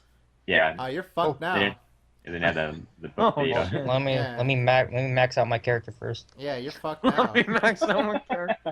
Well, Fred, I have screenshots from the matches you and I played, and I was always higher than you. I got videos of you must be higher than me right now because my fucking scores outclassed yours, as a matter of fact. Both kills, monetary value, and the number of deaths were much lower. Ladies and gentlemen, I am here to declare to you that this man made the biggest mistake of his life to try to say anything in my direction on the air. This man, Evil Table, is going to be dead as a doornail. Damn. Gonna square up and someone's getting laid out.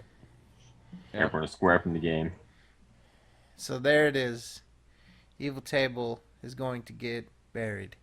Ladies and gentlemen, I am just here to tell you that I am very excited for Uncharted 4. I'm very now excited to beat the shit out of Evil Table over and over again until he trades in the game. You are going to end up trading in the game to GameStop, my friend, for half of the amount of money you paid for it. Hey, I don't trade in my games. I always keep them. Well, you're going to throw it in the trash, loophole style. But I'm not loophole. You like where his wife belongs? Yeah. But yeah, man, I'm interested. Anybody else? Uncharted 4. Freddie, you polish that table. I'm going to polish him off. Oh, Fred, you're gonna get fucked when you fight me. Nah. But yeah, that's what I'm interested in. Yeah. Looking forward to crushing mode and brutal mode if they add it. Yeah. Those one-hit kills. Yeah. Anything else? Uncharted 4? Moving on. The Doom beta. Now, you guys saw some footage earlier in the night about us playing some Doom. Take it, Pascal. Why don't you start us off? Didn't get into the shit. There's no GameStop in the town I'm in, so fuck me, right? You should. I had several copies I was Sucker. giving out. I was giving them out like Nino Brown, passing Yeah, out turkeys. I didn't see that. I didn't see that tweet until it was too late. I was handing them out in the Skype group first. I wasn't around. Either way. Okay, I am officially back. Either way, shit looks good. I've yet to see gameplay on the PC, but like, I don't know. Looks like it'll be fun. I'm excited to play it eventually. Whenever I decide to buy it, when it's like $20, but whatever.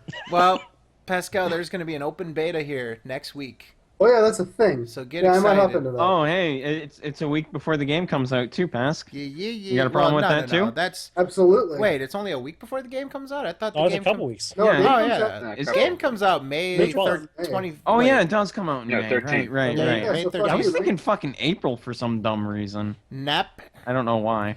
Okay, my bad. Well, a few weeks then before the game comes out. That's fine. 15th Few to weeks is fine. 17th. That is going to be the open beta. 15th to 17th. That's next weekend, right? April. Yep. Yeah, I'll be able to hop into that. I'm excited. I'll be the only person in the SOK playing on a PC other than Lopple, but like, hey. I played on both. I thought that the PC version was a little bit better, but there were some problems with VSync. You couldn't turn it off, and the advanced graphic settings were disabled. So literally all you could tweak was motion blur and VSync, which didn't do anything, and resolution. So like you couldn't do anything else. It just That's stupid. Yeah. So they'll probably have that fixed, hopefully. And I use it on the Steam controller. Not that good an experience. And I know what you're gonna say next, and no. Doom has always been a keyboard game. Always been a keyboard game. Well, I guess the people on PS4 and Xbox One are gonna be sorely disappointed when they play it. Then, They won't have any input in which to play it. That's crazy. No. See, I knew this motherfucker was gonna act all PC elitist about it. Oh no, I just prefer it. I'm not going to judge anybody for how they play the game. I just how I prefer it. You know, Pascal, Microsoft Windows has always been a mouse and keyboard kind of thing. You know what I mean? Yeah, I played Doom on DOS. That's my favorite mouse and keyboard game. Google Chrome. That's my favorite to use the mouse and keyboard. So yeah, I played some of the Doom beta here. Last time it was open, I think it was last weekend. Yeah. Yeah, so it's a lot of fun. It definitely felt like Doom, I have to say. More than Doom 3 felt, for sure. This felt like more of a throwback to the original game, just with better graphics. And it'd be nice to see more of the weapons come out in that, but yeah. That's my thought. I have to agree with Seeing Red. It's been a long time since I played a Doom game, and I really actually liked it a lot. Yeah, the gameplay just felt right. It felt like a first-person shooter where you jump in. It's really fast action, all that kind of stuff. If you look at stuff like Call of Duty and a couple of those games, for some reason they actually feel a little slow compared to what Doom usually brought to the table, and even like Unreal Tournament and all that kind of stuff. And now this seems like a good throwback to when the first-person shooters were very I don't know if the right word is visceral, but it's really cool that they're adding in all these like melee attacks and that sort of thing, where you twist a guy's head off or whatever. I mean, it's that's kind of stuff is really great flavor, and I remember. Right flavor. Sure. That's not an impression of you. That's an inside joke. Sorry. Right flavor. But that sort of melee thing was actually, I think that was brought in with what was that game called? Serious Sam 3. And that's one thing I really loved about Serious Sam 3 is I was able to run up the monsters, and like if the monster had one eye, I'd rip his eye out, and I could throw the eye things. But I'm not sure if if you throw that's it at an enemy, you get an achievement too. For that. See, there you go. And I like seeing that. It definitely makes you feel really good if you can get one of those glory kills on somebody in the Doom game there. Yeah, it adds just another air of fun to the whole deathmatch. Yeah, the game. It's funny because when I was playing it, and the first thing I said when I played it, this game plays a lot like Quake Life. It really reminds me a lot of like the Quake games, and that's. I really kind of like the idea, the direction the gameplay is going at. So it's not like the type of game where health regenerates or you have to wait for your health to regenerate. It feels like something I would play back in the day, like GoldenEye and stuff, where you pick up health packs and stuff to heal up and you get ammo in that. That shit I like.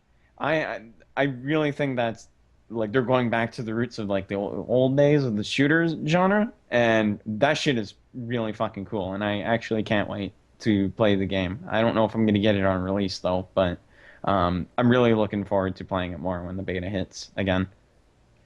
Yeah, like I said, it does feel like a throwback to the better times of first-person shooter deathmatch and that sort of thing.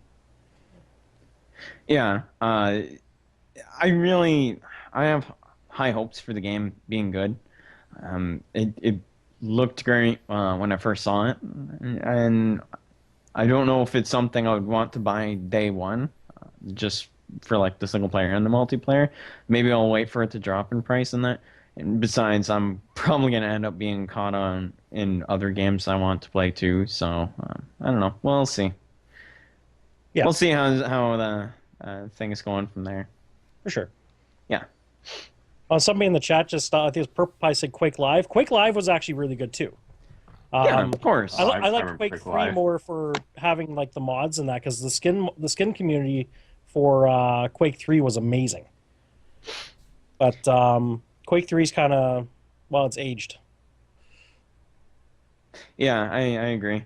Like I said, the game itself plays so much like Quake. I'm not saying that it's pretty much copying it, because it's not. It's adding its own kind of unique aspect to the genre itself, while kind of keeping what made shooters great, survivability.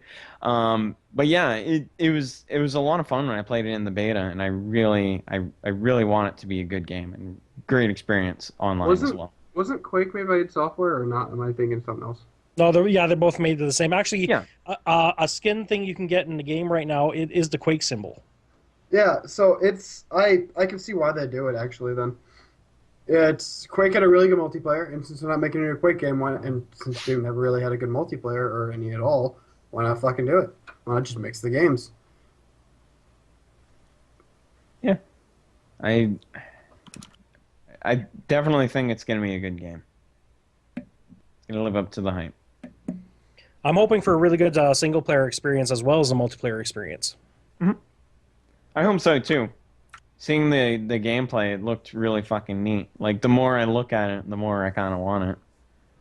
So, yeah.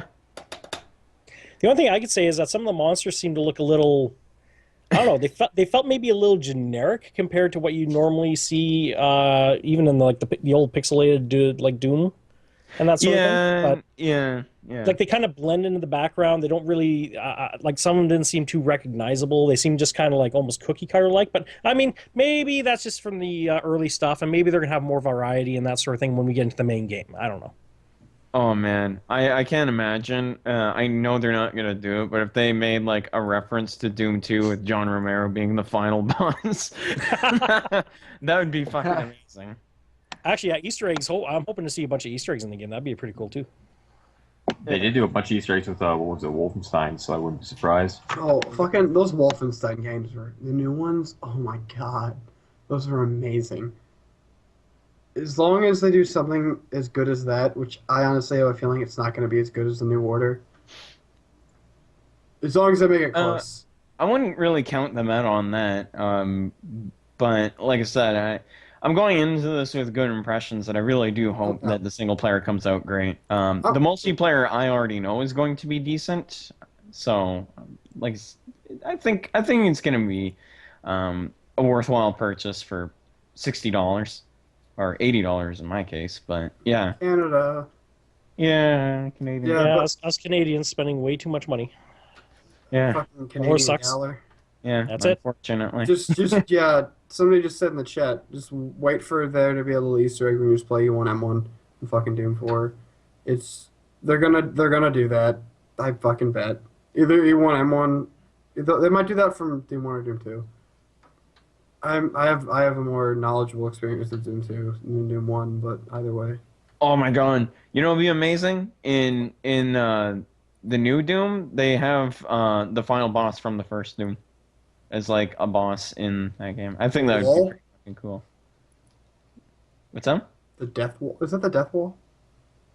I don't. I can't remember, but it's just like it's like a brain on a fucking spider. Yeah, I never.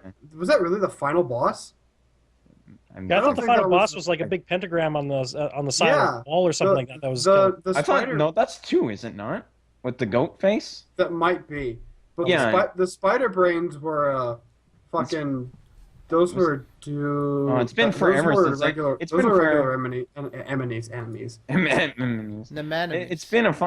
been a long time since I last played Doom, so I love the Brutal Doom mod, and I go back to that every so often. God damn, do I love that mod! Oh my god, it's so good. Someone said Spider Mastermind. Yeah, those things were. Yeah, it's a neat monster design. Yeah, and Spider Demon. That's what I meant. Yeah, but like the monsters in the new one kind of look like. I feel like they're trying to draw more inspiration from Doom 3. Yeah, I was right. It is the giant spider in Doom 1. So I was right about the walker Really? thingy. Yeah. Doom 3. The enemies in Doom 3 are the weirdest fucking designs. I still find it funny. The whole reason the fucking story of the game is just because the dude wanted to save his pet bunny. It's like the fucking dumbest thing I've ever seen. But Doom 1? Yeah, in Doom 1. Was that really it? Yeah. No shit. He wanted to save his pet bunny. What a man. What a It's man. fucking great. And then Doom 2, they actually gave it a narrative. Yeah. A shit narrative, but it was there. All right. Well, anything else on that before we move on to some more viewer submitted topics? Animation looks great. Excited for Doom 3, 4, fucking whatever it is. Doom 3, I'm calling it that because this is a Doom game that I don't like to recognize too much. Oh boy, my own little bunny rabbit. Oh, I will God, hug no. him and squeeze him. Did you just... Oh, God, no. Anything with that. I'm upset now. Fucking a snowman. A lot of loophole questions in this doc. We have to wait for him to come back. How's about Mighty Number 9 delayed again? Ha! Submitted by What? Mikey. I was gonna say Submitted by Hope Mikey J Snake. Hope you get even more delayed so you can actually find a release date, so you can actually find a real release date. You kickstarting fucks. Ooh. I love Kickstarter as an idea. This was a fuck up. This was a huge fuck up. This is something that should not have gone this bad. Because it's a very basic game with like nothing that would not be hard to make. How is it taking them this goddamn long to make? It's actually a very good question. Like, they've been just delaying. Like, I haven't really been even keeping up with it, and I've looked at some gameplay of the game, and it looks really like super bland. Yeah. So I'm not even sure how they got funding, kept on getting funding for this thing. But like, Well, it's they no didn't. surprise They got all their funding without any actual fucking gameplay, because people are nostalgia blind, and I feel so sorry for the backers on the Kickstarter campaign because they're getting screwed. There should be a way to get your money back when you do something yeah, this like is this. way too long. I think people are gonna start petitioning Kickstarter soon. I mean, I think we all want to see like a Mega Man like game come out that's really, really good. But Mighty Gunvolt. Mighty Gunvolt. I don't think Mighty Gunvolt. Yeah, Mighty Yeah. Gunvolt's fucking sick. What's that other one? Azure something? Can't remember the fucking game. Something I can't fucking remember for the life of me what that game is called, but that came out not too long ago, and I heard a lot of good things about that. And there's 20XX, which is actually an early access game on Steam, and that's a really good roguelike Mega Man type of game. So, yeah, I mean, like, it's not Mega Man, sure, but those games are really fucking nice, and I would definitely recommend playing those games if you guys have the chance. Definitely go check them out. Believe me, you'll have a lot of fun with them. More Yeah, I'm so just than looking at- Mega Man.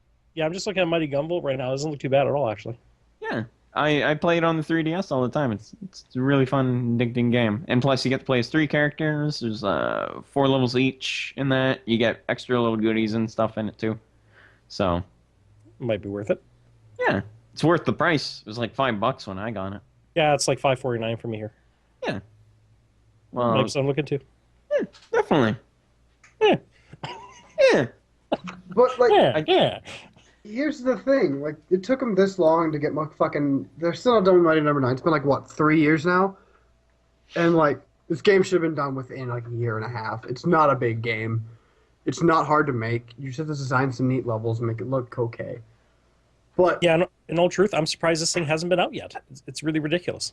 Yeah, but then you get shit like Super Hot, which took what, like a fucking year? And Super Hot's fantastic.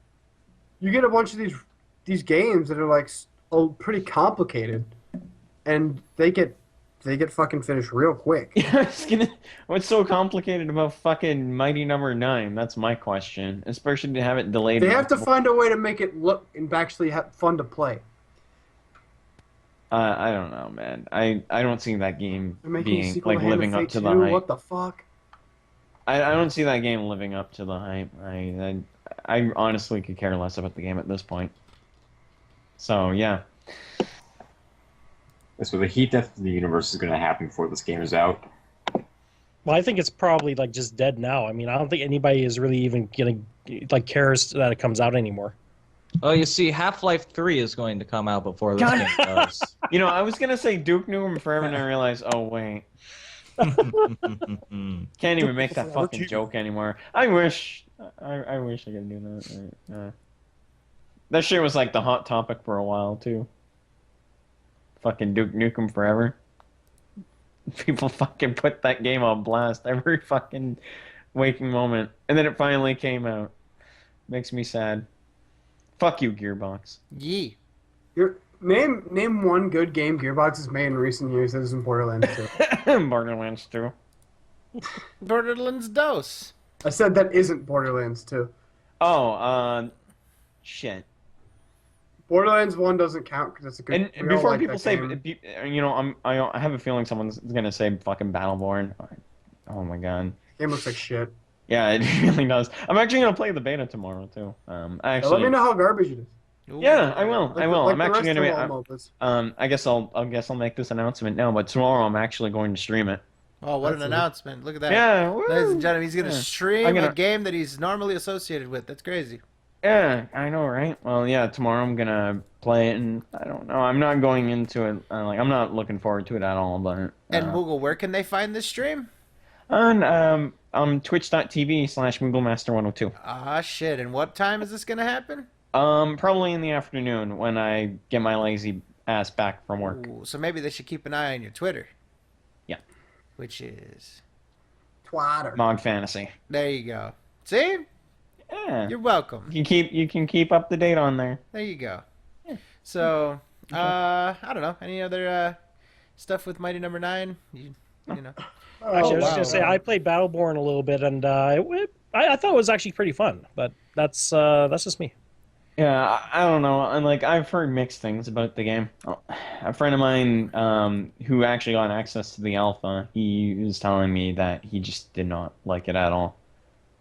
So, I don't know. Maybe I'll look at it differently when I play it. I don't know.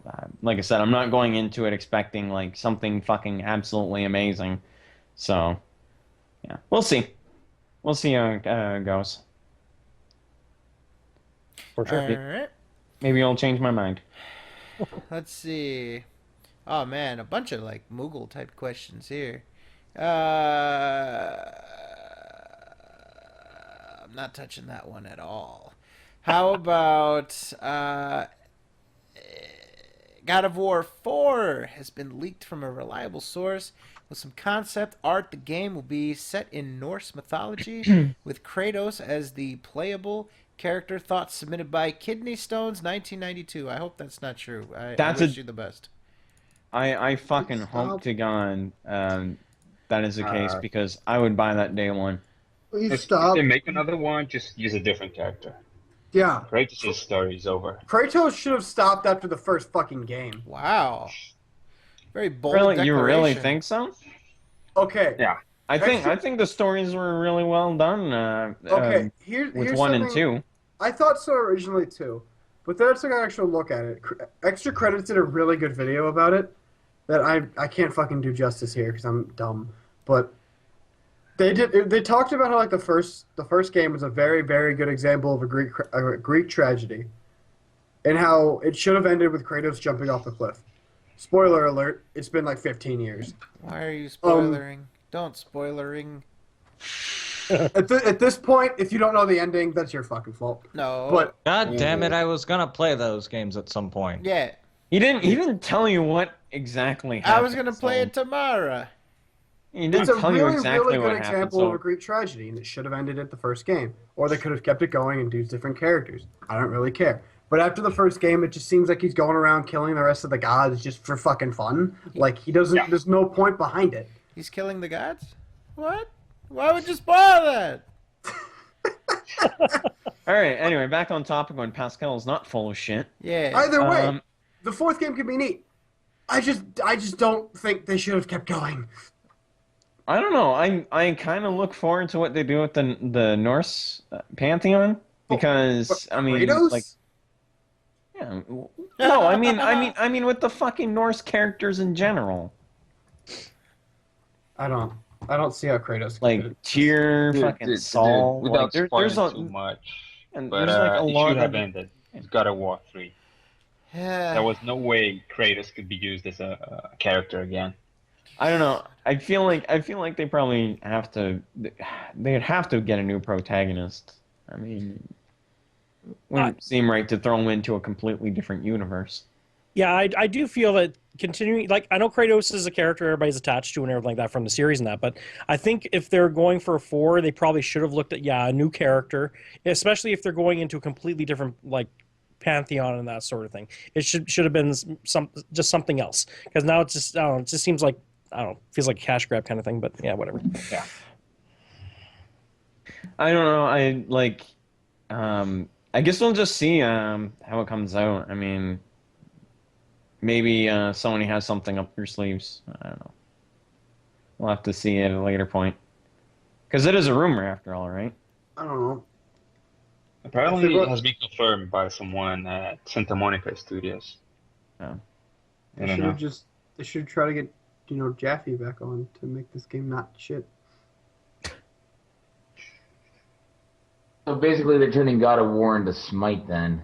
They're turning God of War into Gears of War. No, Norse mythology's been quite the popular thing, actually. A lot of people have been. It's very nice.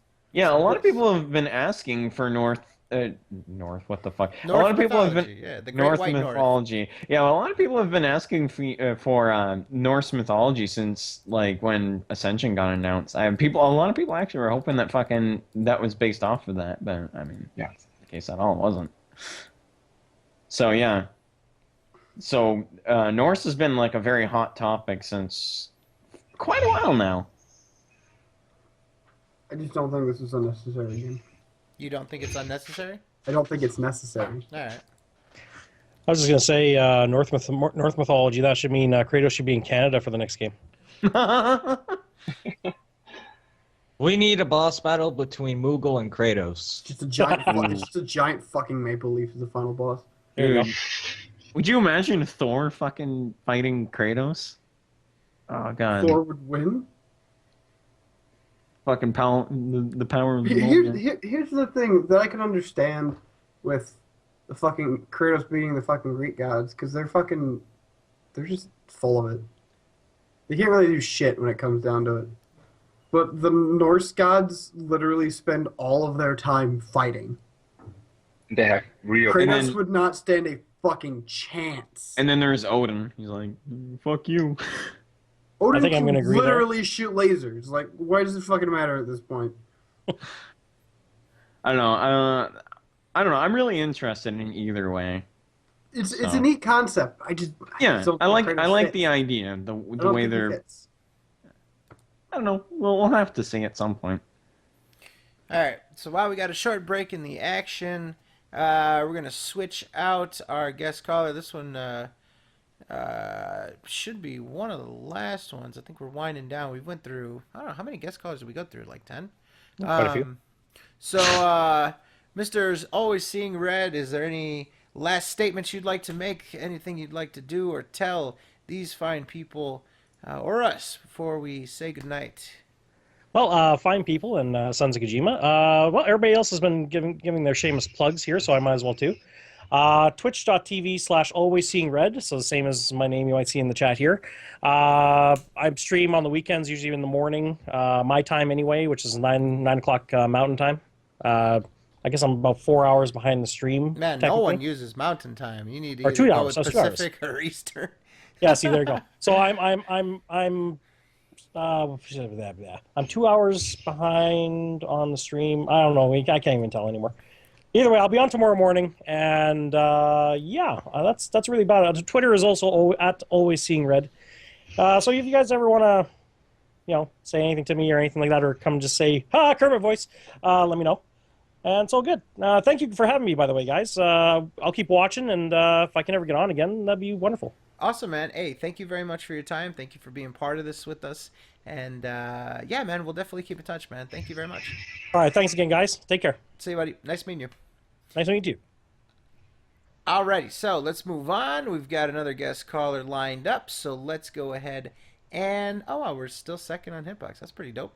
All right, let's connect to our next guest caller, and let's see if we can get the connection popping here.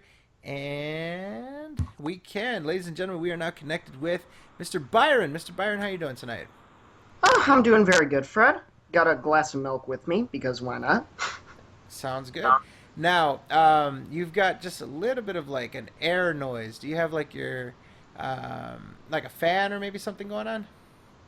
Oh, no, could you give me a minute, check what I'm... Maybe just I'll turn check your up. mic sensitivity down a little bit. Okay.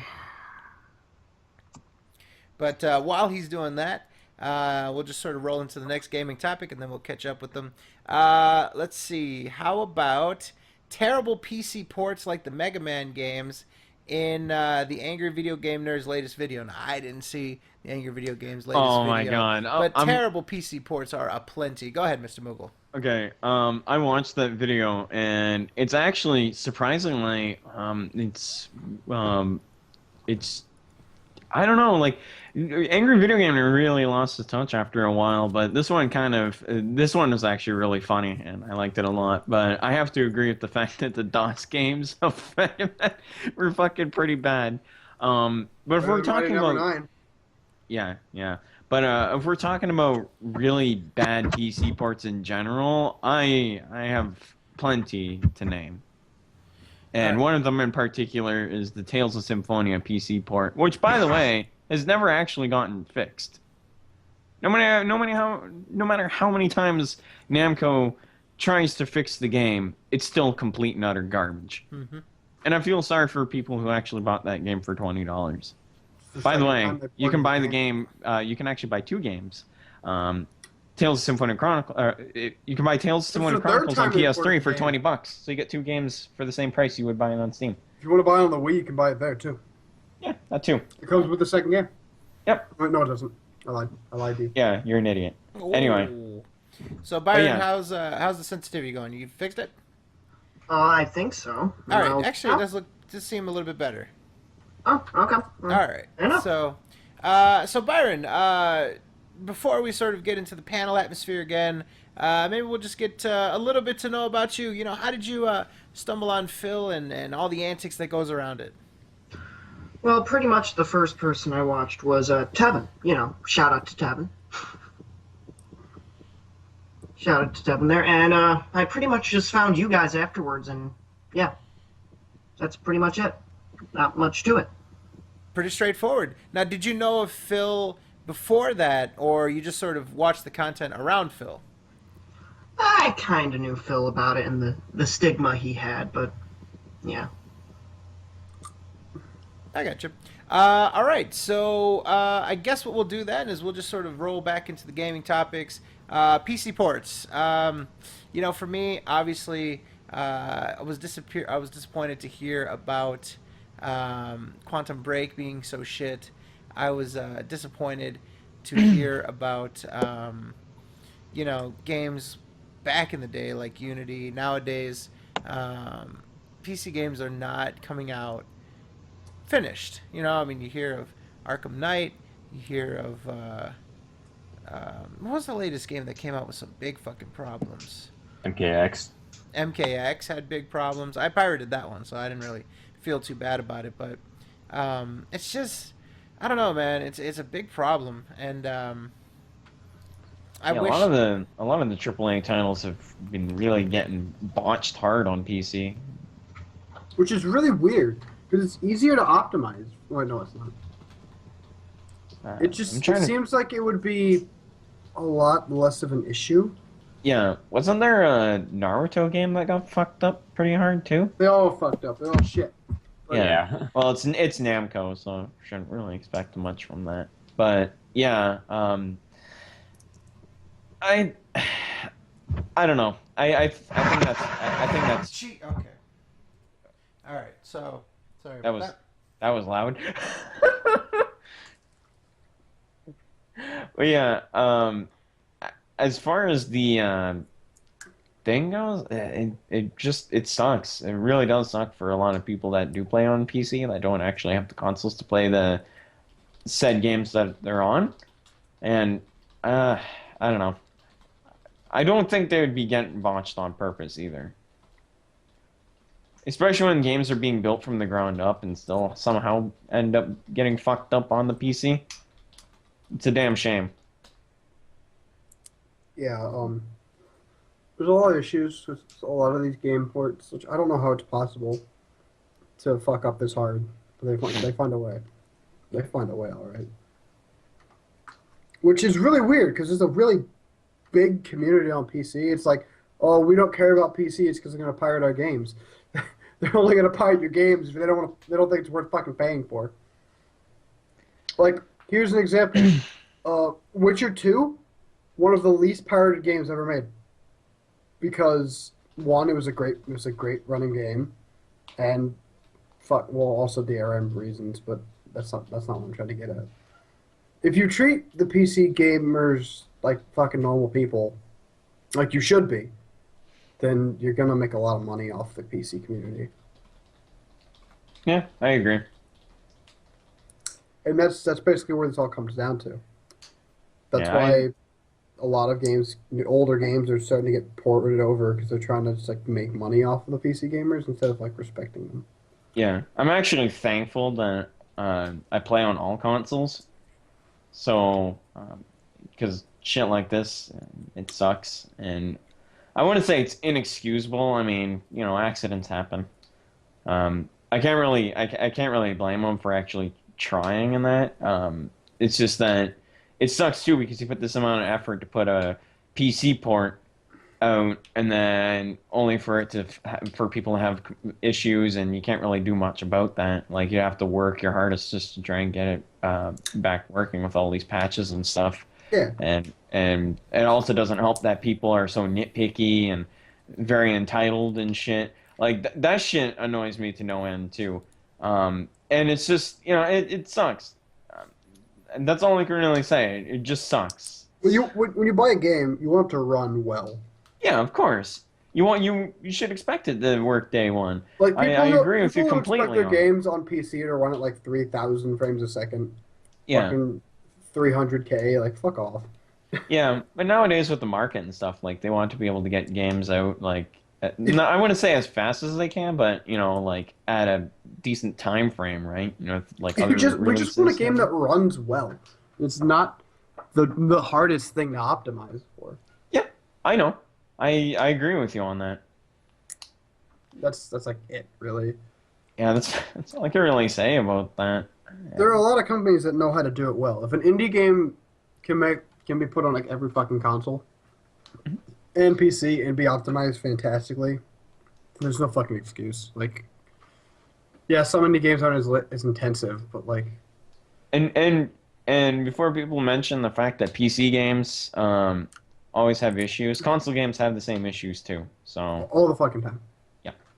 So it's at fault on everything. Not This just also PC. ties into like fucking favoritism towards Yeah. platforms. Yeah. Holy shit, that's a I bad thing. I have like that's a big pet peeve of Like, mine. It's like Arkham who the Knight. this kind of where I fall back on the fact that like a lot of people have this whole elitism, I guess, over what console they play on and stuff. It's like who the fuck cares what console you play on? It's a fucking video game. I mean, it doesn't play any differently in what you're playing on. It's like you're playing on whatever platform you choose to play your games on. It doesn't fucking matter. Like you don't just go to someone and say, "Hey, fuck the PS4, play the PC version." Well, PS4 it's gets a lot fucking of ridiculous. favoritism from developers. I'm pretty sure Sony just asked them to give them more. Oh, I meant from people in general. Other way. Yeah. The Arkham developers. Knight's a really good example of that favoritism. Because if you compare the PS4 version to the PC version, PS4 version had better graphics. They intentionally dumbed down the PC version's graphics. Well, I don't know about that. I never really played the game, so I couldn't really tell you. Good. Like I said, I'm not here to pin it on the developers and stuff with this whole favoritism thing. I'm just talking about like things in general. Yeah. But it shouldn't be that big of a fucking thing. If you're going to put a game on PC, just fucking do what you did with the other two games. Other two versions of the game and make it not garbage. But also, you got to keep in mind too, console ports are harder to put on PC. I don't understand how.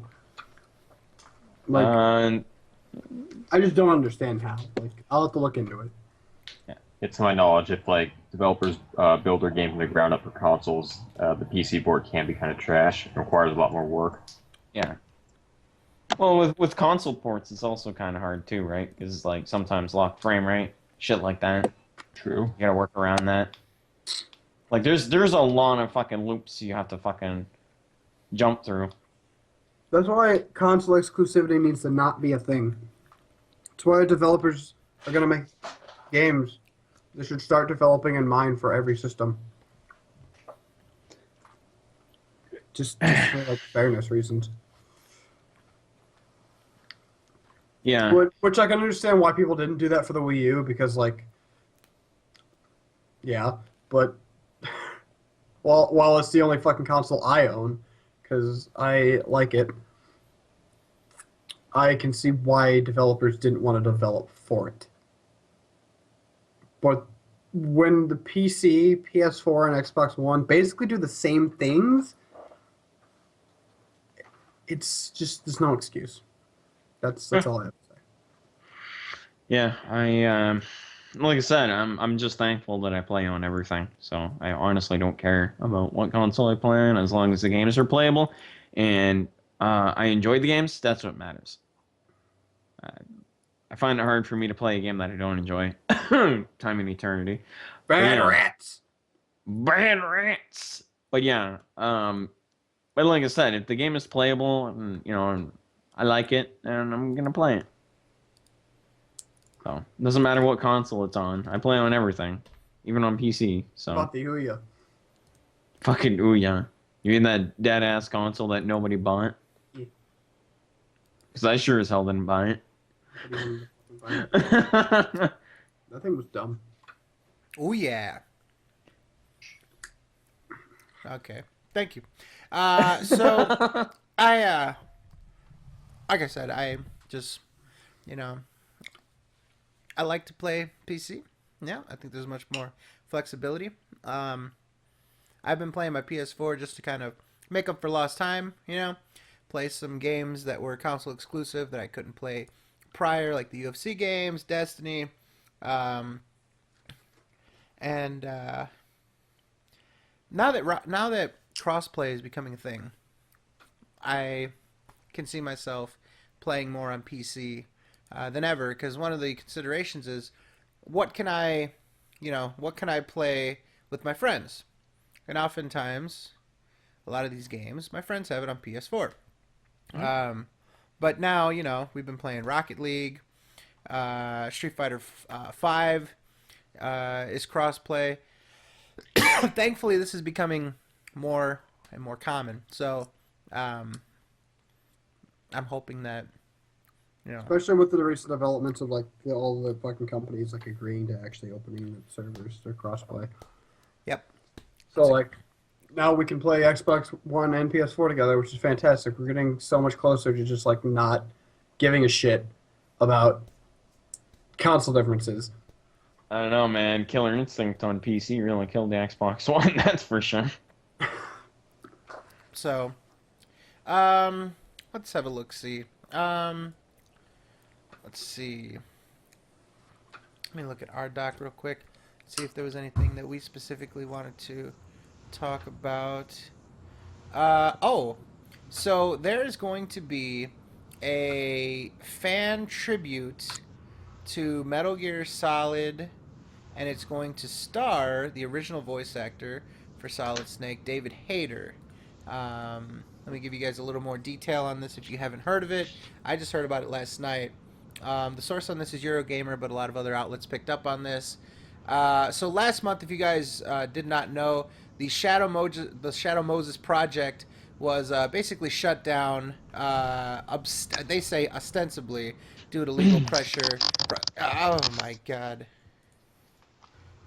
What was that? Wasn't me this time.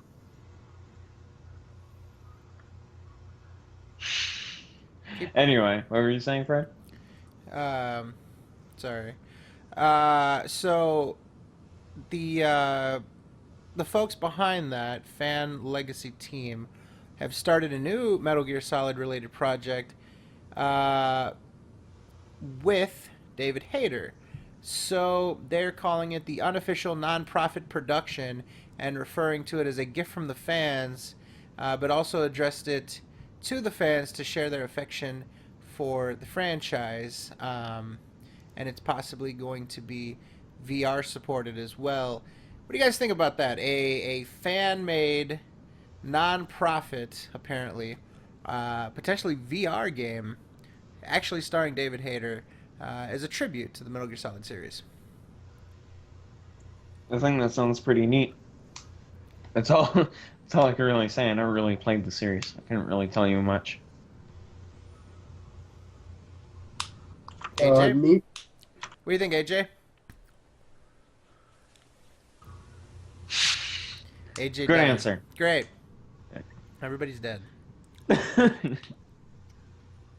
right. Well, I think that's a good sign that we need to start winding down then if people are dying.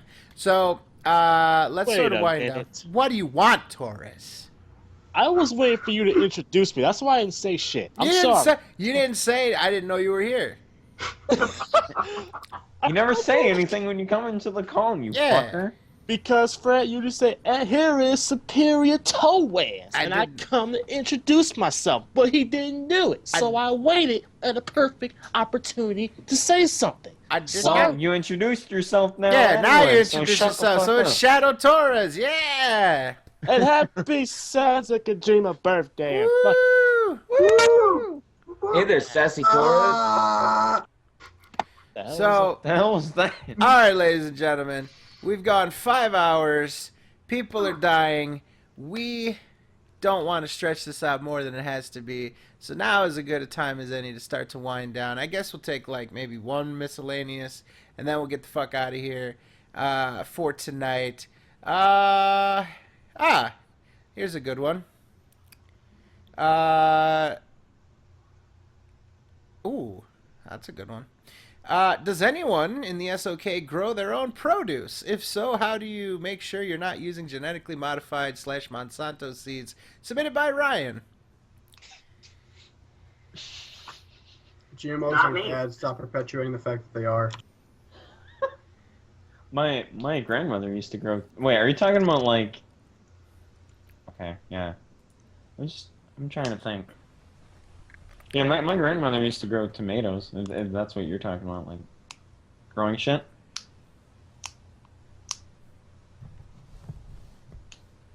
Awesome. All right, so that is it for us, ladies and gentlemen. Thank you guys very much. Sincerely, we like the joking kid, but thank you guys very much. Like I said before, for going on this ride not too long ago. We hit 1 million views on the Sons of Kojima channel, which means a lot. It means that somehow we've resonated with people where they actually stuck with us over this time and wanted to check out our stuff. And to us, obviously, because we don't monetize any of it or make any money. The only investment that we have is for us to have fun and for other people to potentially have a good time too, and to entertain those around us. So all of that being said, this 2-year mark means more about the community in general and the support we've gotten throughout the entire time. I mean, you can't ask for anything better than that. It's really touching. Just to be serious for a moment, it's very touching, and we very much appreciate it. There's a lot of stuff that we've been able to do because of the support that we've gotten over the years. So we can say that now, plural years, and hopefully this episode was a good way to give back and to let people get involved and to meet some new friends, to reconnect with some old friends, and yeah. So with all that being said, let's sort of wind down. Let's see who's still alive when we do the sign-offs. Mr. Pascal, why don't you start us off with your particulars, where we can find you, what you've been up to, and yada, yada, yada. Find me on YouTube at Pask4L, like always. There's nothing up there except for some shitty videos I'm going to remove soon. They're just like commentary lists and garbage. You can find me on Twitter at EvilAJ2010, and I have been in college, so I've been busy all the time. And that's it. All right. Mr. Pretty Fast Fuck. Well, first of all, before I say anything, I have been through many computer issues, a failing router with a scrambled up password, and a mouse that its batteries have died, but I'm still here and I'm still alive. And you can find me at Twitter at TTSBB1. You can find me on YouTube at FreddyFastFuck, and you can find me on Twitch, where I will be streaming the Ratchet & Clank game on PS4 when it comes out at TTSBB1. What a fucking nerd. Boo! Fuck you.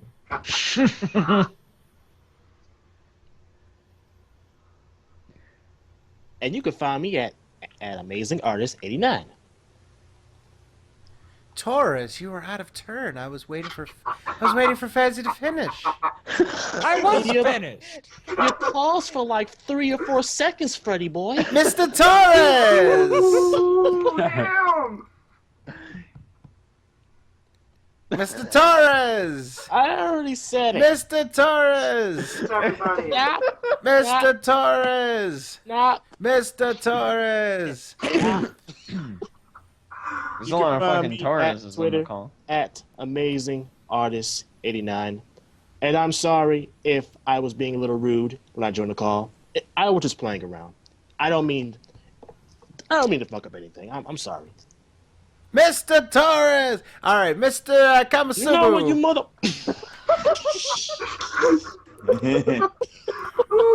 Mr. Kamasubu! Okay, check that sass, Torres. Okay, but anyway, you can find me on Twitter at Kamasubu.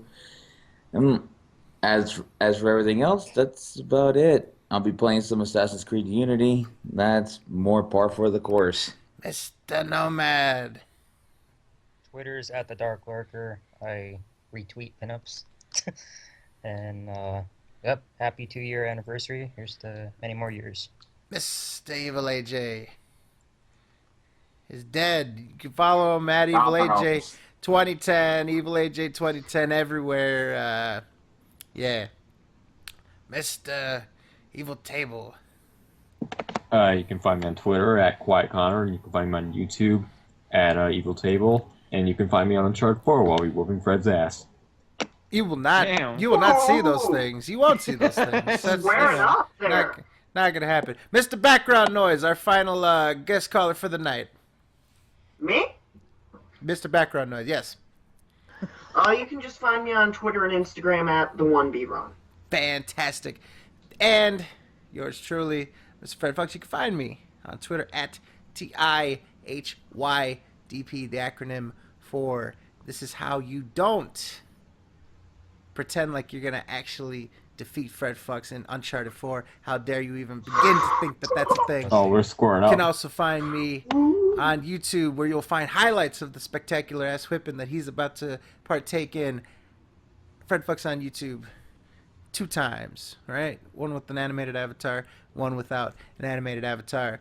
You know, things happen there sometimes. In addition, if you are watching this live and you want to watch it on demand, as Phil would say, you can find us over on YouTube, Sons of Kojima. If you're watching this on the YouTube channel and you would rather watch it live, you can go to hitbox.tv/Sons of Kojima on Thursdays, 7 p.m. Eastern Time, and there, Let's Endures, all that other stuff, podcasts can be had. As I said earlier, this 2-year mark, this extravaganza, this birthday, would not be possible without you guys. We truly mean that. We don't just say that to say it. It's not just fun to say. It means something to us. All you guys have been there for us, and we hope that you feel that we've been there for you the same. That's the best that we can do, and we try our very best to make sure that everyone is, is welcome, is a part of this. We do the best that we can, and if you weren't able to get involved today, there's always opportunities in the future. So be sure to check us out. And yeah, I think that's about it. I'm very happy to have been part of all this, and this ride has been fun, and it will continue. It will continue. Another 2 years are on the horizon. And maybe 2 more after that, and maybe 2 more after that, and maybe 20 more after that. I don't know. Who knows? Life is not guaranteed. Nothing lasts forever. Enjoy the time while you have it. That's what we plan to do. All right? So, thank you guys very much for 2 years. Hopefully, you guys had a good time like we did. And we love you. Go fuck yourselves. Good night. See ya. Later. Birthday. Happy birthday. Good night. Join or die. Excuse you. Oh, hi, ladies and gentlemen. How's it going? Well, this wouldn't be a birthday party without some gifts, but not gifts for us. It's time together. This has all been a gift of its own. We're here to give back to you guys. And, of course we wouldn't be so stupid as to promote this, right? This is for the people that thought we were gone. This is for the people that were here the whole time, the people that survived. To you, we say hello. Welcome back. I don't know how loud the music is. I usually don't do this, so please bear with us. But we got some shit to do.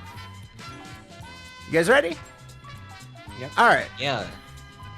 First and foremost, we need to get up to date with our Xbox One people.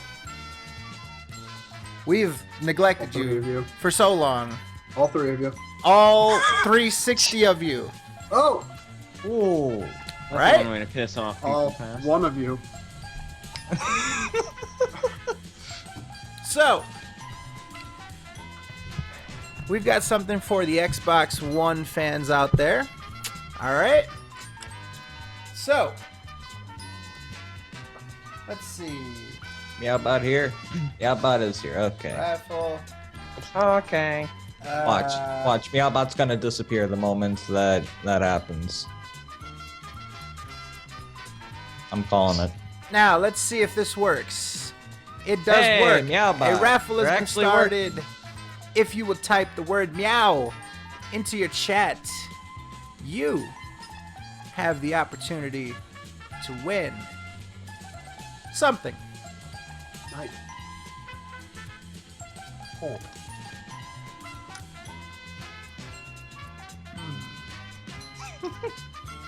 Mobile, do me a Meow, favor. meow, meow.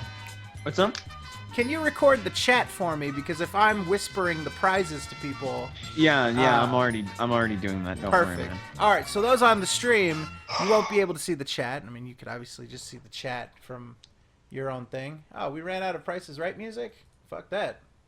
Get the 10-hour version. I just, hold on a second.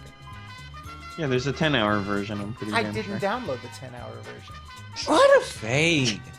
How is that? Right off YouTube. That's not how you prepare. Guys, please only enter if you have an Xbox One. Yeah, that. I didn't know that many people had an Xbox One. There we go. I doubt that many people have an Xbox One.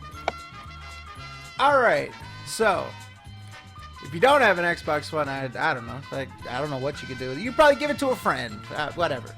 But you know, probably best if you have an Xbox One, less you don't enjoy it the same way. But anyways, we're gonna give it a little more time, and then we're gonna do the giveaway. So enter in Meow,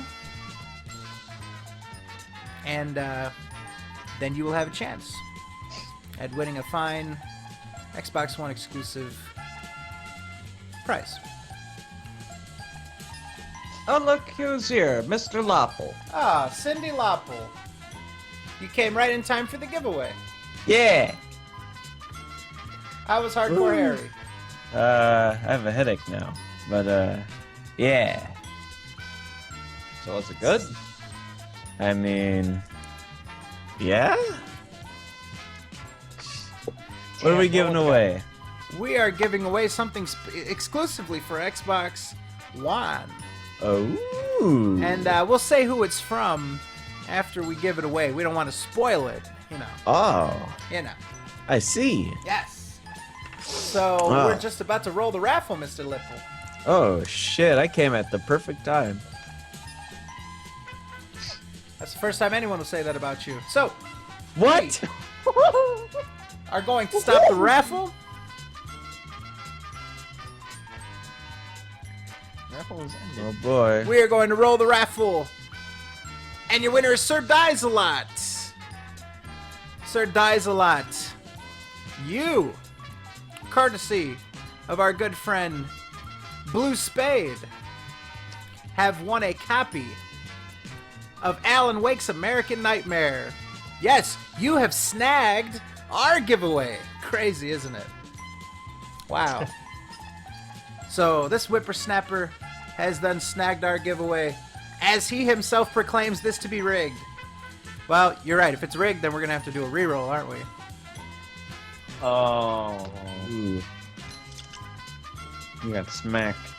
So, Mr. Dies a Lot, you win a copy of Alan Wake, American Nightmare, courtesy of Blue Spade. You see, what happened was he did a little trivia riddle on Twitter. I won it, but you know, it's via Blue Spade. I was just sort of there at the right time, and yeah. So I will whisper you the code, and you will have at it.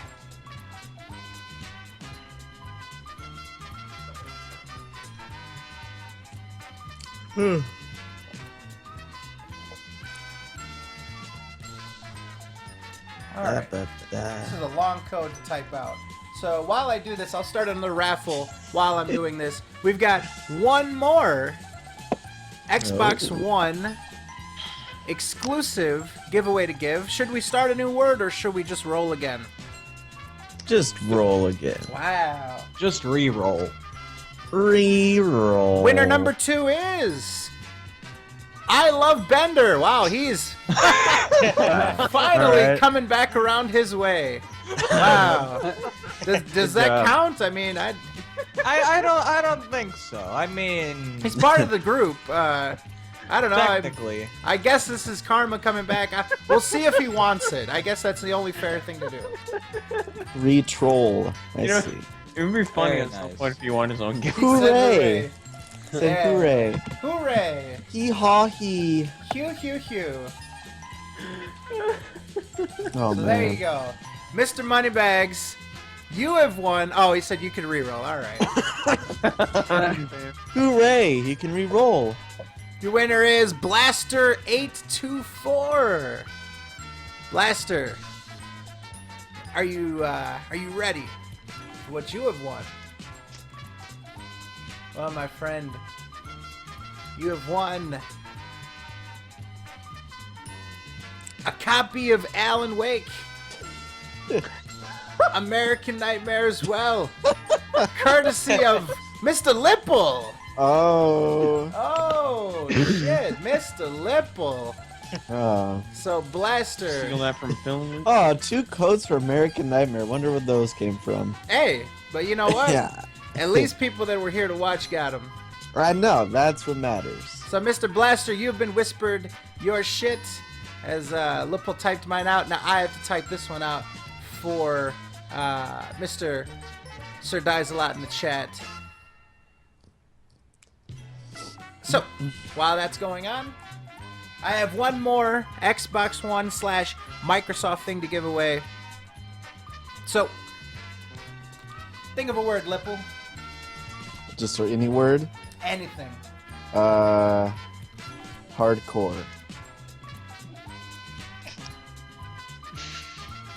What? All right. There it is. Woo. Where'd Sir Dies a Lot go? I gotta find Sir Dies a Lot. Is there a second ago? I know.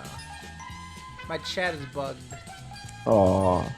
Like when I scroll down, all the people after John Greed are blank. There he is. Okay. Whisper. Oh, softcore. Very funny. He wants Hilarious. to keep it PG. Oh. No, nothing hard for Moogle. You have it hard for Flame, though. Oh. And Shadow Raptor's finna take your bitch. Nah. Oh, Hey, I mean, he's the one. Nah, listen, he's the one who said the shit. I never said anything He about. said he's gonna take your bitch. Who said anything about me being a bitch? No, he Or said he's me gonna having take. a bitch. Me he's having. gonna Who said take anything about your me having a bitch. bitch? I don't have a bitch. I think Flame would disagree. I don't know. I'm not Well, I mean, if, Shadow Raptor is into dudes. I mean, that's my point. A lot of people are, Fazzy. Oh. Not me. Bob, you're not making sexual advances. So. Nor do I want to at this point. Oh. Poor There's nothing Faz. good around here. Nothing good. Yeah. Oh man. All right, so stop, raffle, roll, raffle, and your winner is Assassin 156. Assassin 156. Do you know what you have won? You have won some Xbox credits. Ooh. Courtesy of Keith Oakes. He provided us with $6 worth of Xbox Live currency that you can use to purchase whatever you'd like. So you get some Xbox money courtesy of Keith Oakes. And there you go. It's like regular money, but fun. It's fun money. So there you are. Some maybe DLC, some something, Destiny Decade. What a Alan Wake's American Nightmare. You can buy that. you can buy anything you want. Well, anything. So, Assassin, you'll be I'll be getting you those. They're pictures of long codes, so I'm gonna try to send you the Ooh. pictures on Twitter. How about that? You That'll like be some better. long. I'm sure. Great. All right, so Oh man. now we've got something else here, Mr. Lipple. Oh. Why don't you tell us a little bit more about this next giveaway? What platform are we looking at? What word are we looking for? This is the one I gave you today. Yep. All right. So this one's a little different than your typical game giveaway because it's not a game. Oh. It's a movie. Movie. A movie, a highly anticipated movie, one of the most popular movies I'd say of all time. Wow. Great movie, popular movie. You might know what it already is. Is it a and so popcorn movie? It is definitely a popcorn movie. Oh man. And for the word, oh man, blew my fucking nuts. That's not a word. You can make it. No, you can write in one word. Type in nuts. Nuts. Oh. Nuts. Nuts. Ah, nuts. Hee So type hee. in- Dad. Oh, Is it normal nuts. the north? Oh, Dad. nuts. They play with your nuts, Dad. Yeah, Dad. Dad. Yeah. It's creepy. And that's an idiot. And that's an idiot. Person X puts these nuts. Ooh, Person X, entry limit, motherfucker. I think he gets X'd out and disqualified. Ooh. SOK members, they should be disqualified. What kind of nutty movie am I raffling off? Trust me, I think people would like it. Popcorn movie. Yeah.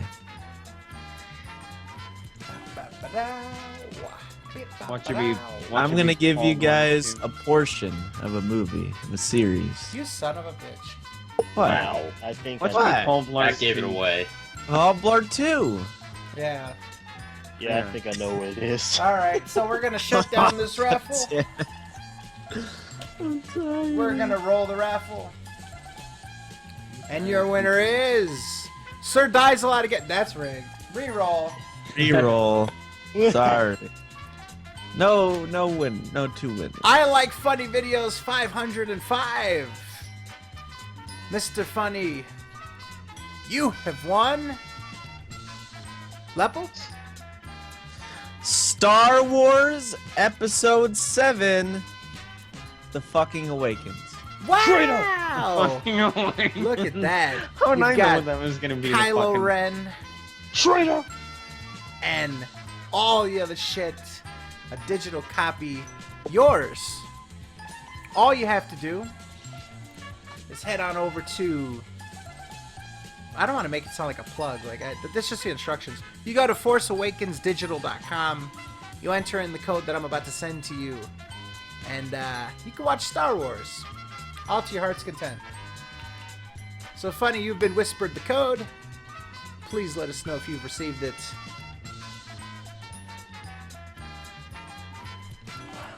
Ooh, Lupo, someone's saying episode 4 is better than episode 7.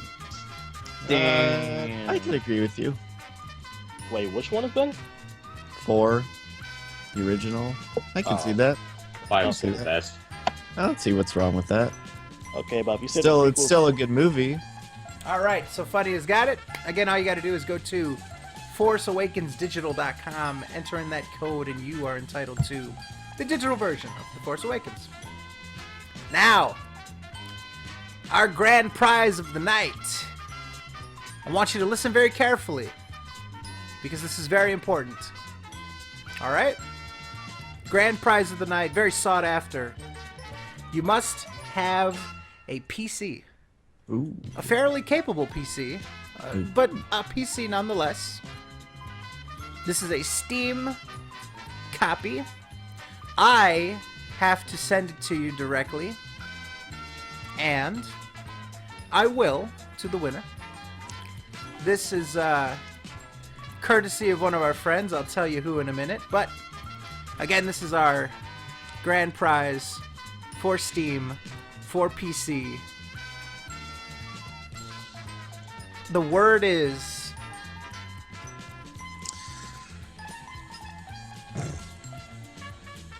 Casual. Sure. the word is surprise. Surprise. A salty surprise. Yeah. Salty surprise. Surprise. Surprise! Now is this the dick pic? Is that the surprise? It's a very honey studio. So again, It's Honey Pop. enter into this one, and you will win the grand prize, the highly sought after Steam title. Alright? Alright.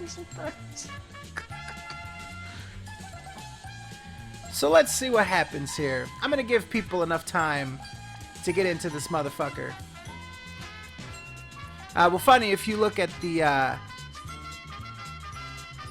ForceAwakensDigital.com, you'll be given the ability to enter in that code into that website.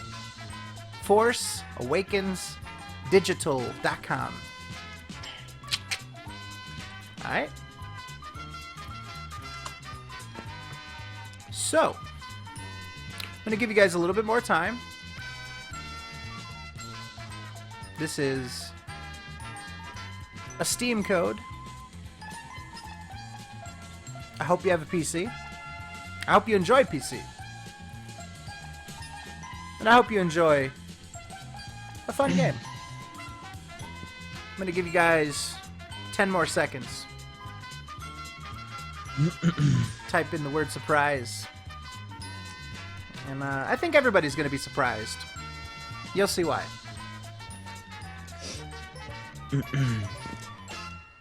Is it a hentai game? Yes. Huh. Okay.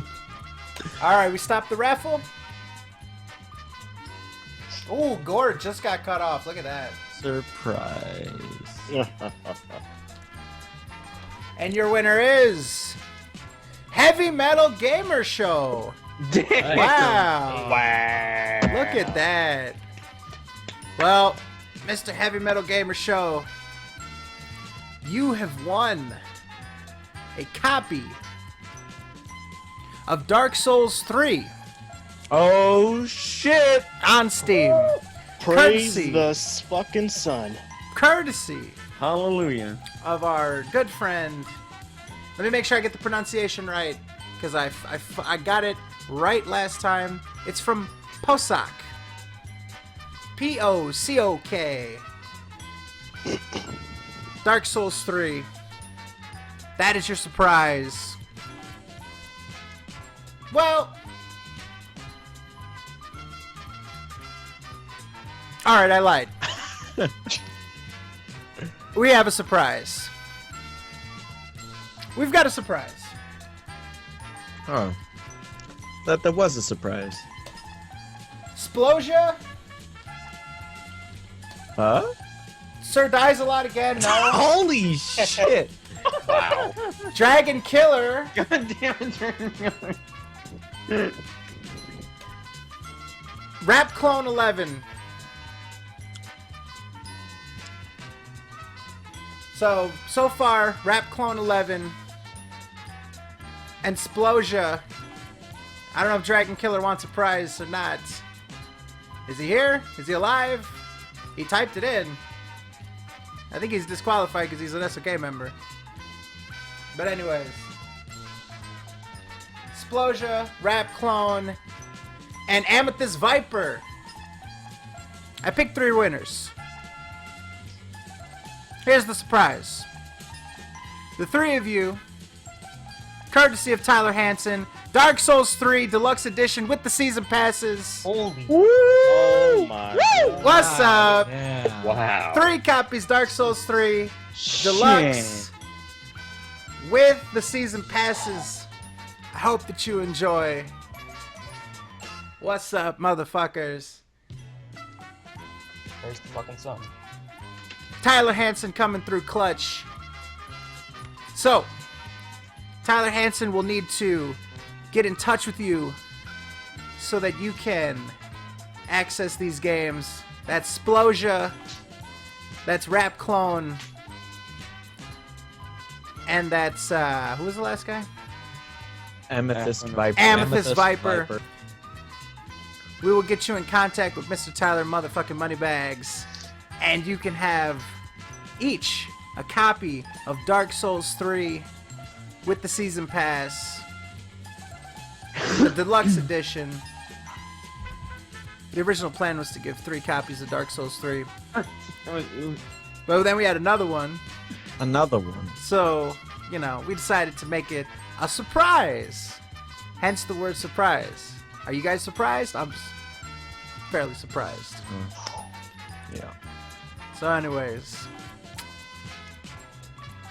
Take notes, Phil. What happened here, Phil? People that watched the show won the prizes. You can give mine away to somebody else. Wow, Rap Clone, very selfless. So it looks like someone else is going to get a surprise here. I'm gonna skip the Oh card. shit. Who's it gonna be?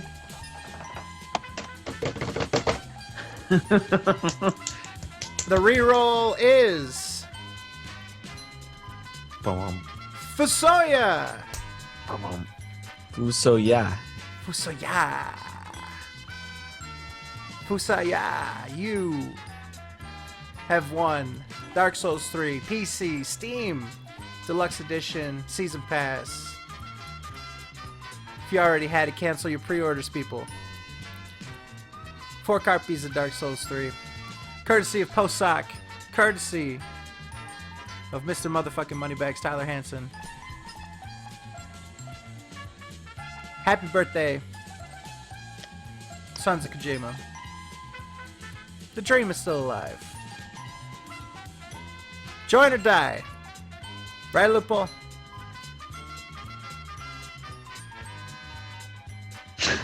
Loophole died. He didn't join. He didn't join. He didn't join. He died. No. You didn't join. You died. So. God damn it, no, man. Oh God! I just saw that. You know what, Nomad? I'm gonna kill you. I'm gonna People go here. Joe with you. Let me tell you something. What? You guys that are still here, you guys in the chat, thank you guys so much. We hope that you guys enjoy those games. Thank you, Tyler Hansen. Thank you, Posak. Thank you, Lil Paul. Thank you, Keith Oaks. Thank you, Blue Spade. And thank you, if you're on YouTube. Sorry you missed out.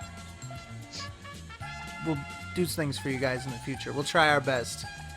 But anyways, for those who are live, here's to another 2 years. We love you. Go fuck yourselves. Good night. See ya.